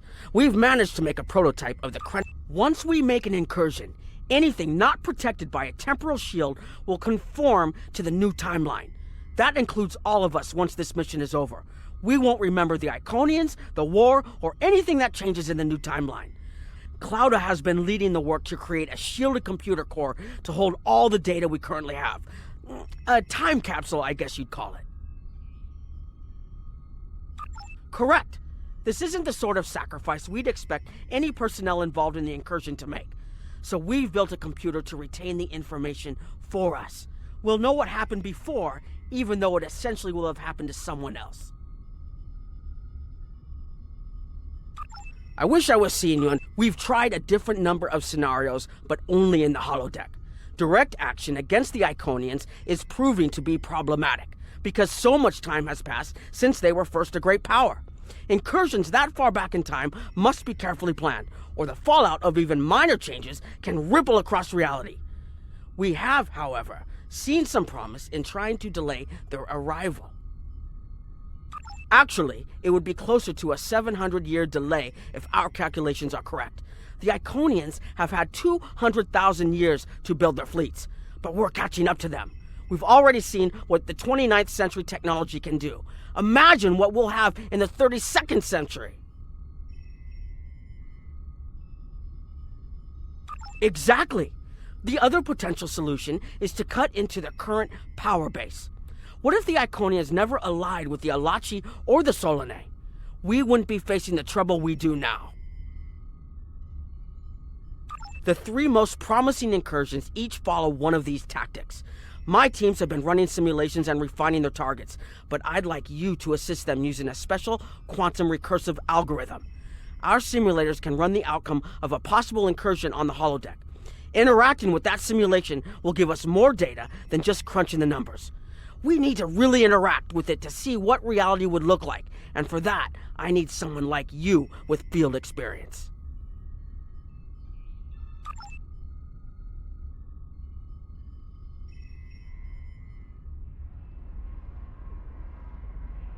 Hello. Please allow me to explain what we're doing here.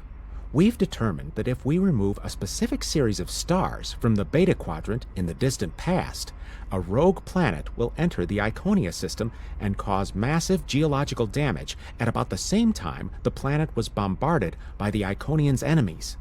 The technological buildup of the orbital bombardment that destroyed the Iconian civilization will still happen, but the Iconians themselves will have to deal with a natural disaster, not a war.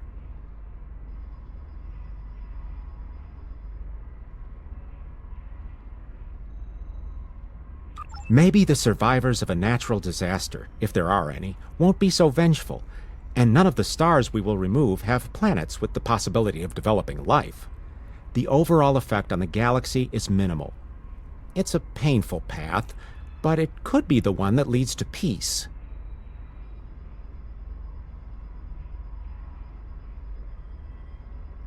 The number of stars we will have to remove is a concern, which is why we're trying this in a simulation first.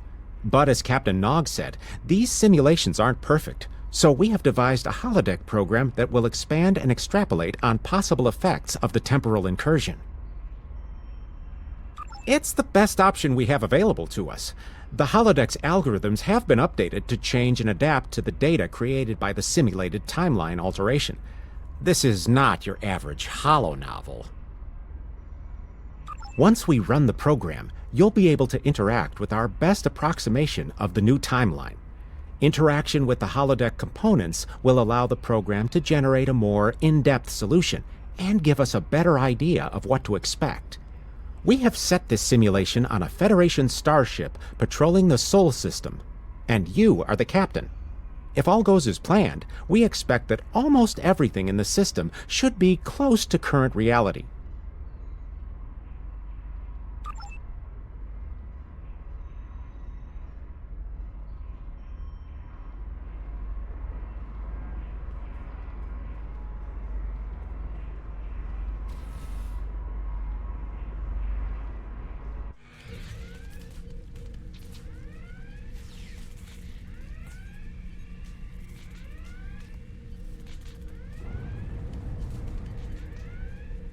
Captain, you're alive!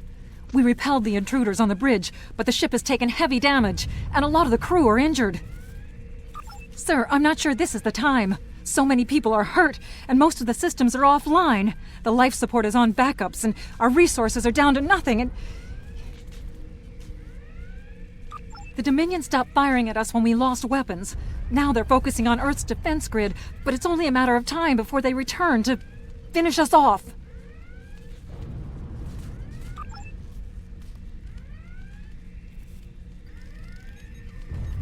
Sir, I tried to fight them off, but the boarding parties, the Jem'Hadar, we have to stop the Dominion. They can't take Earth too.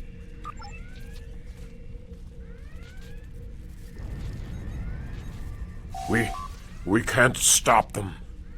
Maybe if we hadn't been at war with the Romulans. Maybe if the Klingons hadn't ripped themselves apart.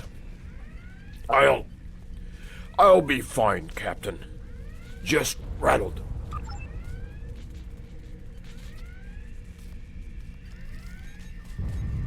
I never expected they would get so far into our defenses.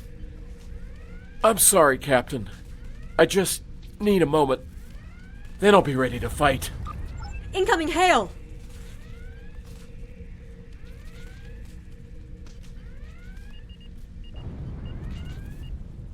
USS Ajax. Sensors show your ship is completely defenseless, and I would prefer not to delay our arrival at Earth to deal with such a minor annoyance. Surrender now, and I will guarantee the safety of your crew.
Hello. Well, where do I start? Hello.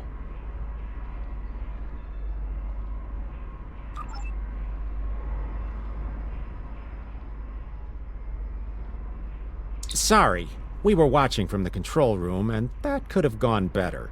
Even with all that, the simulation data on whether the Iconians were entirely eliminated from that timeline is inconclusive. We were able to record your interactions, and we've been able to piece together what happened from those. From what we can piece together, the Klingon Empire was never unified by its conflicts against outsiders, and the great houses turned on one another instead. The Romulans took the chaos as an opportunity to attack. The Federation stepped in to help the Klingons, and the war between the three factions basically ripped the quadrant apart. The Dominion then conquered all three weakened powers. Agreed. My team will continue working on other possible incursion scenarios.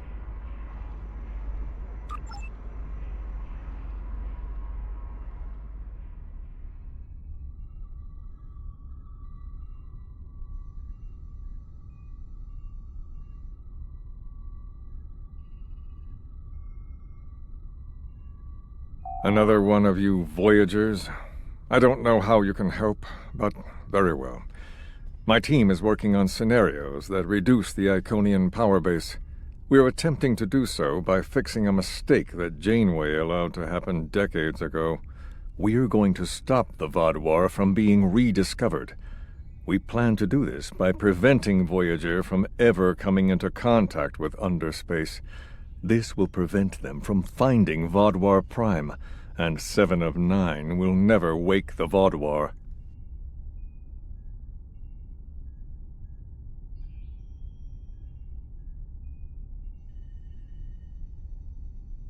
None of us are going to survive if we don't try to repair the damage you've already done. The goal is to cause a solar flare that will force Voyager to divert from the course it was on when it stumbled into underspace. If it safely passes without entering underspace, it can continue on its trip home and bypass the Vaadwaur entirely. Another one of you... No, but you're all the same. You come to our quadrant, meddle in affairs that don't concern you and that you don't understand, and leave chaos in your wake. Now you want us to help you alter time. Tell me, does that sound like something someone like you should be doing?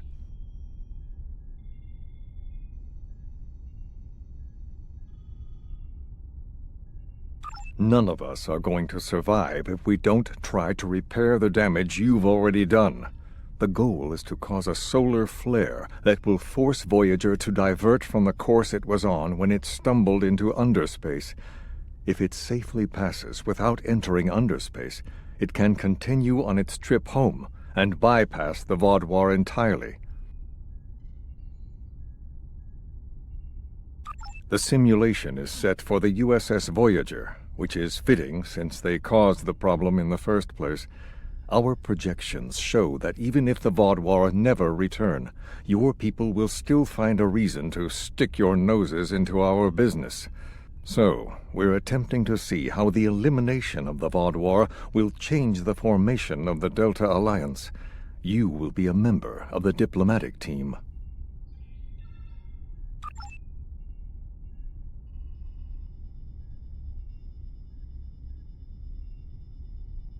Don't mind Noy. I think he partially blames people from your quadrant for some of the Krennin's troubles. After all, if Voyager hadn't restored the Vaadwaur, they would have never been in a position to ally with the Iconians. But there is no reason to dwell on past hurts. We're trying to fix what we can here, and then learn to accept the rest. Noy funnels that passion to help his people into his work. Perhaps it will change everything.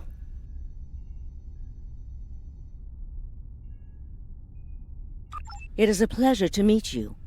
Both Captain Nog and Seven speak highly of you.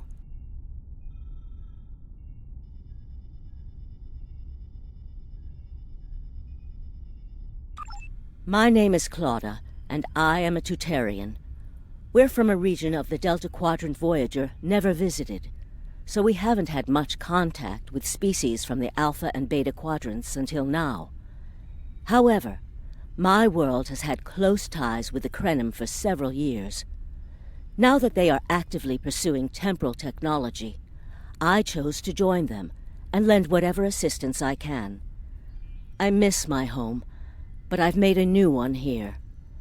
Meeting Noi has opened me up to a world beyond my own. It is a pleasure to meet you. Both I was on Kiana Prime with Noi when we received word of the Vaadwaur attacks. We had only hours to get the temporal equipment running and remove the population from the time stream. Since then, the focus of my work has been developing more stable data storage. We can see into other timelines, but we need a way to secure the data through temporal shifts so we can preserve information about incursions and their effects. In the case of a catastrophic shift, that data could be used as a map to restore the timeline. It is a pleasure to meet you. Don't mind Noi. I think he partially blames people from your quadrant for some of the Krenin's troubles. It is a pleasure to meet you. Both Cap...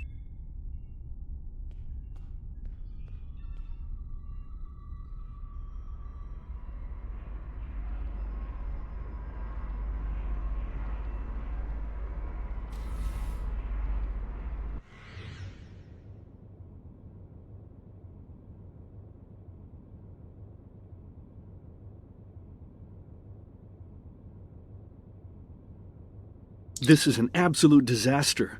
I had thought that Admiral Tuvok was being pessimistic about the chance for success here, but now I think he was right.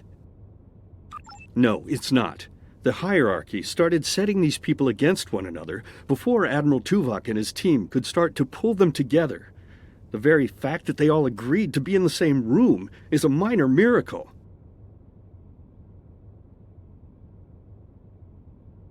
Eventually, between Vulcan logic, Klingon tenacity, and Romulan pragmatism, we'll convince everyone here that the threat is real, and an alliance is in their best interest. But it won't be easy. Now, if you'll excuse me, I see I have another argument to break up.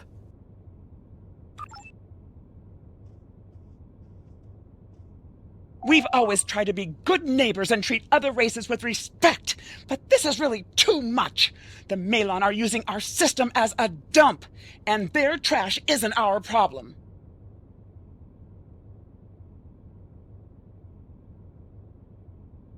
I should be shouting. I'm upset. The Malon are trying to force us off our beautiful new planet so they can turn it into something toxic.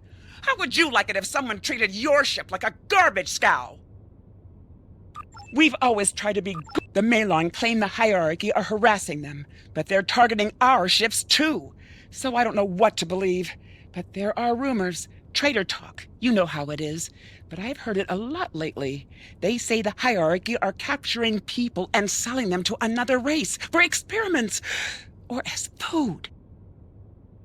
We've always tried to be good. The Malon might not be the biggest threat, but they are the most immediate. Wait until they start dumping their trash in your front yard and see how you like it. Are you here to preach about responsible waste management too? You can save it. I have a commitment to my people and my planet that supersedes any other concerns. I don't want to talk about the hierarchy. They're nothing but trouble. That's part of the reason we're looking for new dumping grounds. I've lost too many ships in the past year. Half a generation of valuable and desperately needed haulers. They're just gone. And I know the hierarchy is to blame. Are you here to... How dare you dictate how we should behave? The disposal of hazardous waste is a noble sacrifice my people make on behalf of their families. Who are you to cheapen their sacrifice?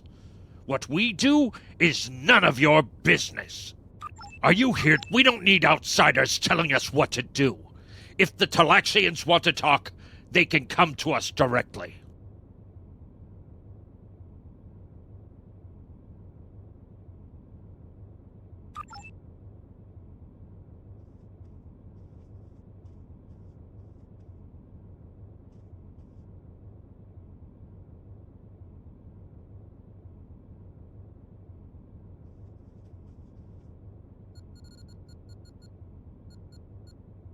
The Malon have resisted attempts to accept less hazardous waste management practices and continue dumping waste throughout the quadrant.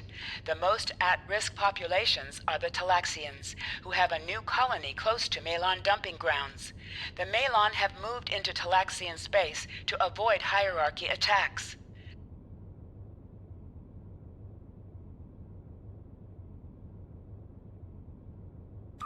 Diplomatic relations between the Malon and Talaxians are rapidly deteriorating. The Malon have accused the Talaxians of working with the hierarchy, a charge the Talaxians strenuously deny. The Benthans could possibly pressure the Malon to return to the negotiation table.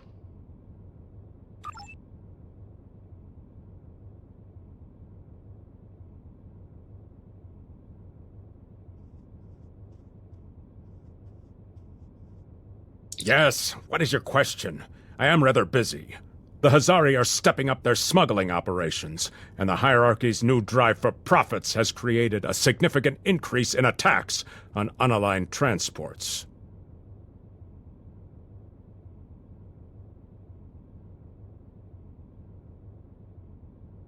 We have enough to do at the moment without getting into a dispute that doesn't concern us.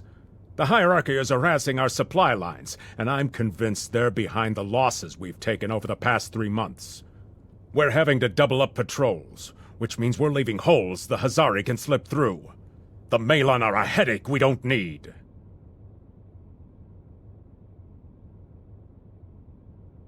Yes, what is your question? I am rather busy. Good luck with that. The Hazari aren't interested in anything but making deals. This whole meeting is just a waste of time. Unity might work where you come from, but I don't have any reason to cooperate with criminals like the Hazari or thugs like the hierarchy. What do you want? Did the Benthans make you one of their little deputies? Or was it the Malon? Before everyone broke ties with the hierarchy, they told us what people say about us. Mercenaries. Honorless. Ha! They all deny it, but we know. Now we look out for ourselves. No. We need to make a living, same as the rest of you. If the Benthans would take out the hierarchy on our borders, we wouldn't be forced to move into Benthan space. But no, they won't do that. They don't think mercenaries rate protection. What do you want? Fine, run back to the Benthans. I'll be here if you want to talk business. Unraveling this mess could take months, years.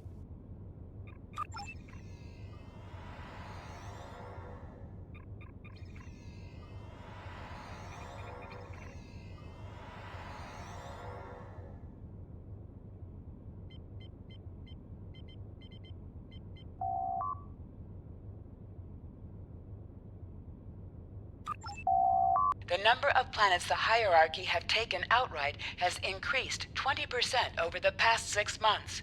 A push for higher profits has prompted steady growth of hierarchy territory.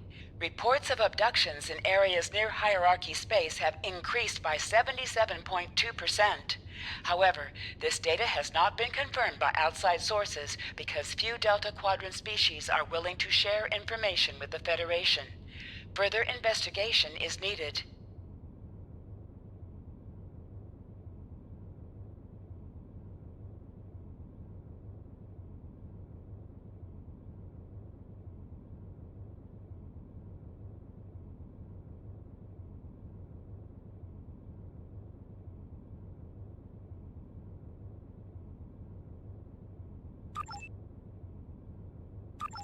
Ambassador's log, stardate 87234.5. Our allies in the Kiana system have been invaded by hierarchy forces. The Kiana colony is a small farming community with no strategic value, so the attack simply doesn't make sense. According to one survivor we managed to find, the hierarchy were working with the Ilachi. The Ilachi took captives to an unknown location.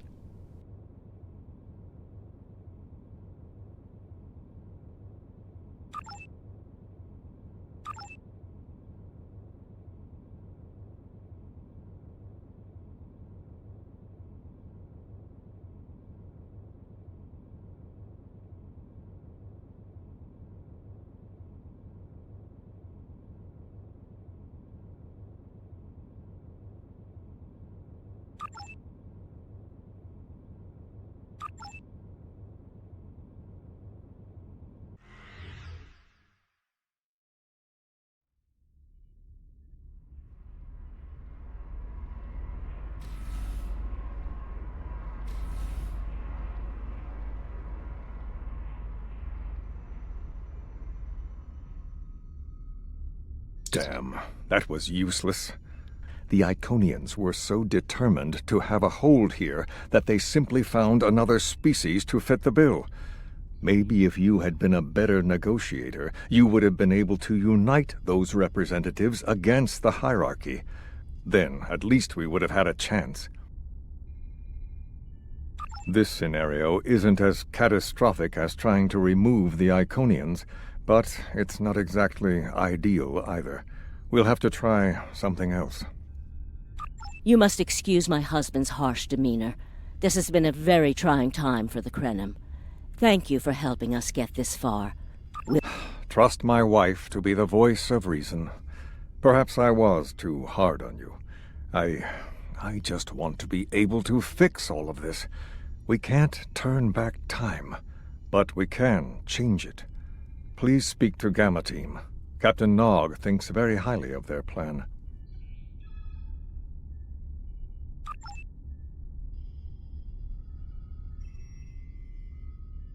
Hello. We've been waiting for you. Our team is focusing on delaying tactics. What if Iconia had never been discovered?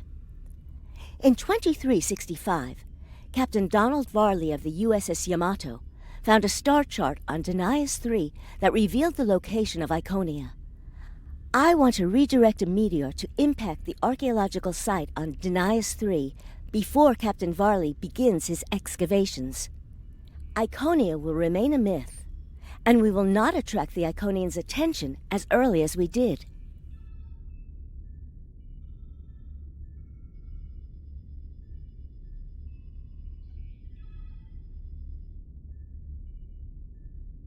True, but if you compare the changes in Iconian technology over the past 200,000 years with what the rest of us have done in the past 2 centuries, it's obvious that the Iconian culture has stagnated while we have advanced rapidly.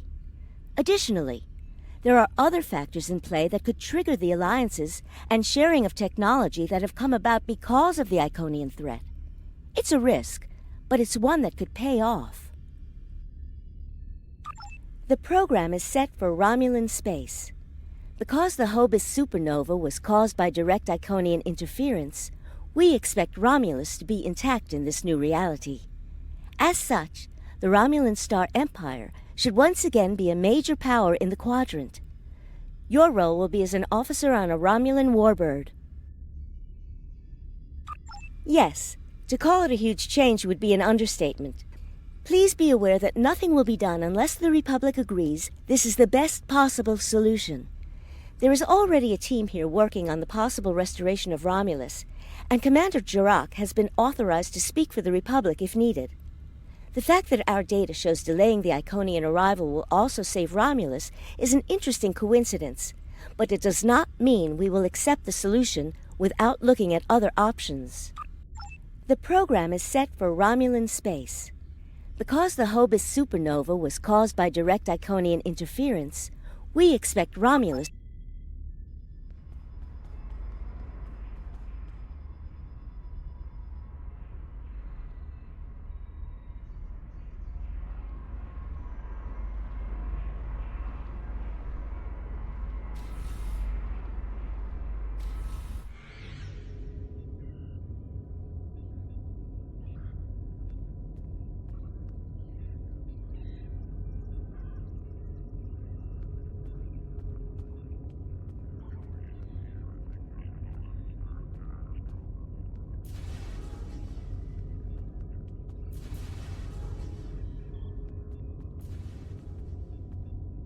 Ah, Sub-Commander. I'd like to test out some new security passcodes, if you would be so kind as to seal the doors and disable certain, equipment.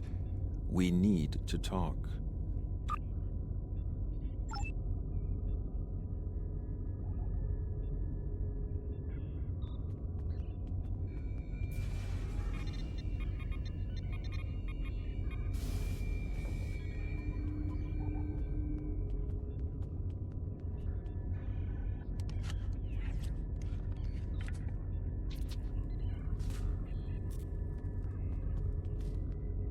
Thank you for playing along, Sub-Commander. The Tal Shiar can't hear us now. I need to talk to you about Datan and the Separatists. They've been located near the Dewa system. What we do next could change our future.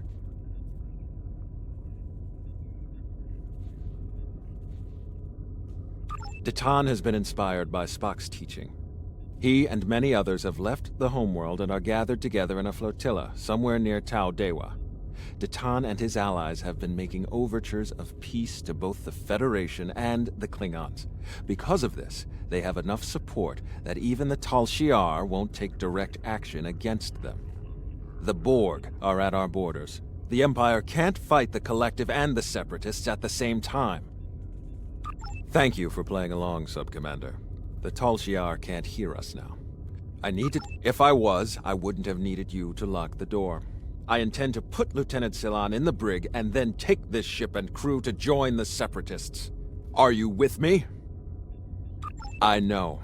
I have tried to work within the system, but the system is broken and corrupt. Datan and his people are building something better. You and I both know it. The crew knows it. We will take this warbird to Datan, and we will finally be free.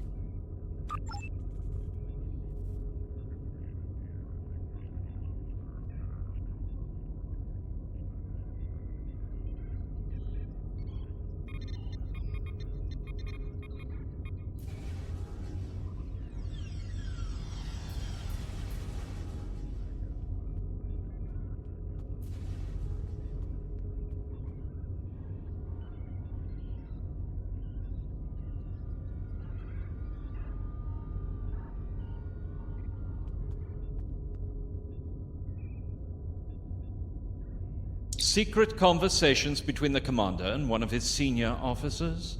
Very suspicious. Loyal citizens of the Romulan Star Empire have no need for locked doors. Tamer, you are a fool, and you will be the death of everyone on this ship. Datan and his people are terrorists. If you join them, you will share their fate.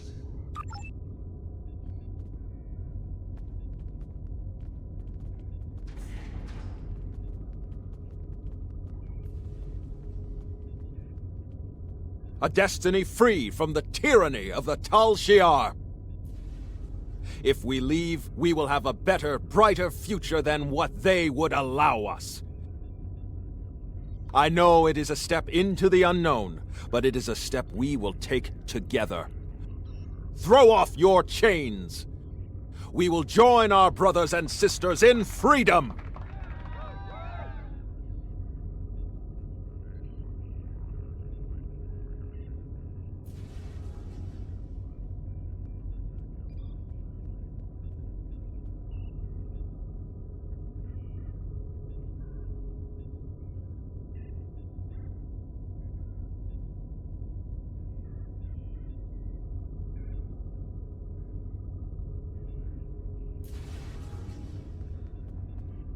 I wanted to let you know that I am with you and Commander Tamer.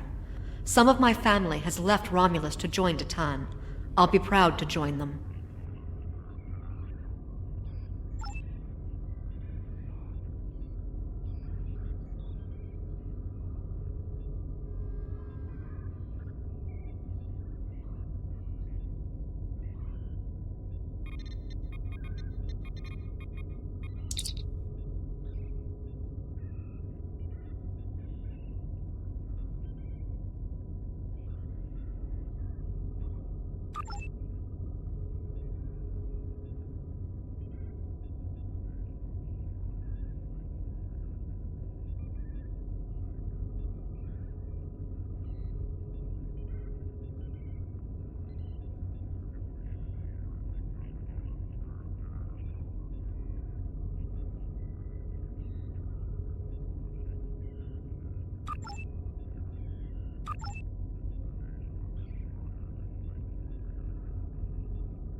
That is the most promising simulation yet. It appears there was some merit to our hypothesis that the Iconians advanced their plans due to early contact. The readings do indicate higher levels of Borg activity, but it should be an acceptable risk.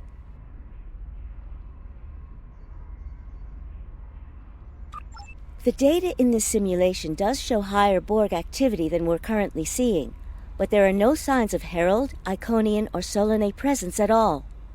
And while the Romulan Star Empire is restored to their former power, there is a democratic Romulan group opposing the Tal Shiar. And more importantly, Romulus is intact. This is the result many of our Romulan researchers have been trying to bring about. The political calculus of the quadrant will change, but the data supports what you saw on the holodeck. No Iconians. We have solid projections. The only suggestion I have now is that you consider it in conjunction with Captain Nog and the Republic representatives here.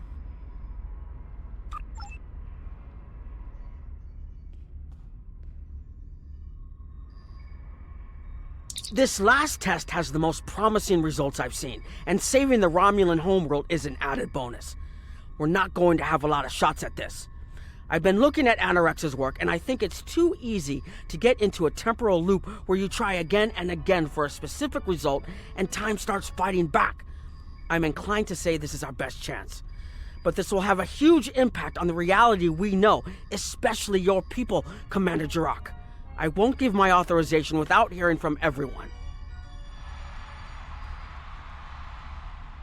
This is difficult.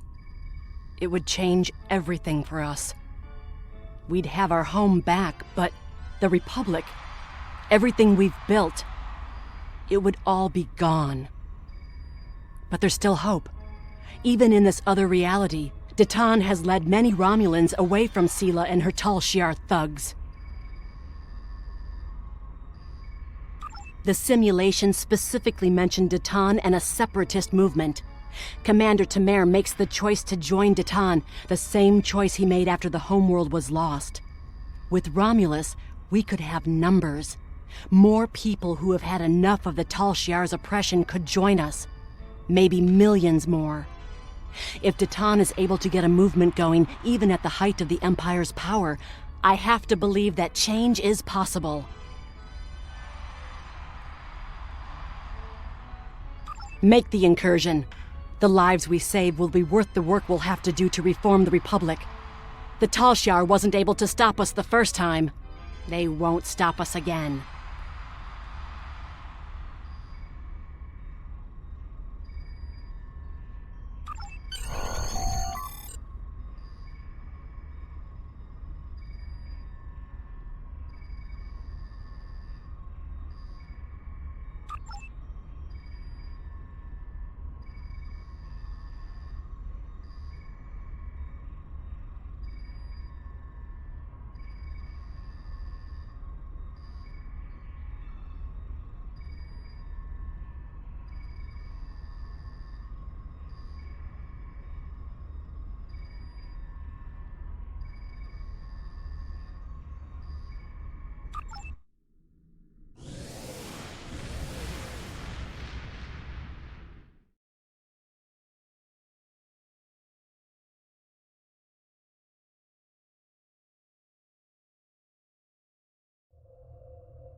Target acquired and locked. Activating weapon. Incursion complete. It will be good to see the world of my birth again.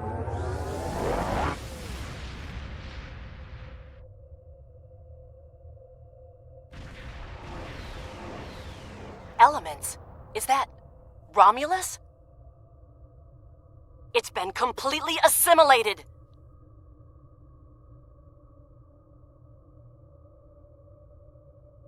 Yes, I think we have a problem. No. We expected to see some Borg activity, but this can't be right. I agree that this is unexpected, Commander, but we knew there would be anomalies. We need more information. Let's find out where the simulation might have gone wrong.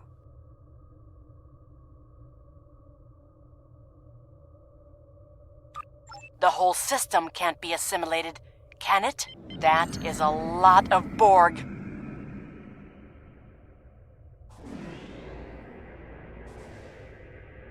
According to these scans, the planet has been completely assimilated. I'm not detecting any non-Borg life signs. This is bad. Really, really bad. We need to fix this. Borg ships decloaking! Red alert! Warning, ship is under attack.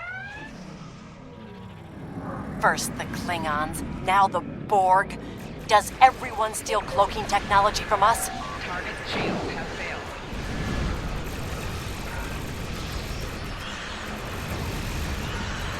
Borg reinforcements on an intercept course.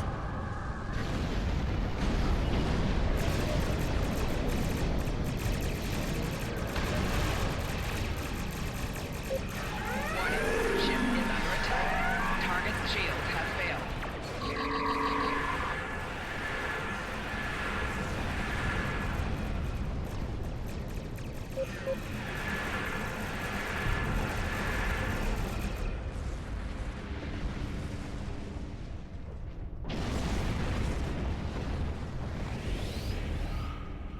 We need more information before we can fix this.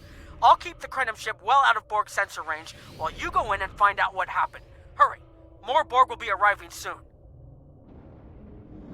I've modified some personal shield generators to shield you temporally as well. I'm transporting them over now. Hurry. The temporal shielding drains a lot of power.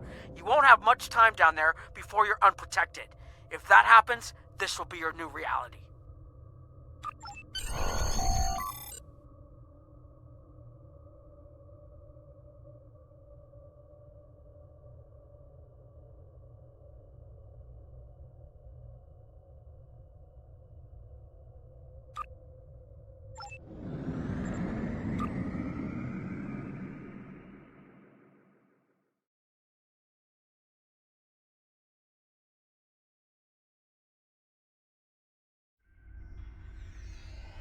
We need more data to plot a possible solution. With any luck, the Borg will have what we need. Maybe. Our focus is on restoration. There is a computer node in this area of the Unimatrix The that whole should have what planet. we need. All Find our the node people. and download all the They're data you can Borg. from the point where we made our incursion. That should help us find out how to fix this. I'm going to join you. I know this place. Or at least I knew this place. Before we lost the homeworld, it was a Talshar complex. Most of the secrets of our empire were stored here. I thought I was getting my home back, but now the Borg have taken it all away. This is like losing Romulus all over again. The controls ahead of us will unlock the bulkheads.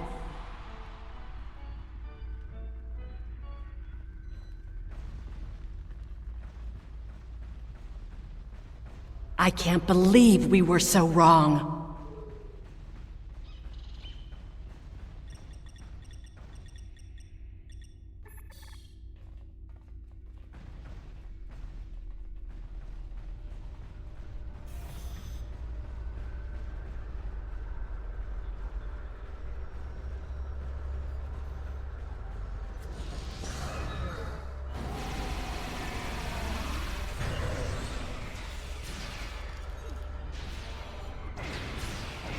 Cover me!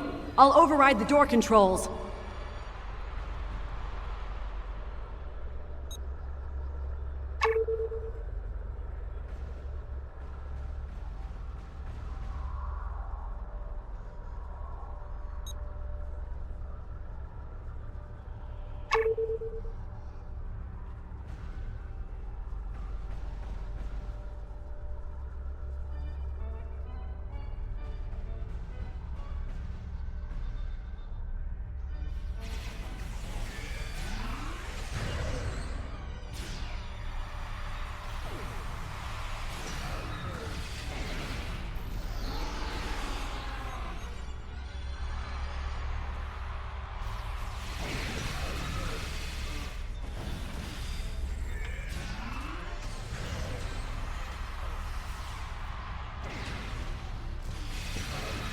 Got it.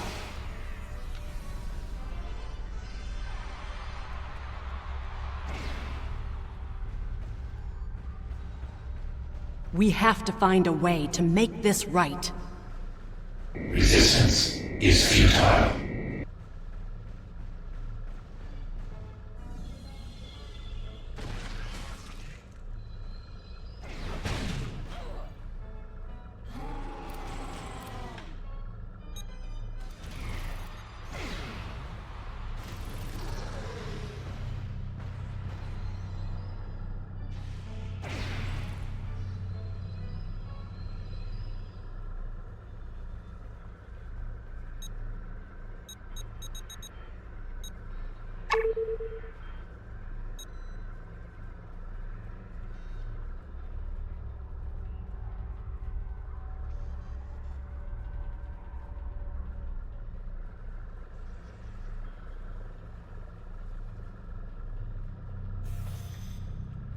There, that's the access node console we need. Locked. We'll have to circumvent their security measures. Wait! Incoming Borg!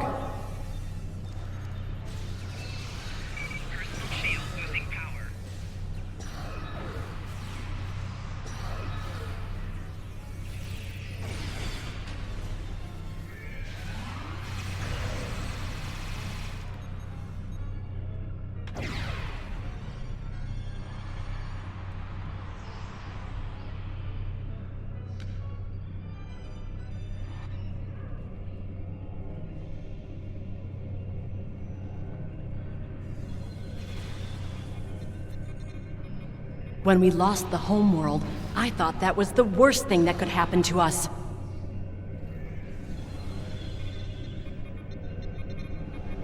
You will be assimilated.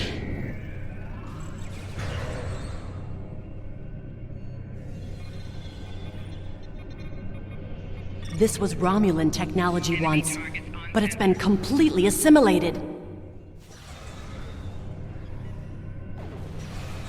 Kiev? You will become one with the Borg. Resistance is futile.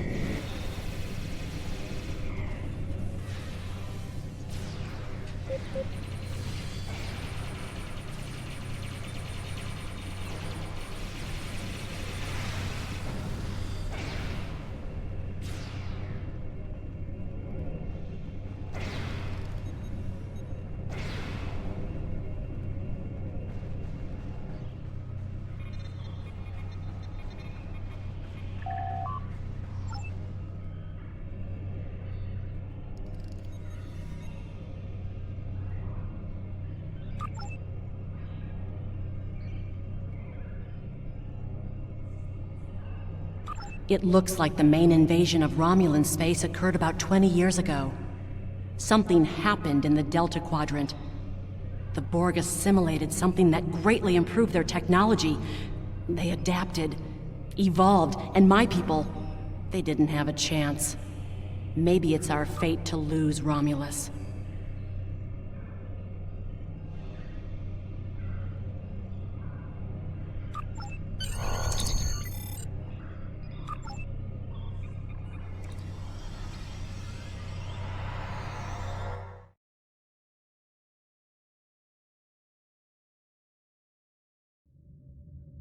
Let's get out of here. There are more than 20 Borg ships on an intercept course. More Borg on the way.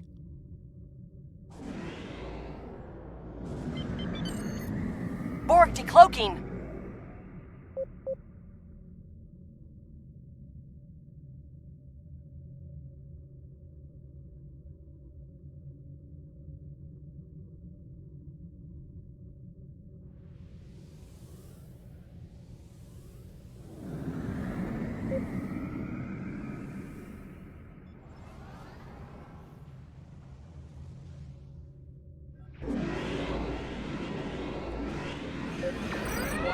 Ship is under attack.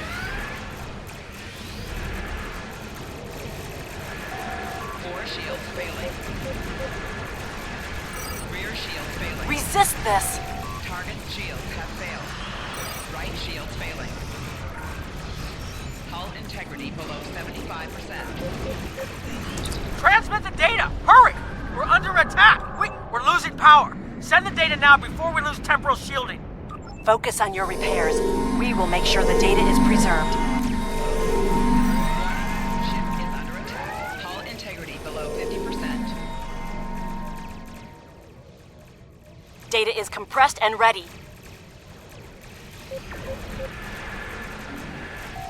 Target's shields have failed. Hull integrity below 75%. Core shields failing. Rear shields failing. Right shields failing.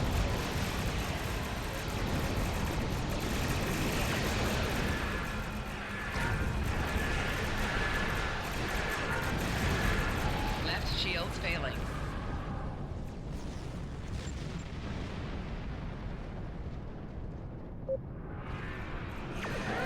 Warning, ship is under attack.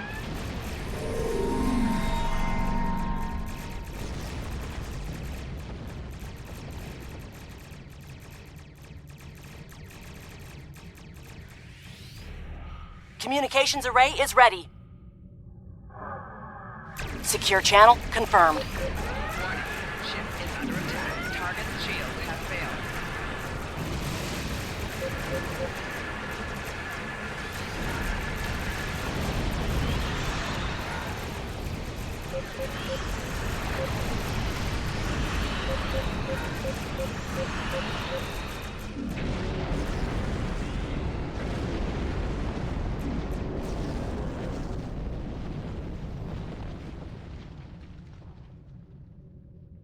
Data received! I'm running the numbers now. If we target the Borg transwarp network, the Borg may never be able to reach Romulan. It is a great risk. The Borg have a great deal of influence on the timeline, and there is no time to run simulations. Do we have a choice? We do not.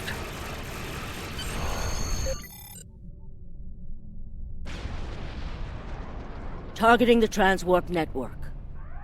Firing the weapon! Now!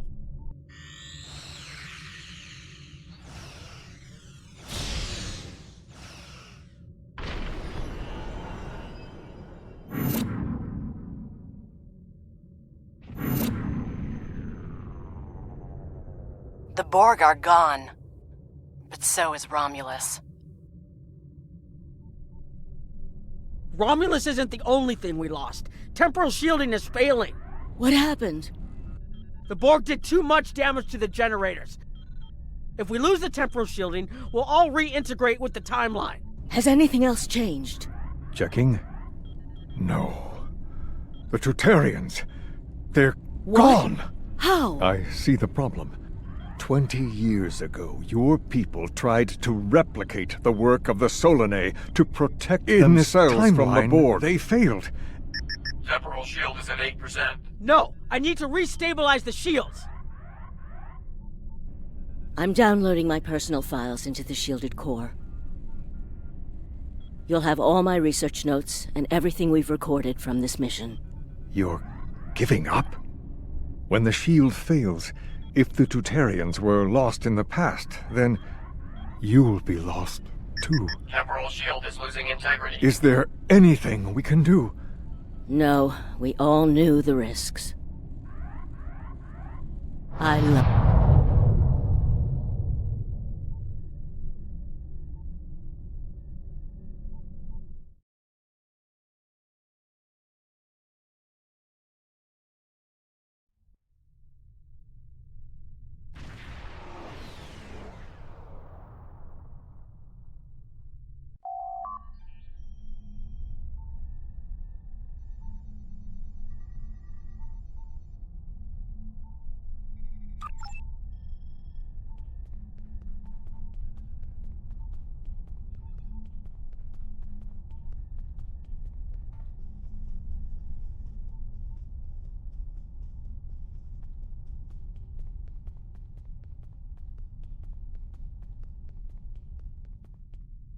We've found a temporally shielded computer core, and it shows 2 uses of the Krenim weapon.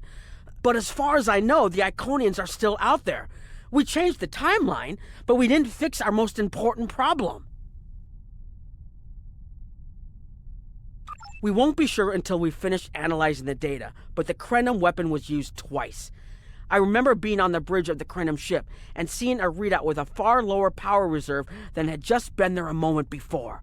I'm sure you had a similar situation. As to the greater differences, we'll know more soon. I only hope the ripples from what we did today don't start a tsunami. We've found a temporally shielded computer core, and it shows 2 uses of the Krenim weapon. But as far as we haven't dug that far into the data yet, and it will take some in-depth investigation to catalog all of the changes. Noi is going to lead the group taking care of that. I will say it is odd to find personal logs I don't remember making. Very. But from what we've already seen, it appears the reason the weapon was fired twice was because we had to try to correct a change we made. Technology like this seems so simple, but even the smallest change can make more trouble than it solves. We have to be more cautious.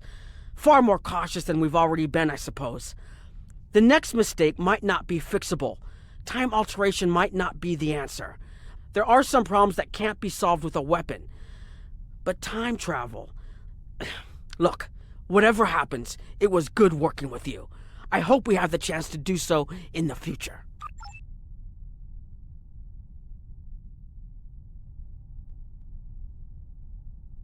I was conducting another simulation, and all of a sudden I got an emergency call telling me to stop everything. I will be looking at whatever data we managed to save to try and determine what went wrong. Maybe we can try again after we know more. It has been good to have you here, but we will have to consider if time alteration is really the best course of action. Of all the records we have of time travel, few have as drastic a result as this. Perhaps removing elements from the time stream isn't the solution we need. We've put so much hope into using the Krenim technology to solve our problems. Perhaps I was caught up in the possibilities and blind to the potential for disaster. We tried and we failed. But this isn't the end. We'll keep looking at the simulations as well as any other option open to us. I have to have faith that we will find a way to defeat the Iconians.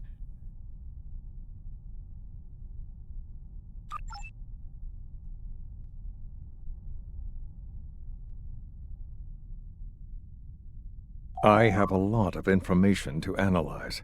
The shielded core appears to have made it through the process intact, and will give us a wealth of data on the timeline and how the changes have affected it. Clearly, you made a mistake somewhere.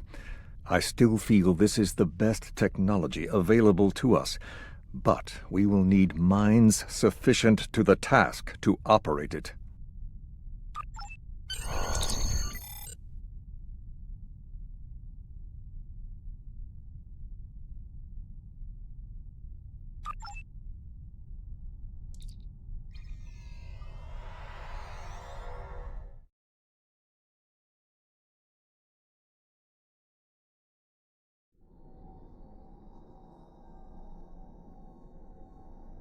Captain Nog tells me that the initial test of the Krenim weapon was less than promising.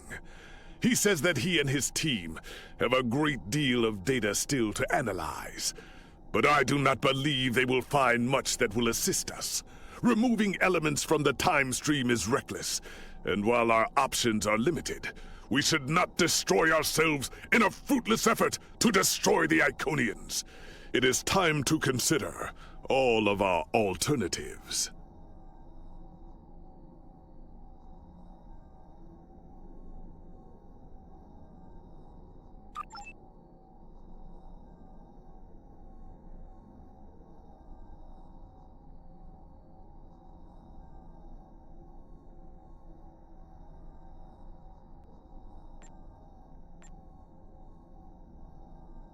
One way or another, the war ends today.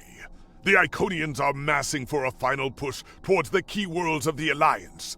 We are gathering any remaining forces to mount a defense. And perhaps, if we are fortunate, we will be able to turn back time.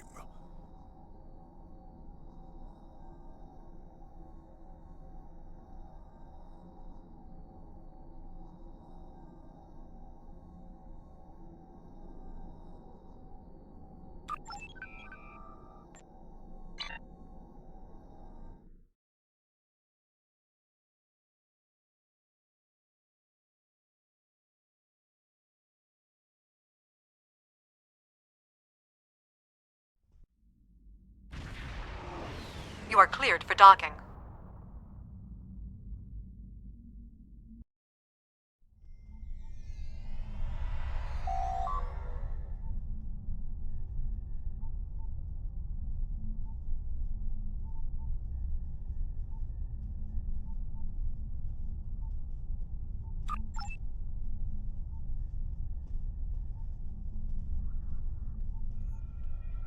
The High Command is still intact, and Kronos remains unconquered.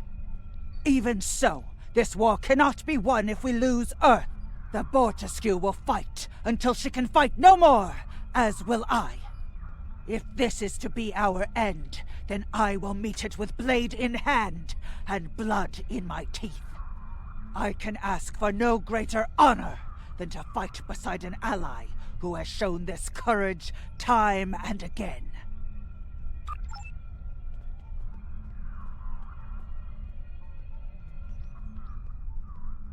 Glad you're here. We've been fighting non-stop and it feels like we're barely making a dent.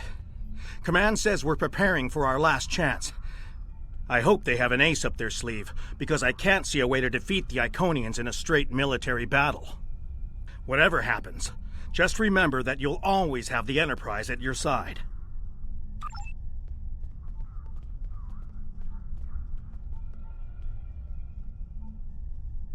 All these years of pain and strife, and it comes to this? I cannot believe that this is how we will end. Our suffering, our struggles cannot be rendered so meaningless. You know what we have been through. This bitter taste, this grief that washes over me, cannot be the last thing that I feel. We will rise again from this. We must.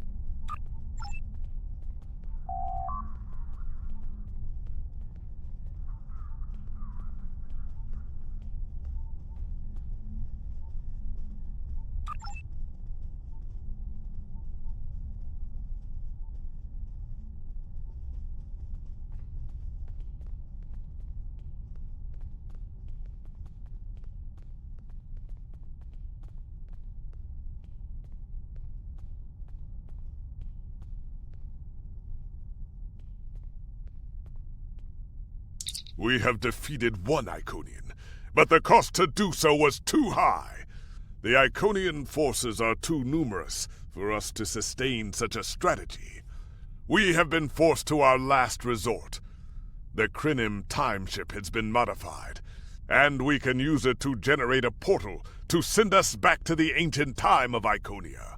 Once there, we must prevent any Iconians from escaping the destruction of their home world. If necessary, we must kill the remaining Iconians ourselves.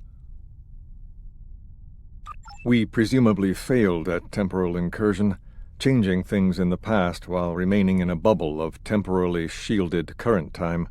This allows the timeline to unfold as it will, almost randomly.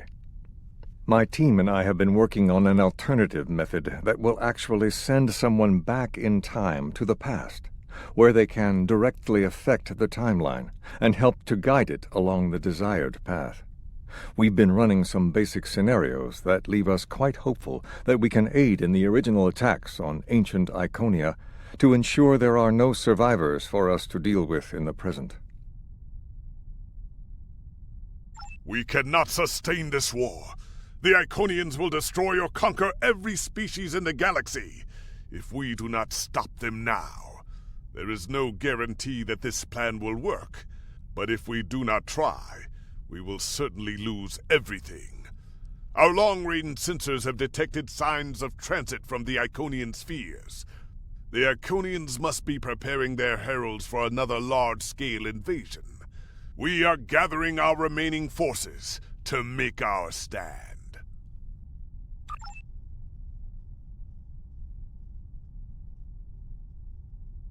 The Iconians have picked our next battlefield, and it is the Sol system. If Earth falls, we have lost this war. We have one move left to us, and it is to move this war to a battlefield of our own design. We will attack the Iconians in the past. We've identified that the Iconians were forced from their homeworld in an attack 200,000 years ago. We will take part in that attack and ensure there are no survivors to fight us in the present. Noy's team is busy reconfiguring the time ship. There are no guarantees, even with time travel on our side. We must hold out long enough for a ship to pass through a temporal portal. That means fighting this fight and every other until this technology is complete. Captain, this goes against everything we stand for. Everything we've been fighting for. You talk of honor and duty and freedom. All of these will just be words if we fail. We can try to live up to these ideals when we survive.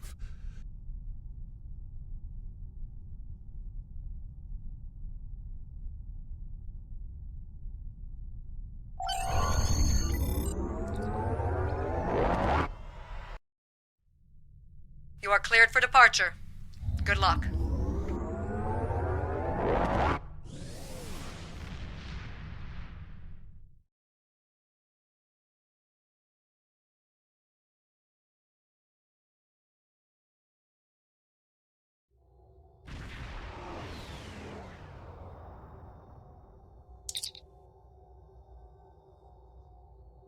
I've gotten word from Noy. They've completed their modifications, and the Krenim time ship is on its way. We must hold off the heralds long enough for the Krenim ship to arrive and generate a portal. Once the portal is open, we will go back in time to ancient Iconia and try to change history. But first, we must survive long enough to do so. Enterprise here. We've intercepted a group of heralds. Can you give us a hand with them? This is the USS Hood. Our attack group is taking heavy losses. RRW the Veteran is responding to your call for assistance, Hood. Target shields have failed.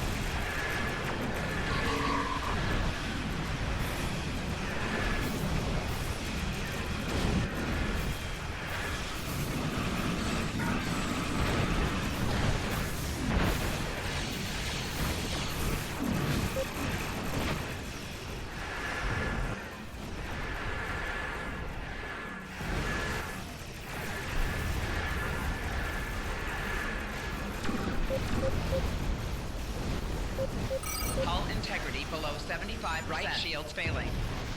Target shields have failed.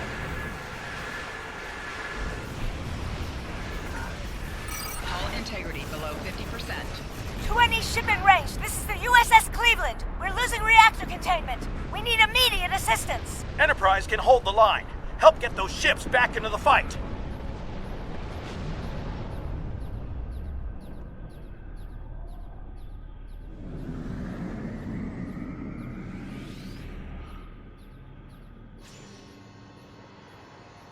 Magnetic fields are failing. All hands, abandon ship.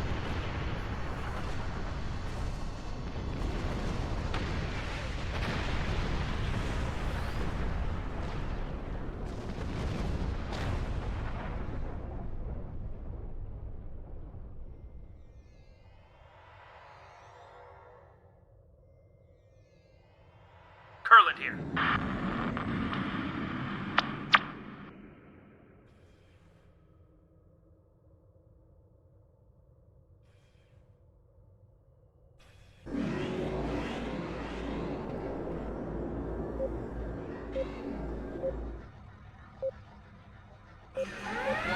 Ship is under attack.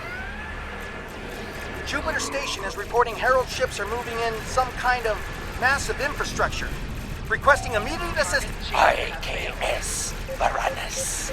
Changing course to Jupiter Station.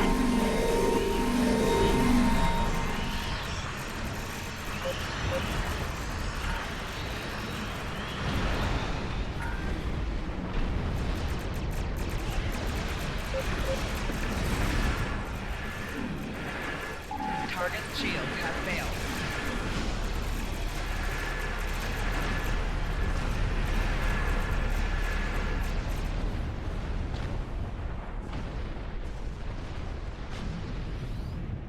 The shipyards are losing integrity. We need someone on damage control, or we may lose them before the ships in dock can mobilize.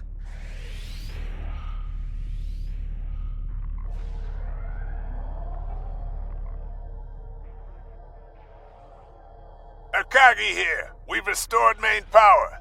Thanks for keeping the gantries intact. Bringing the fighting 99th Attack Wing into battle now. This is ESD control. We're losing life support and transporters are offline. Earth's space dock has lost main power. We're evacuating the crew.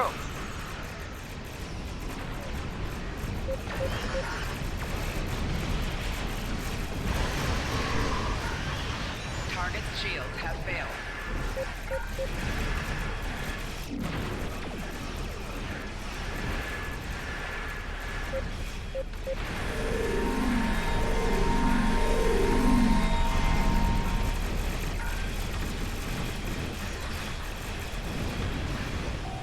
Left shield failing.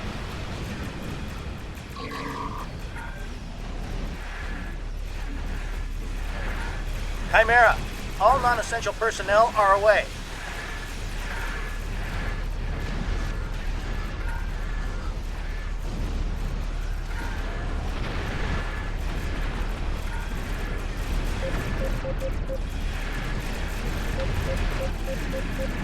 Target's shields have failed.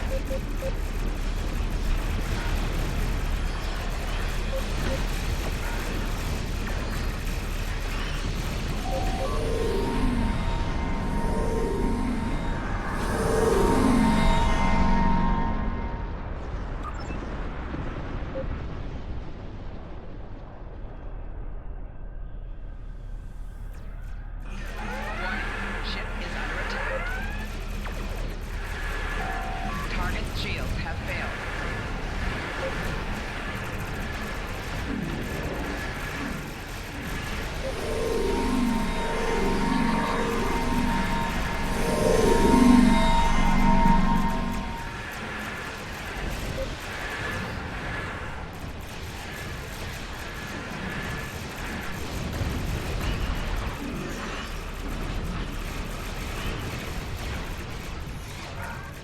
Target's shields have failed.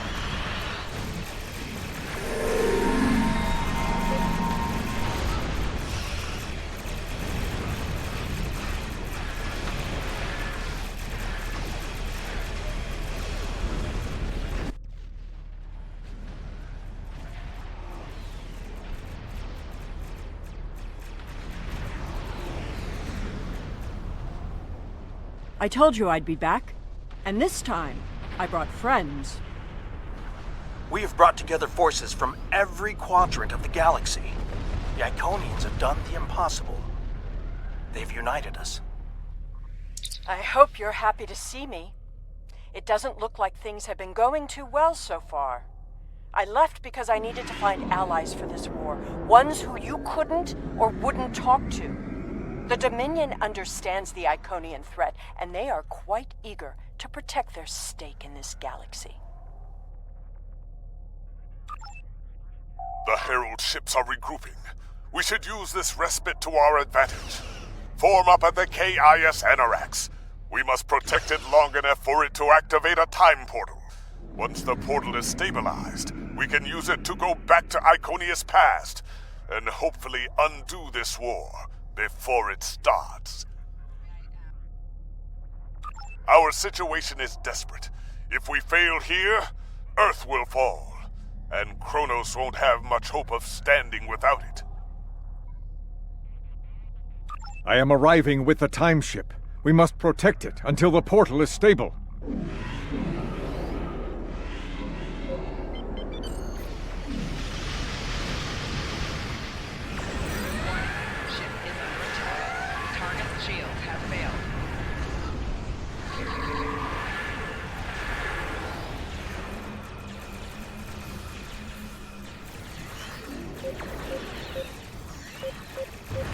Keep the Iconians off of us. Temporal coordinates have been identified.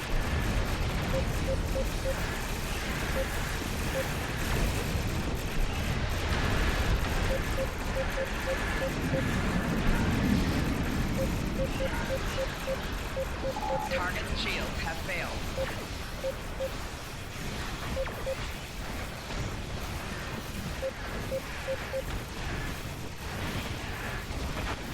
We're halfway there, creating a bridge across space-time. Hull integrity below 75%.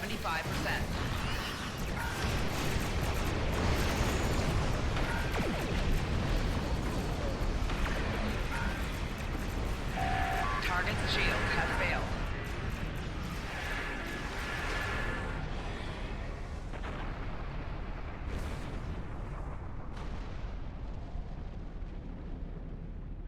Just a little bit longer, stabilizing the temporal portal so a ship can travel through it.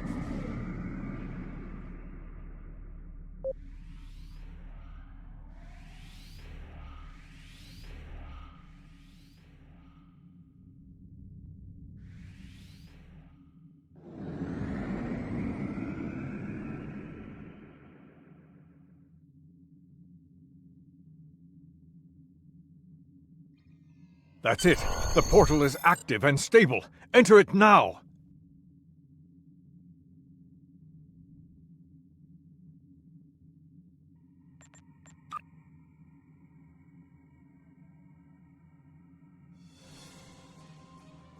Energizing temporal emitters. The time portal is open and stable. Go! Get through that portal! Setting a course now. The heralds are firing on the portal! The portal is destabilizing. Hurry!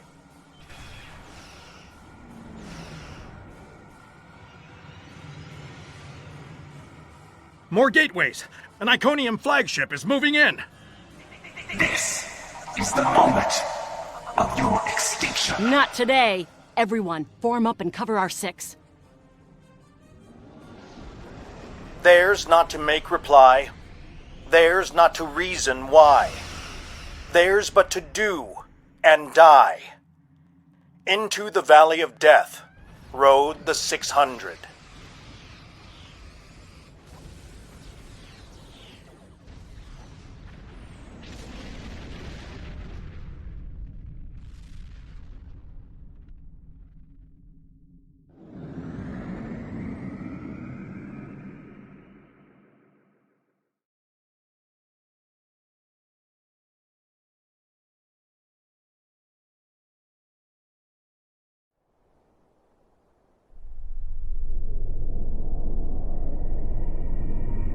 Evaluating astrometrics.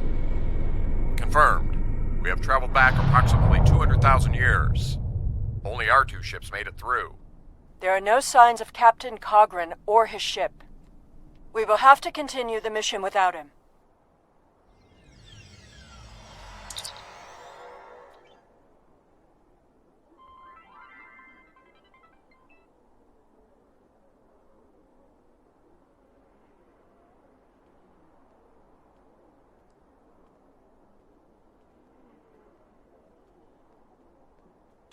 Perfect. This will give us a moment to get our bearings and figure out how best to prevent the Iconians from escaping their doom.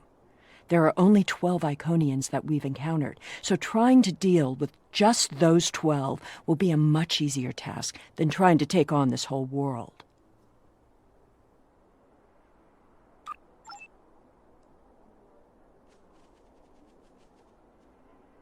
Greetings of the whole to you, strangers, and welcome to Iconia.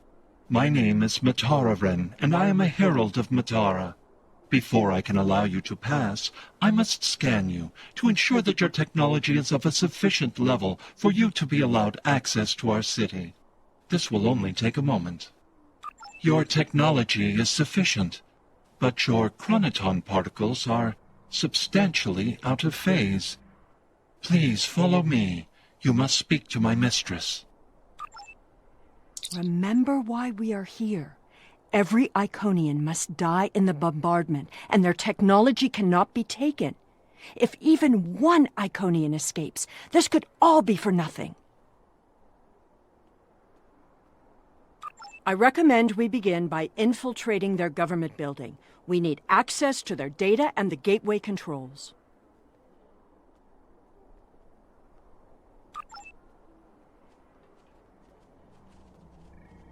You've seen the ruins of a once mighty empire. This is Iconia at the height of its power.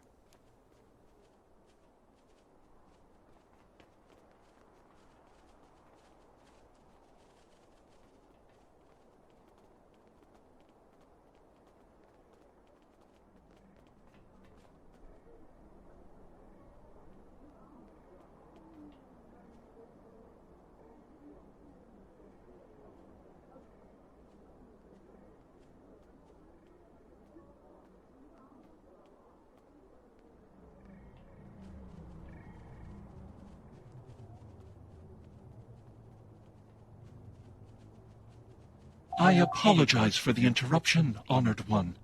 These travelers have just arrived at our city. Their chronoton particles are out of phase, and per your instructions, I have brought them to you. Thank you, Mataran. You may return to your station. Greetings, friends, and welcome to Iconia. It is highly unusual to receive visitors with such unusual chronoton signatures, and yet we have had 2 in less than a cycle. Do you know a being named Cogran? Wonderful. He will be quite pleased to reunite with you. You should be able to find him in the residential district. I imagine you passed through the same chronoton-charged nebula he did. That would account for the anomalous readings. Since you are explorers like Cogran, I suggest you speak to Lemiran. She is the keeper of our world heart, a repository of all knowledge and a genetic record of the worlds we have visited. The astrometrics data in the world heart could prove quite useful to you. Do you have any questions? Our world teems with life, but we were the first to become self-aware. Time is no enemy to us.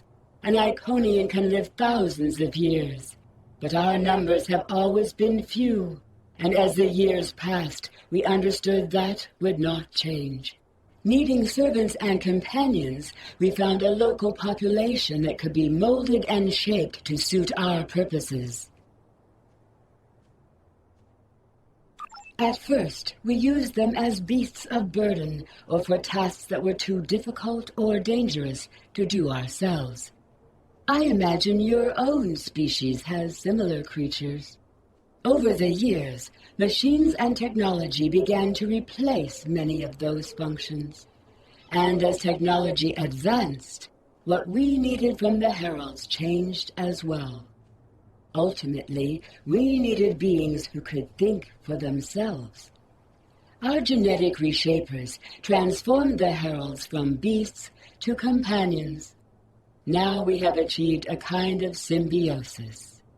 The Heralds perform the routine tasks that keep our society moving. We provide leadership, technological advancement, and defense. We are patrons, parents, and perhaps even gods to the Heralds. In turn, they are our hands, our eyes, and our pets. Each Herald is created to fulfill a specific function for his master. For example, it is my duty to interact with visitors to our world, but I cannot always be there to greet them. Mataran stands in my stead, examining those who seek our gifts and bringing any special guests, like yourself, to me.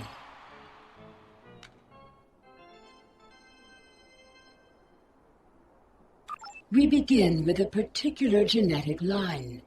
Sometimes we will use archived genetic material from the world heart, but most often we simply take what we need from heralds who already perform a similar service. We then resequence the genetic material in utero, removing any defects and enhancing natural abilities the herald will need. We also modify their behavior, to ensure loyalty and remove unwanted aggression. Once they are born, we begin an intensive training process. Heralds mature very quickly, so by the time their training is complete, they are fully grown and ready to serve.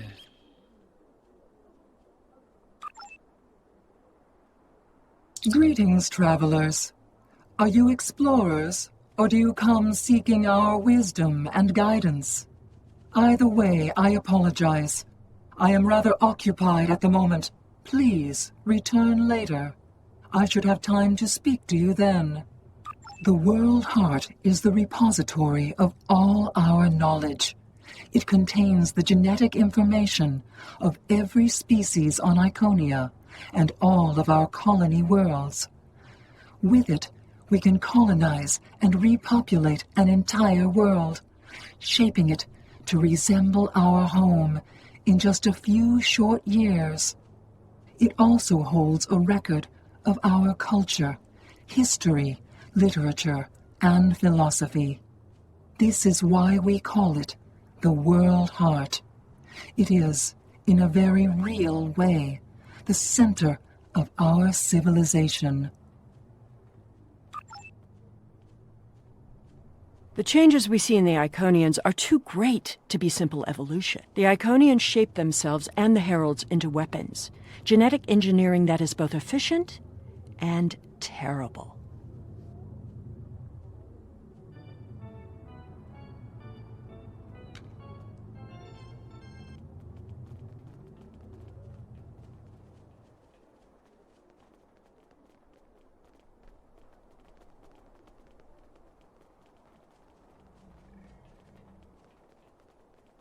You made it.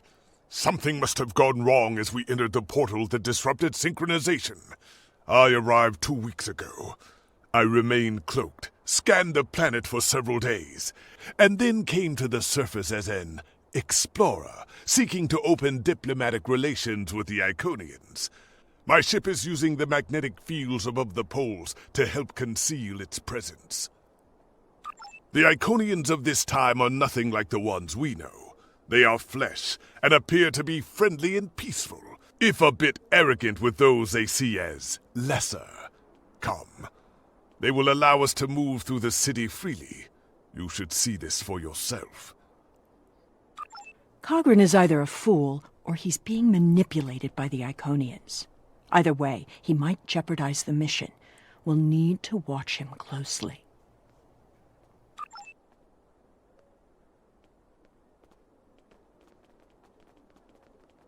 Someone's calling for help. An injured herald. This could be a chance to learn about their physiology. Perhaps even find a weakness.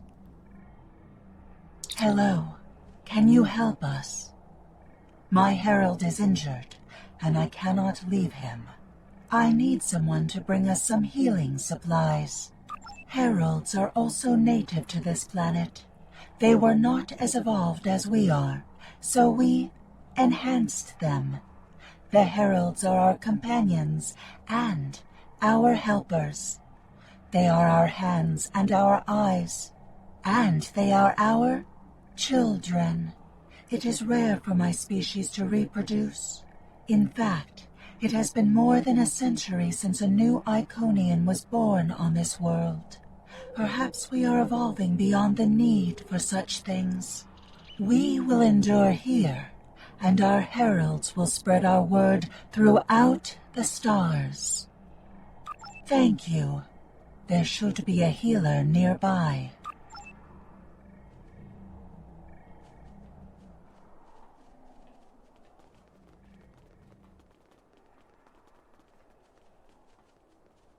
Do you require assistance, visitor? Certainly. However, I do not detect any injuries or maladies in your physical form. What do you require? Oh, of course. It is our duty and privilege to care for our heralds. I will follow you to the patient. We'll see who the lesser race is. I have spent days among these people. They are very proud and very strong.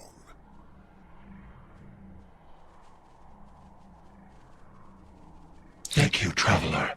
I appreciate your assistance. Exceedingly well. We do what manual labor needs to be done, as well as other tasks. And in return, the Iconians give me all I could need or want. I know it might sound like enforced servitude to you, but I don't see it that way. The Iconians are our beginning and our end. I am nothing without my mistress, and serving her is my greatest joy. How do you feel about your creator? The Iconians are parent, teacher, master, friend. They are our rulers and our gods, and I am grateful for their guidance. They give purpose and structure to our lives. We would not exist without them. Exceedingly well. We do. How do you feel? The Iconians' affection for their pets is a weakness. We can exploit that. I am not so sure. After all, we've seen how the Iconians will transform their pets. The Heralds are merciless killing machines. They have killed multitudes during this war. Deaths that we will avenge here. No more waiting. We need to finish our mission. I don't understand why you're bothering to help these people. We need to find the gateway controls, sabotage them, and be done with it. This could all be over if you'd let it.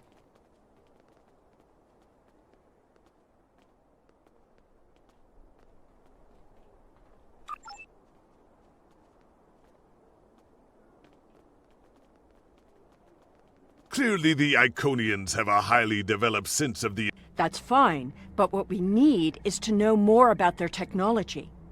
And we're going to... When you have technology as advanced as the Iconians, wonders can be found anywhere you look. We should talk to that officer over there.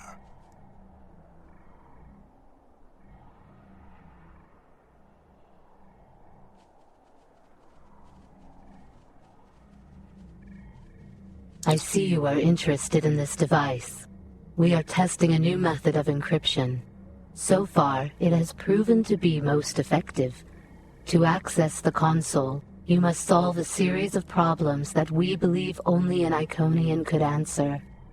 Unfortunately, I fear the console is stuck in a testing phase, which is why I am protecting it.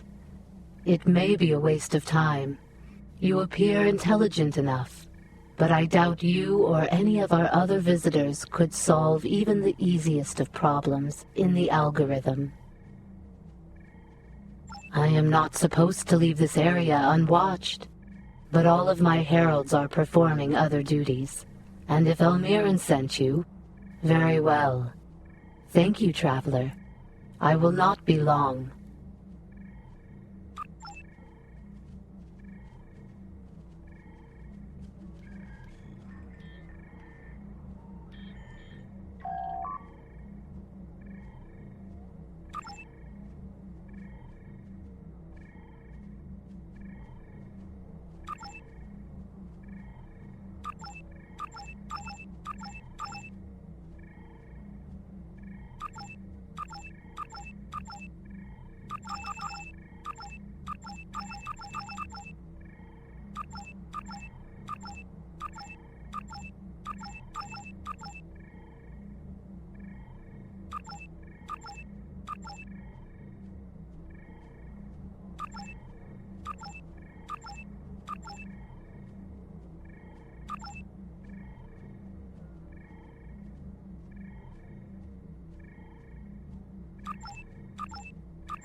It is just as I surmised. The Iconians are following their own version of the Prime Directive. They are attempting to protect lesser developed species from acquiring technology that they may not use wisely or well.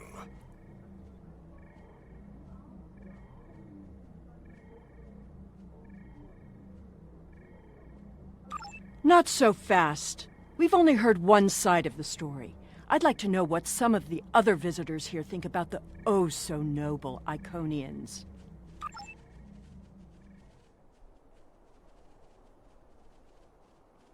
We will gladly give you the medicines you require, but our genetic engineering technology is off limits. The medicine will help with this plague, but what about the next one? We need the ability to take care of ourselves, but you won't give us the means to do so. I am sorry, but we have extremely stringent rules about who can use our technology. There are many species who are not yet ready to use our gifts safely and wisely. One moment, Falkar. Yes? May I help you?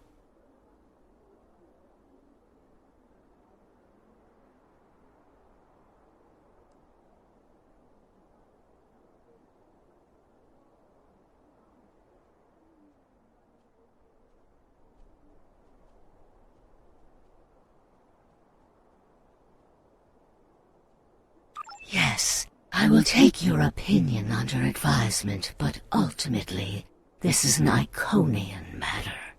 You are simply another visitor on our world. We will gladly give you the medicines you require. The medicine? Yes.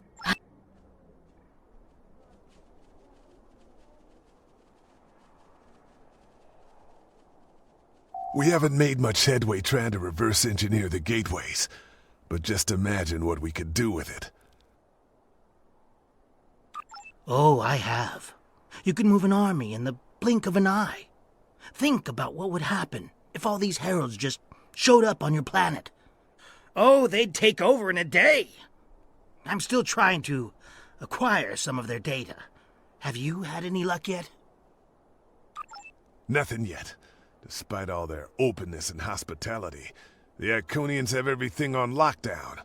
I can't even get near the building where they keep the world heart without some herald stopping me. If I were the Iconians, I too would think twice about giving people like these advanced technology. This doesn't prove anything. So the Iconians had their reasons for withholding technology. I don't care, and neither do their enemies. We know the bombardment is imminent. This world will be obliterated, no matter how much you sympathize with the Iconians. And don't forget what we're here to do. There can be no survivors.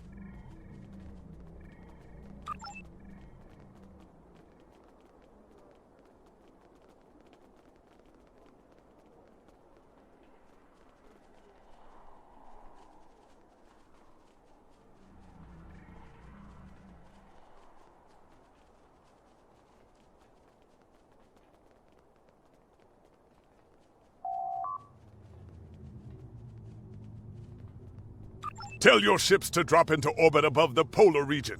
My ship is cloaked there.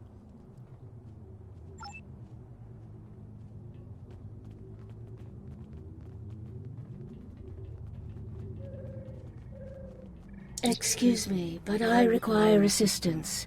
We have lost contact with several of our colony worlds. I am attempting to increase the range of this communications console to re-establish the connection.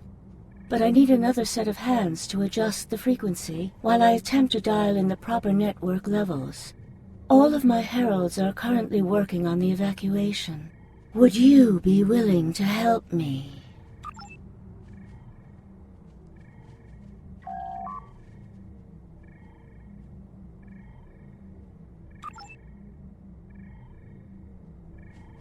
Curious.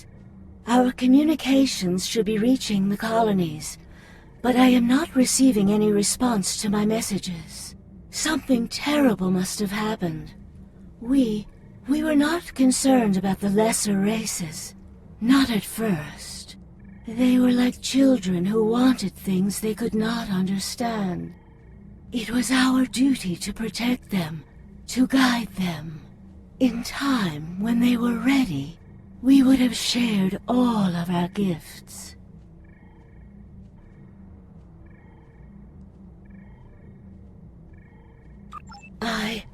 I do not know. If the colony worlds have fallen, then I am sorry. Please excuse me. I must speak to our leaders. We already know the evacuation did not save them. But the gateway on New Romulus remained active for a time. Then we must cut off that path, now, before anyone escapes.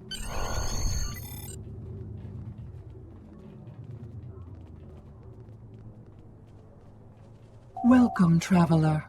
I apologize for my earlier absence. Do you have questions about our world? We have had contact with many worlds in our journeys, but we have found no people equal to our own. Some of the others resent the blessings our people enjoy. They seek to take that which we will not give.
Our policy is not to share our technology with species who are not sufficiently advanced to use our gifts wisely.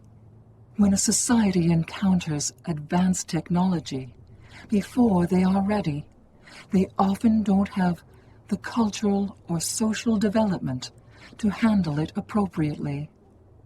This leads to war, genocide, and many other ills.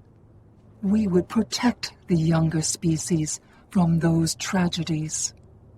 Our people believe also that each species has a unique destiny. To disrupt their path toward that destiny is wrong. All of the others must develop in their own time. We have had contact with many worlds in our journeys, but we have found no people. While we are an extremely advanced world, we are not, in general, a militant one. Tiket will coordinate the defense, but I remain hopeful that we can reach a peaceful solution before blood is shed. Matara speaks for us, and she is quite a gifted diplomat. If all else fails, there are places known only to us and those who serve us. Our gateways can take us to these refuges, to recover and rebuild. Will you help us?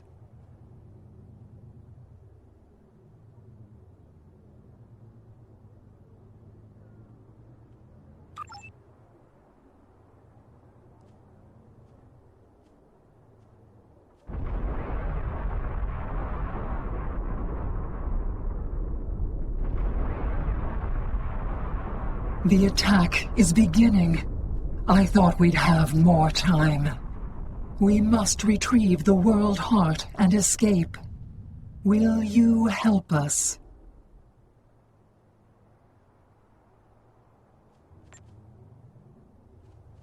The attack is beginning. We must decide how to proceed. I have spoken to these people, walked their streets, shared their meals. Regardless of what we know they will do in the future, the Iconians of this time are not evil. They are peaceful. And they are guilty of no crimes, worse than standing up for their ideals. The very same ideals, I might point out, as the Federation's prime directive. You have walked the same streets as I, spoken to the same people. Can you allow them to die for crimes they have not yet committed? For my part, I find no honor in cold-blooded murder.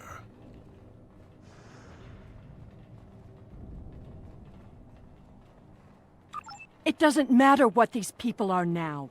We know what they will become, what they will do. The Iconians will destroy my homeworld. They will bomb the archive in the Lena system and exterminate the preservers. They will incite the Undine to destroy Keswick 4. They will attack our homeworlds, kill those we love, and threaten our very existence. And that changes nothing. We know what will happen. In our time, they are poised to destroy or enslave the galaxy. There is no choice.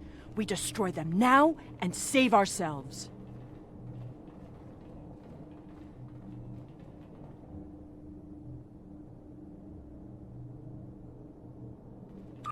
I'm glad your priorities are still clear. Cogran, however, sounds more like an Iconian apologist than a Klingon warrior.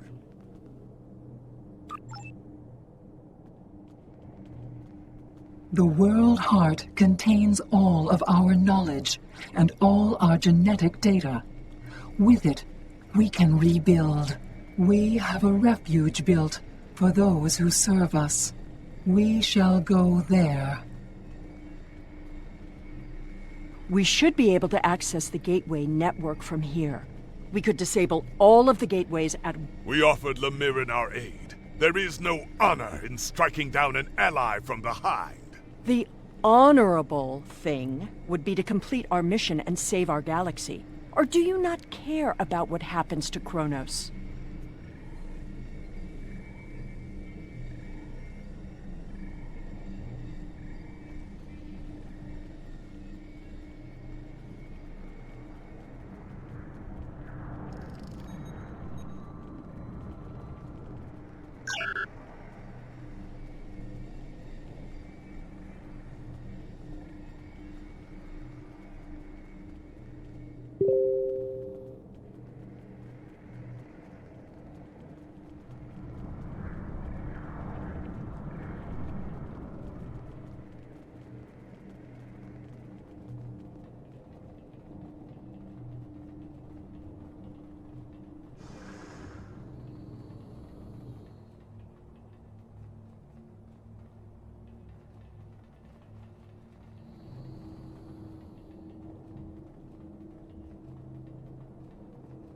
We need to transfer the World Heart to a transportable format.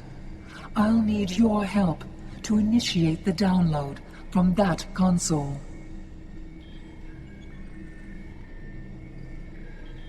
The download is proceeding, but it will not complete before the invaders find us.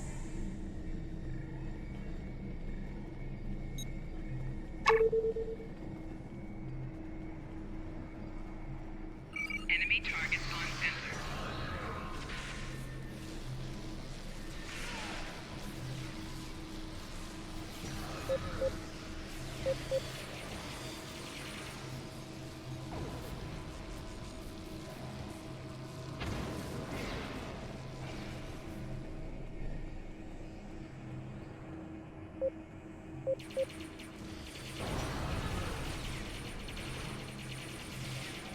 Personal shield losing power. Now we need to release the magnetic interlocks holding the core. I need you at the other console. More invaders. They must not take the World Heart.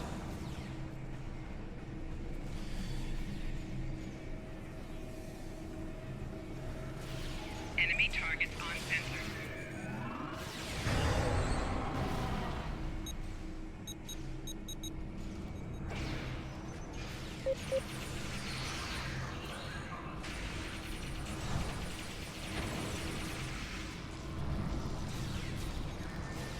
We need to erase the mainframe memory banks. I will require your assistance.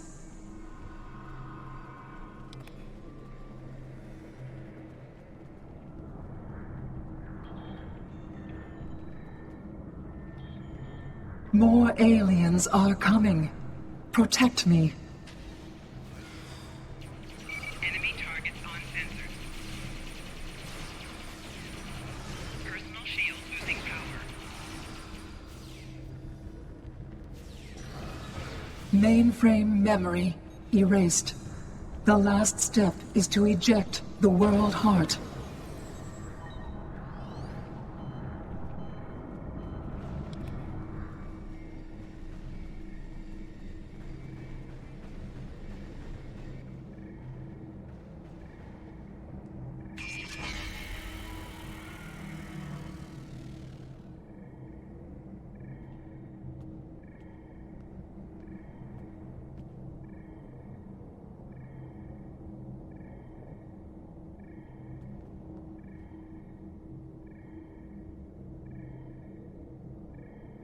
I fear that was just the beginning of the violence.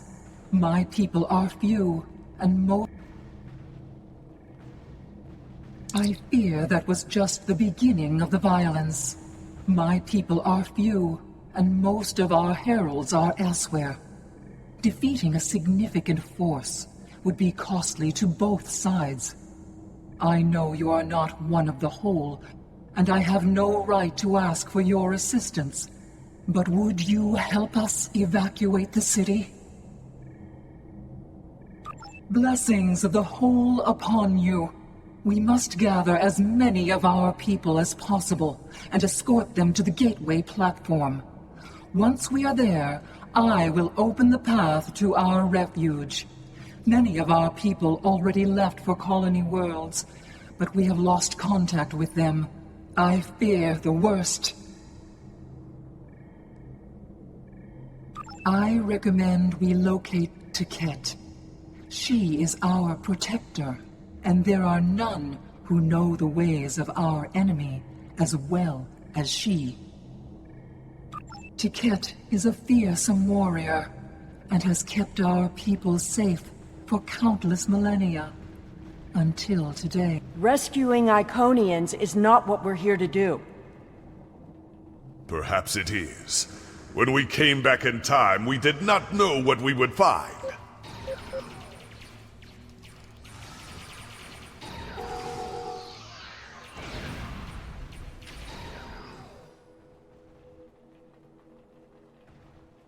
I appreciate your efforts, stranger, but I cannot come with you. I will defend Iconia until my final breath.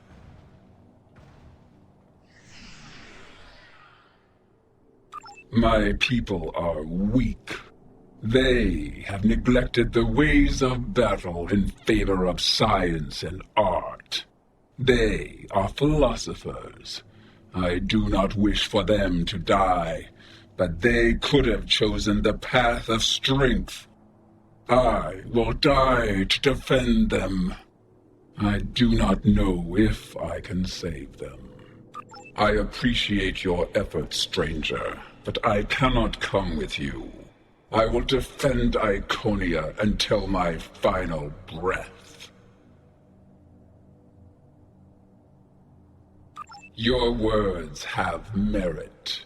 If we go to the refuge, we can rebuild. There, we can plan our vengeance. No one will ever threaten us again. She is a fool. She would let her people die so she could avenge them. Vengeance is a powerful weapon.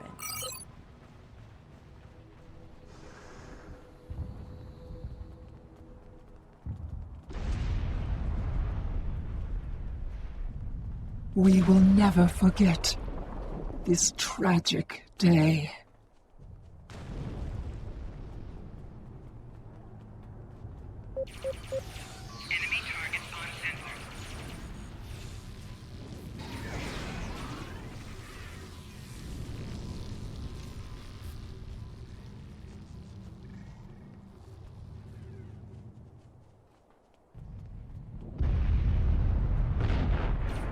Enemy targets on sensors.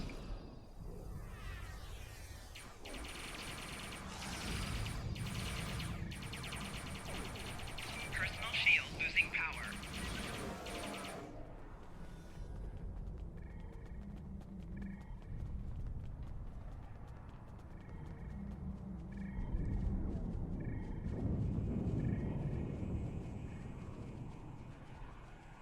These are not a warlike people.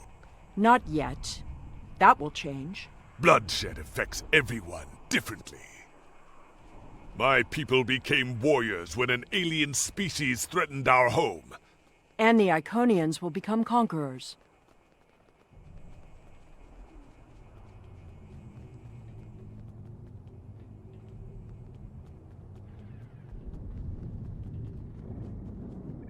Thank you.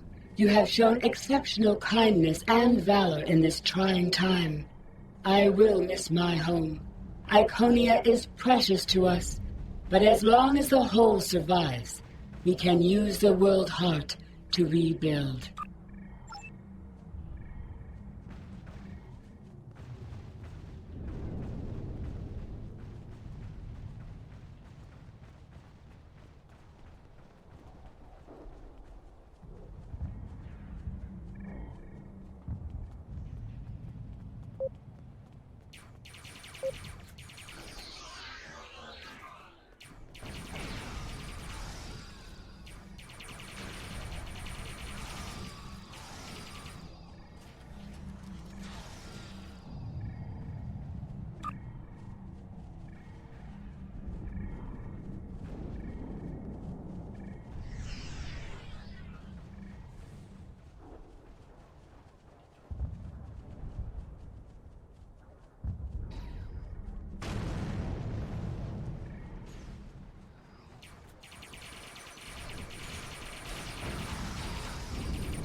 Now I see your plan.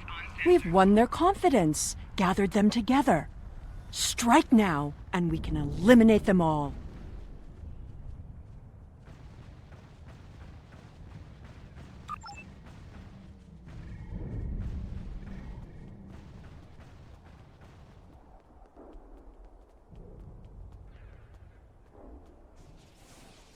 Enemy targets on sensors.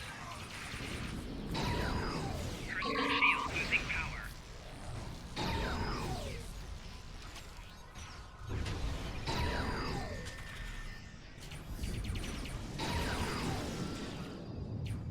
The gateway is damaged. You will need to reroute the power and reinitialize the gateway open sequence.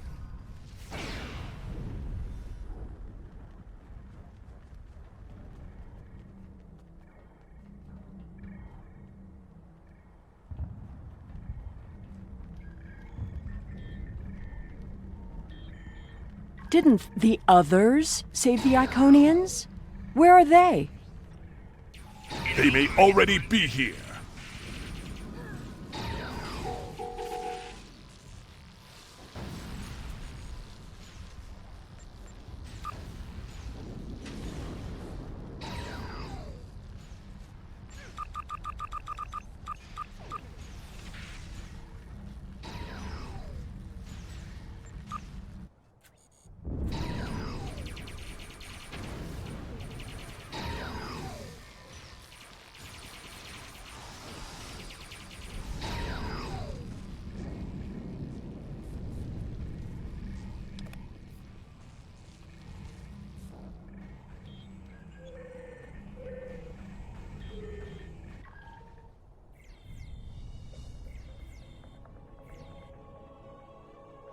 We're losing ground!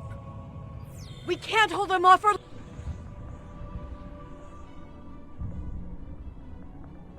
That's it. Send them through.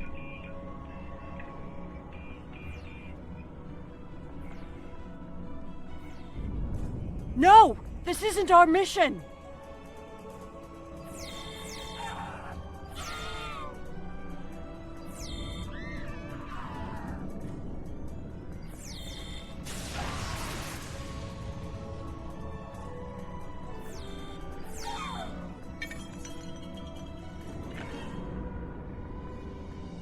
You took everything from me! The World Heart... There's no time. The gateway is closing. Only 12 of us are left. That crystal contains our civilization. Seela, stop! We are better than this! I will remember this, Romulan. I will extinguish your people in payment for your treachery.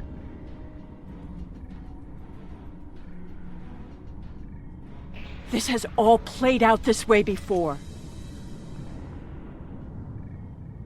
I am the cause for Hobus.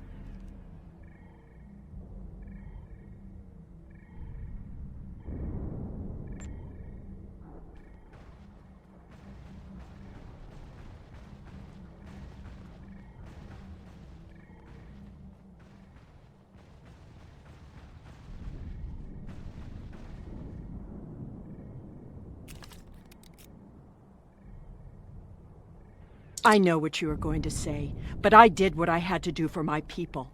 I should have acted sooner. If I had, perhaps Romulus would have been restored.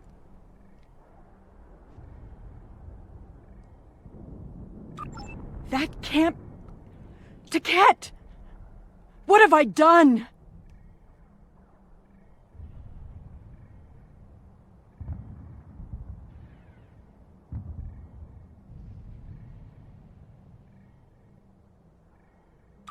The Iconians have fled to Dewa 3, and the Gateway's console has been destroyed, so no one can follow them. Our fate may not have changed from our actions here, but we have done what honor demanded. We are not murderers. Whatever our future may hold, we will face it with our eyes open and our heads held high.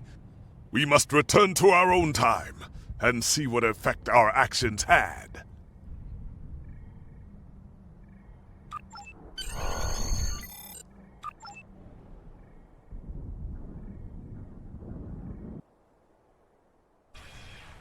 We're initiating a tachyon burst to reopen the portal that brought us here. That should bring us back to the exact moment we left the present time.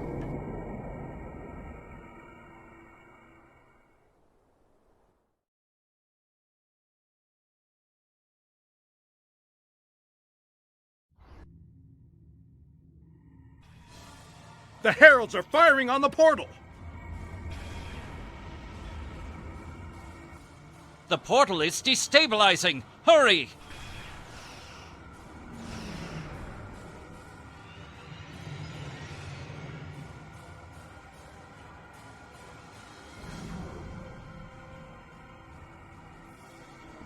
Captain Cagran to Alliance Fleet. Stand down. I repeat, stand down. You have the World Heart and the means to end this. Signal the Iconians, show them we have it, and that we are the ones who saved them. This is our last chance to end this war.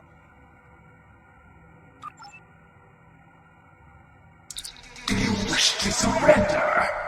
A wise decision. How did you acquire that? That is not possible. But yet, I see the World Heart in your hands. It is time to end this. Your leaders, our unity. Now.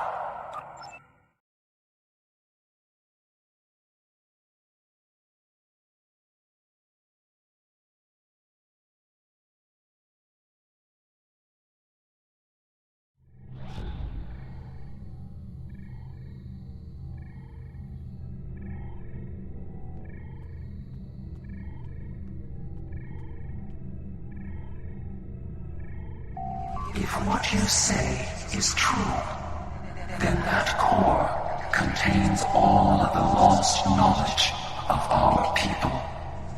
So much that we thought was lost forever. Will you return all that remains of our civilization to us?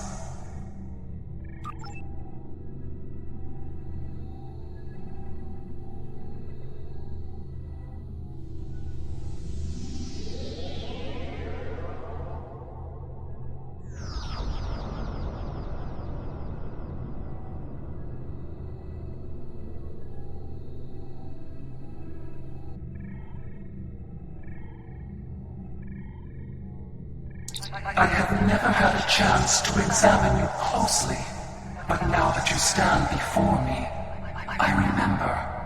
You helped us, although it gained you nothing. You are the other.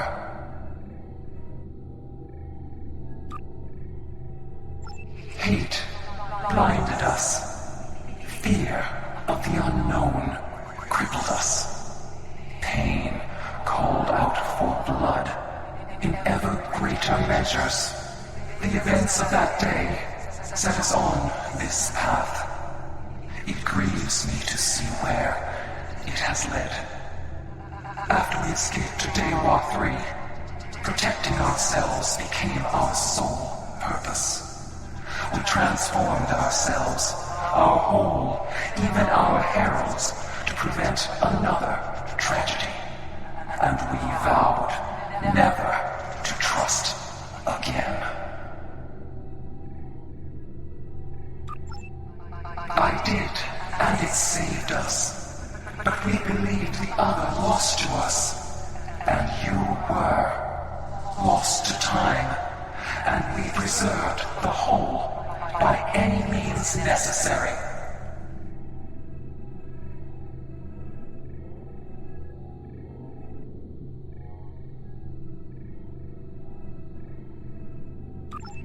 Indeed, we protected the whole against the lesser species who would destroy us if given a chance, who would steal what we would not give freely.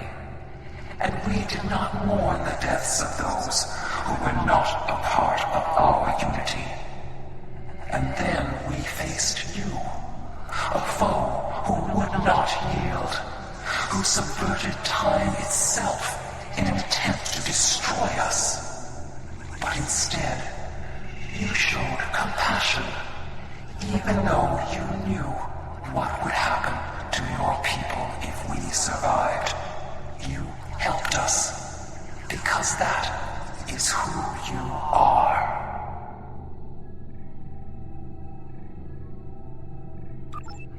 I am humbled in the face of such integrity. I shall be forever grateful to you for showing us the error of our ways. No, I will not accept this. Whatever these creatures did in the past is meaningless. They killed our sister. They broke our unity. And for that, I will destroy them. I will never forget what you have done, or what that creature, UNEASY, did. There will never be enough blood to wash away my need for vengeance.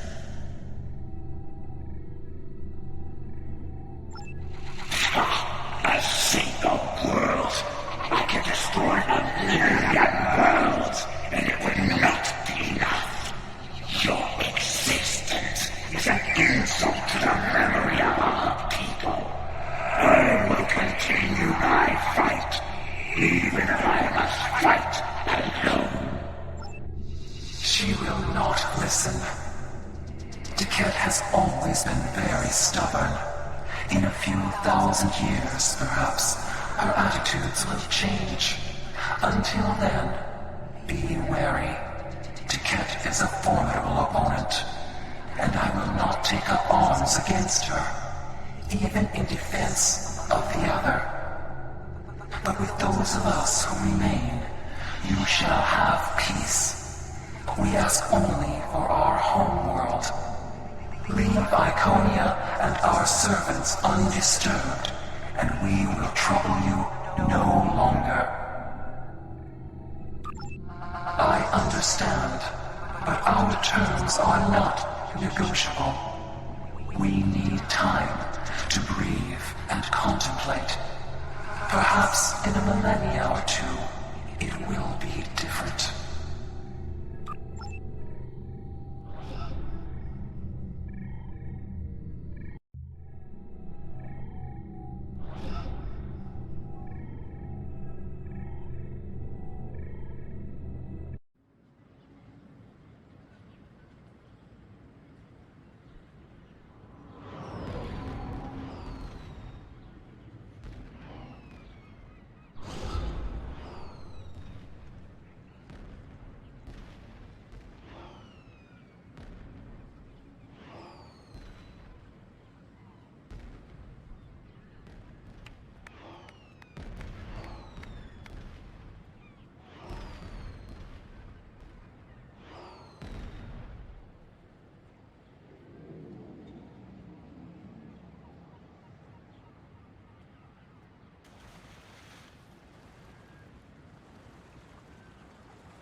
Your compassion has accomplished more in one act than we could have with all the phasers in the fleet. Honor and selflessness have been almost forgotten over the past few years. That needs to change. It's time to act like Starfleet officers again. We have a lot to do to heal the wounds the war has left on us all. But we've survived the Borg and the Dominion. We can survive this.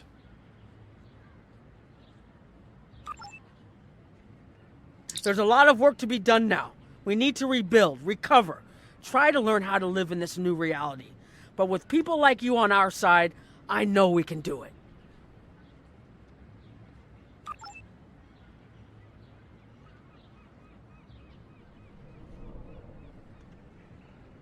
We have much to do, but first, we will celebrate. Let the blood wine flow now that the bloodletting has ceased. There is more to being a warrior than vengeance and death. True honor comes from doing what is right, despite the personal cost. The Iconians will depart, and we will rebuild. Mercy has triumphed where weapons could not. Now I will try to find a way to share this wisdom with my people. Many warriors have fallen in this war. Those of us who remain must walk the path of honor.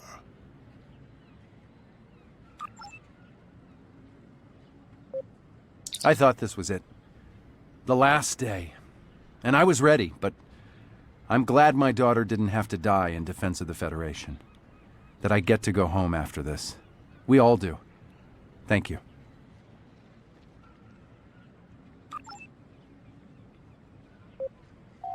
I don't know what to say. I thought I was protecting our future. But instead, all this... It happened because of a mistake I made hundreds of thousands of years ago. I've made a lot of difficult choices in my life. And I didn't always consider the consequences of my actions. Today has made me wonder if there's another way. If I can be better than I am.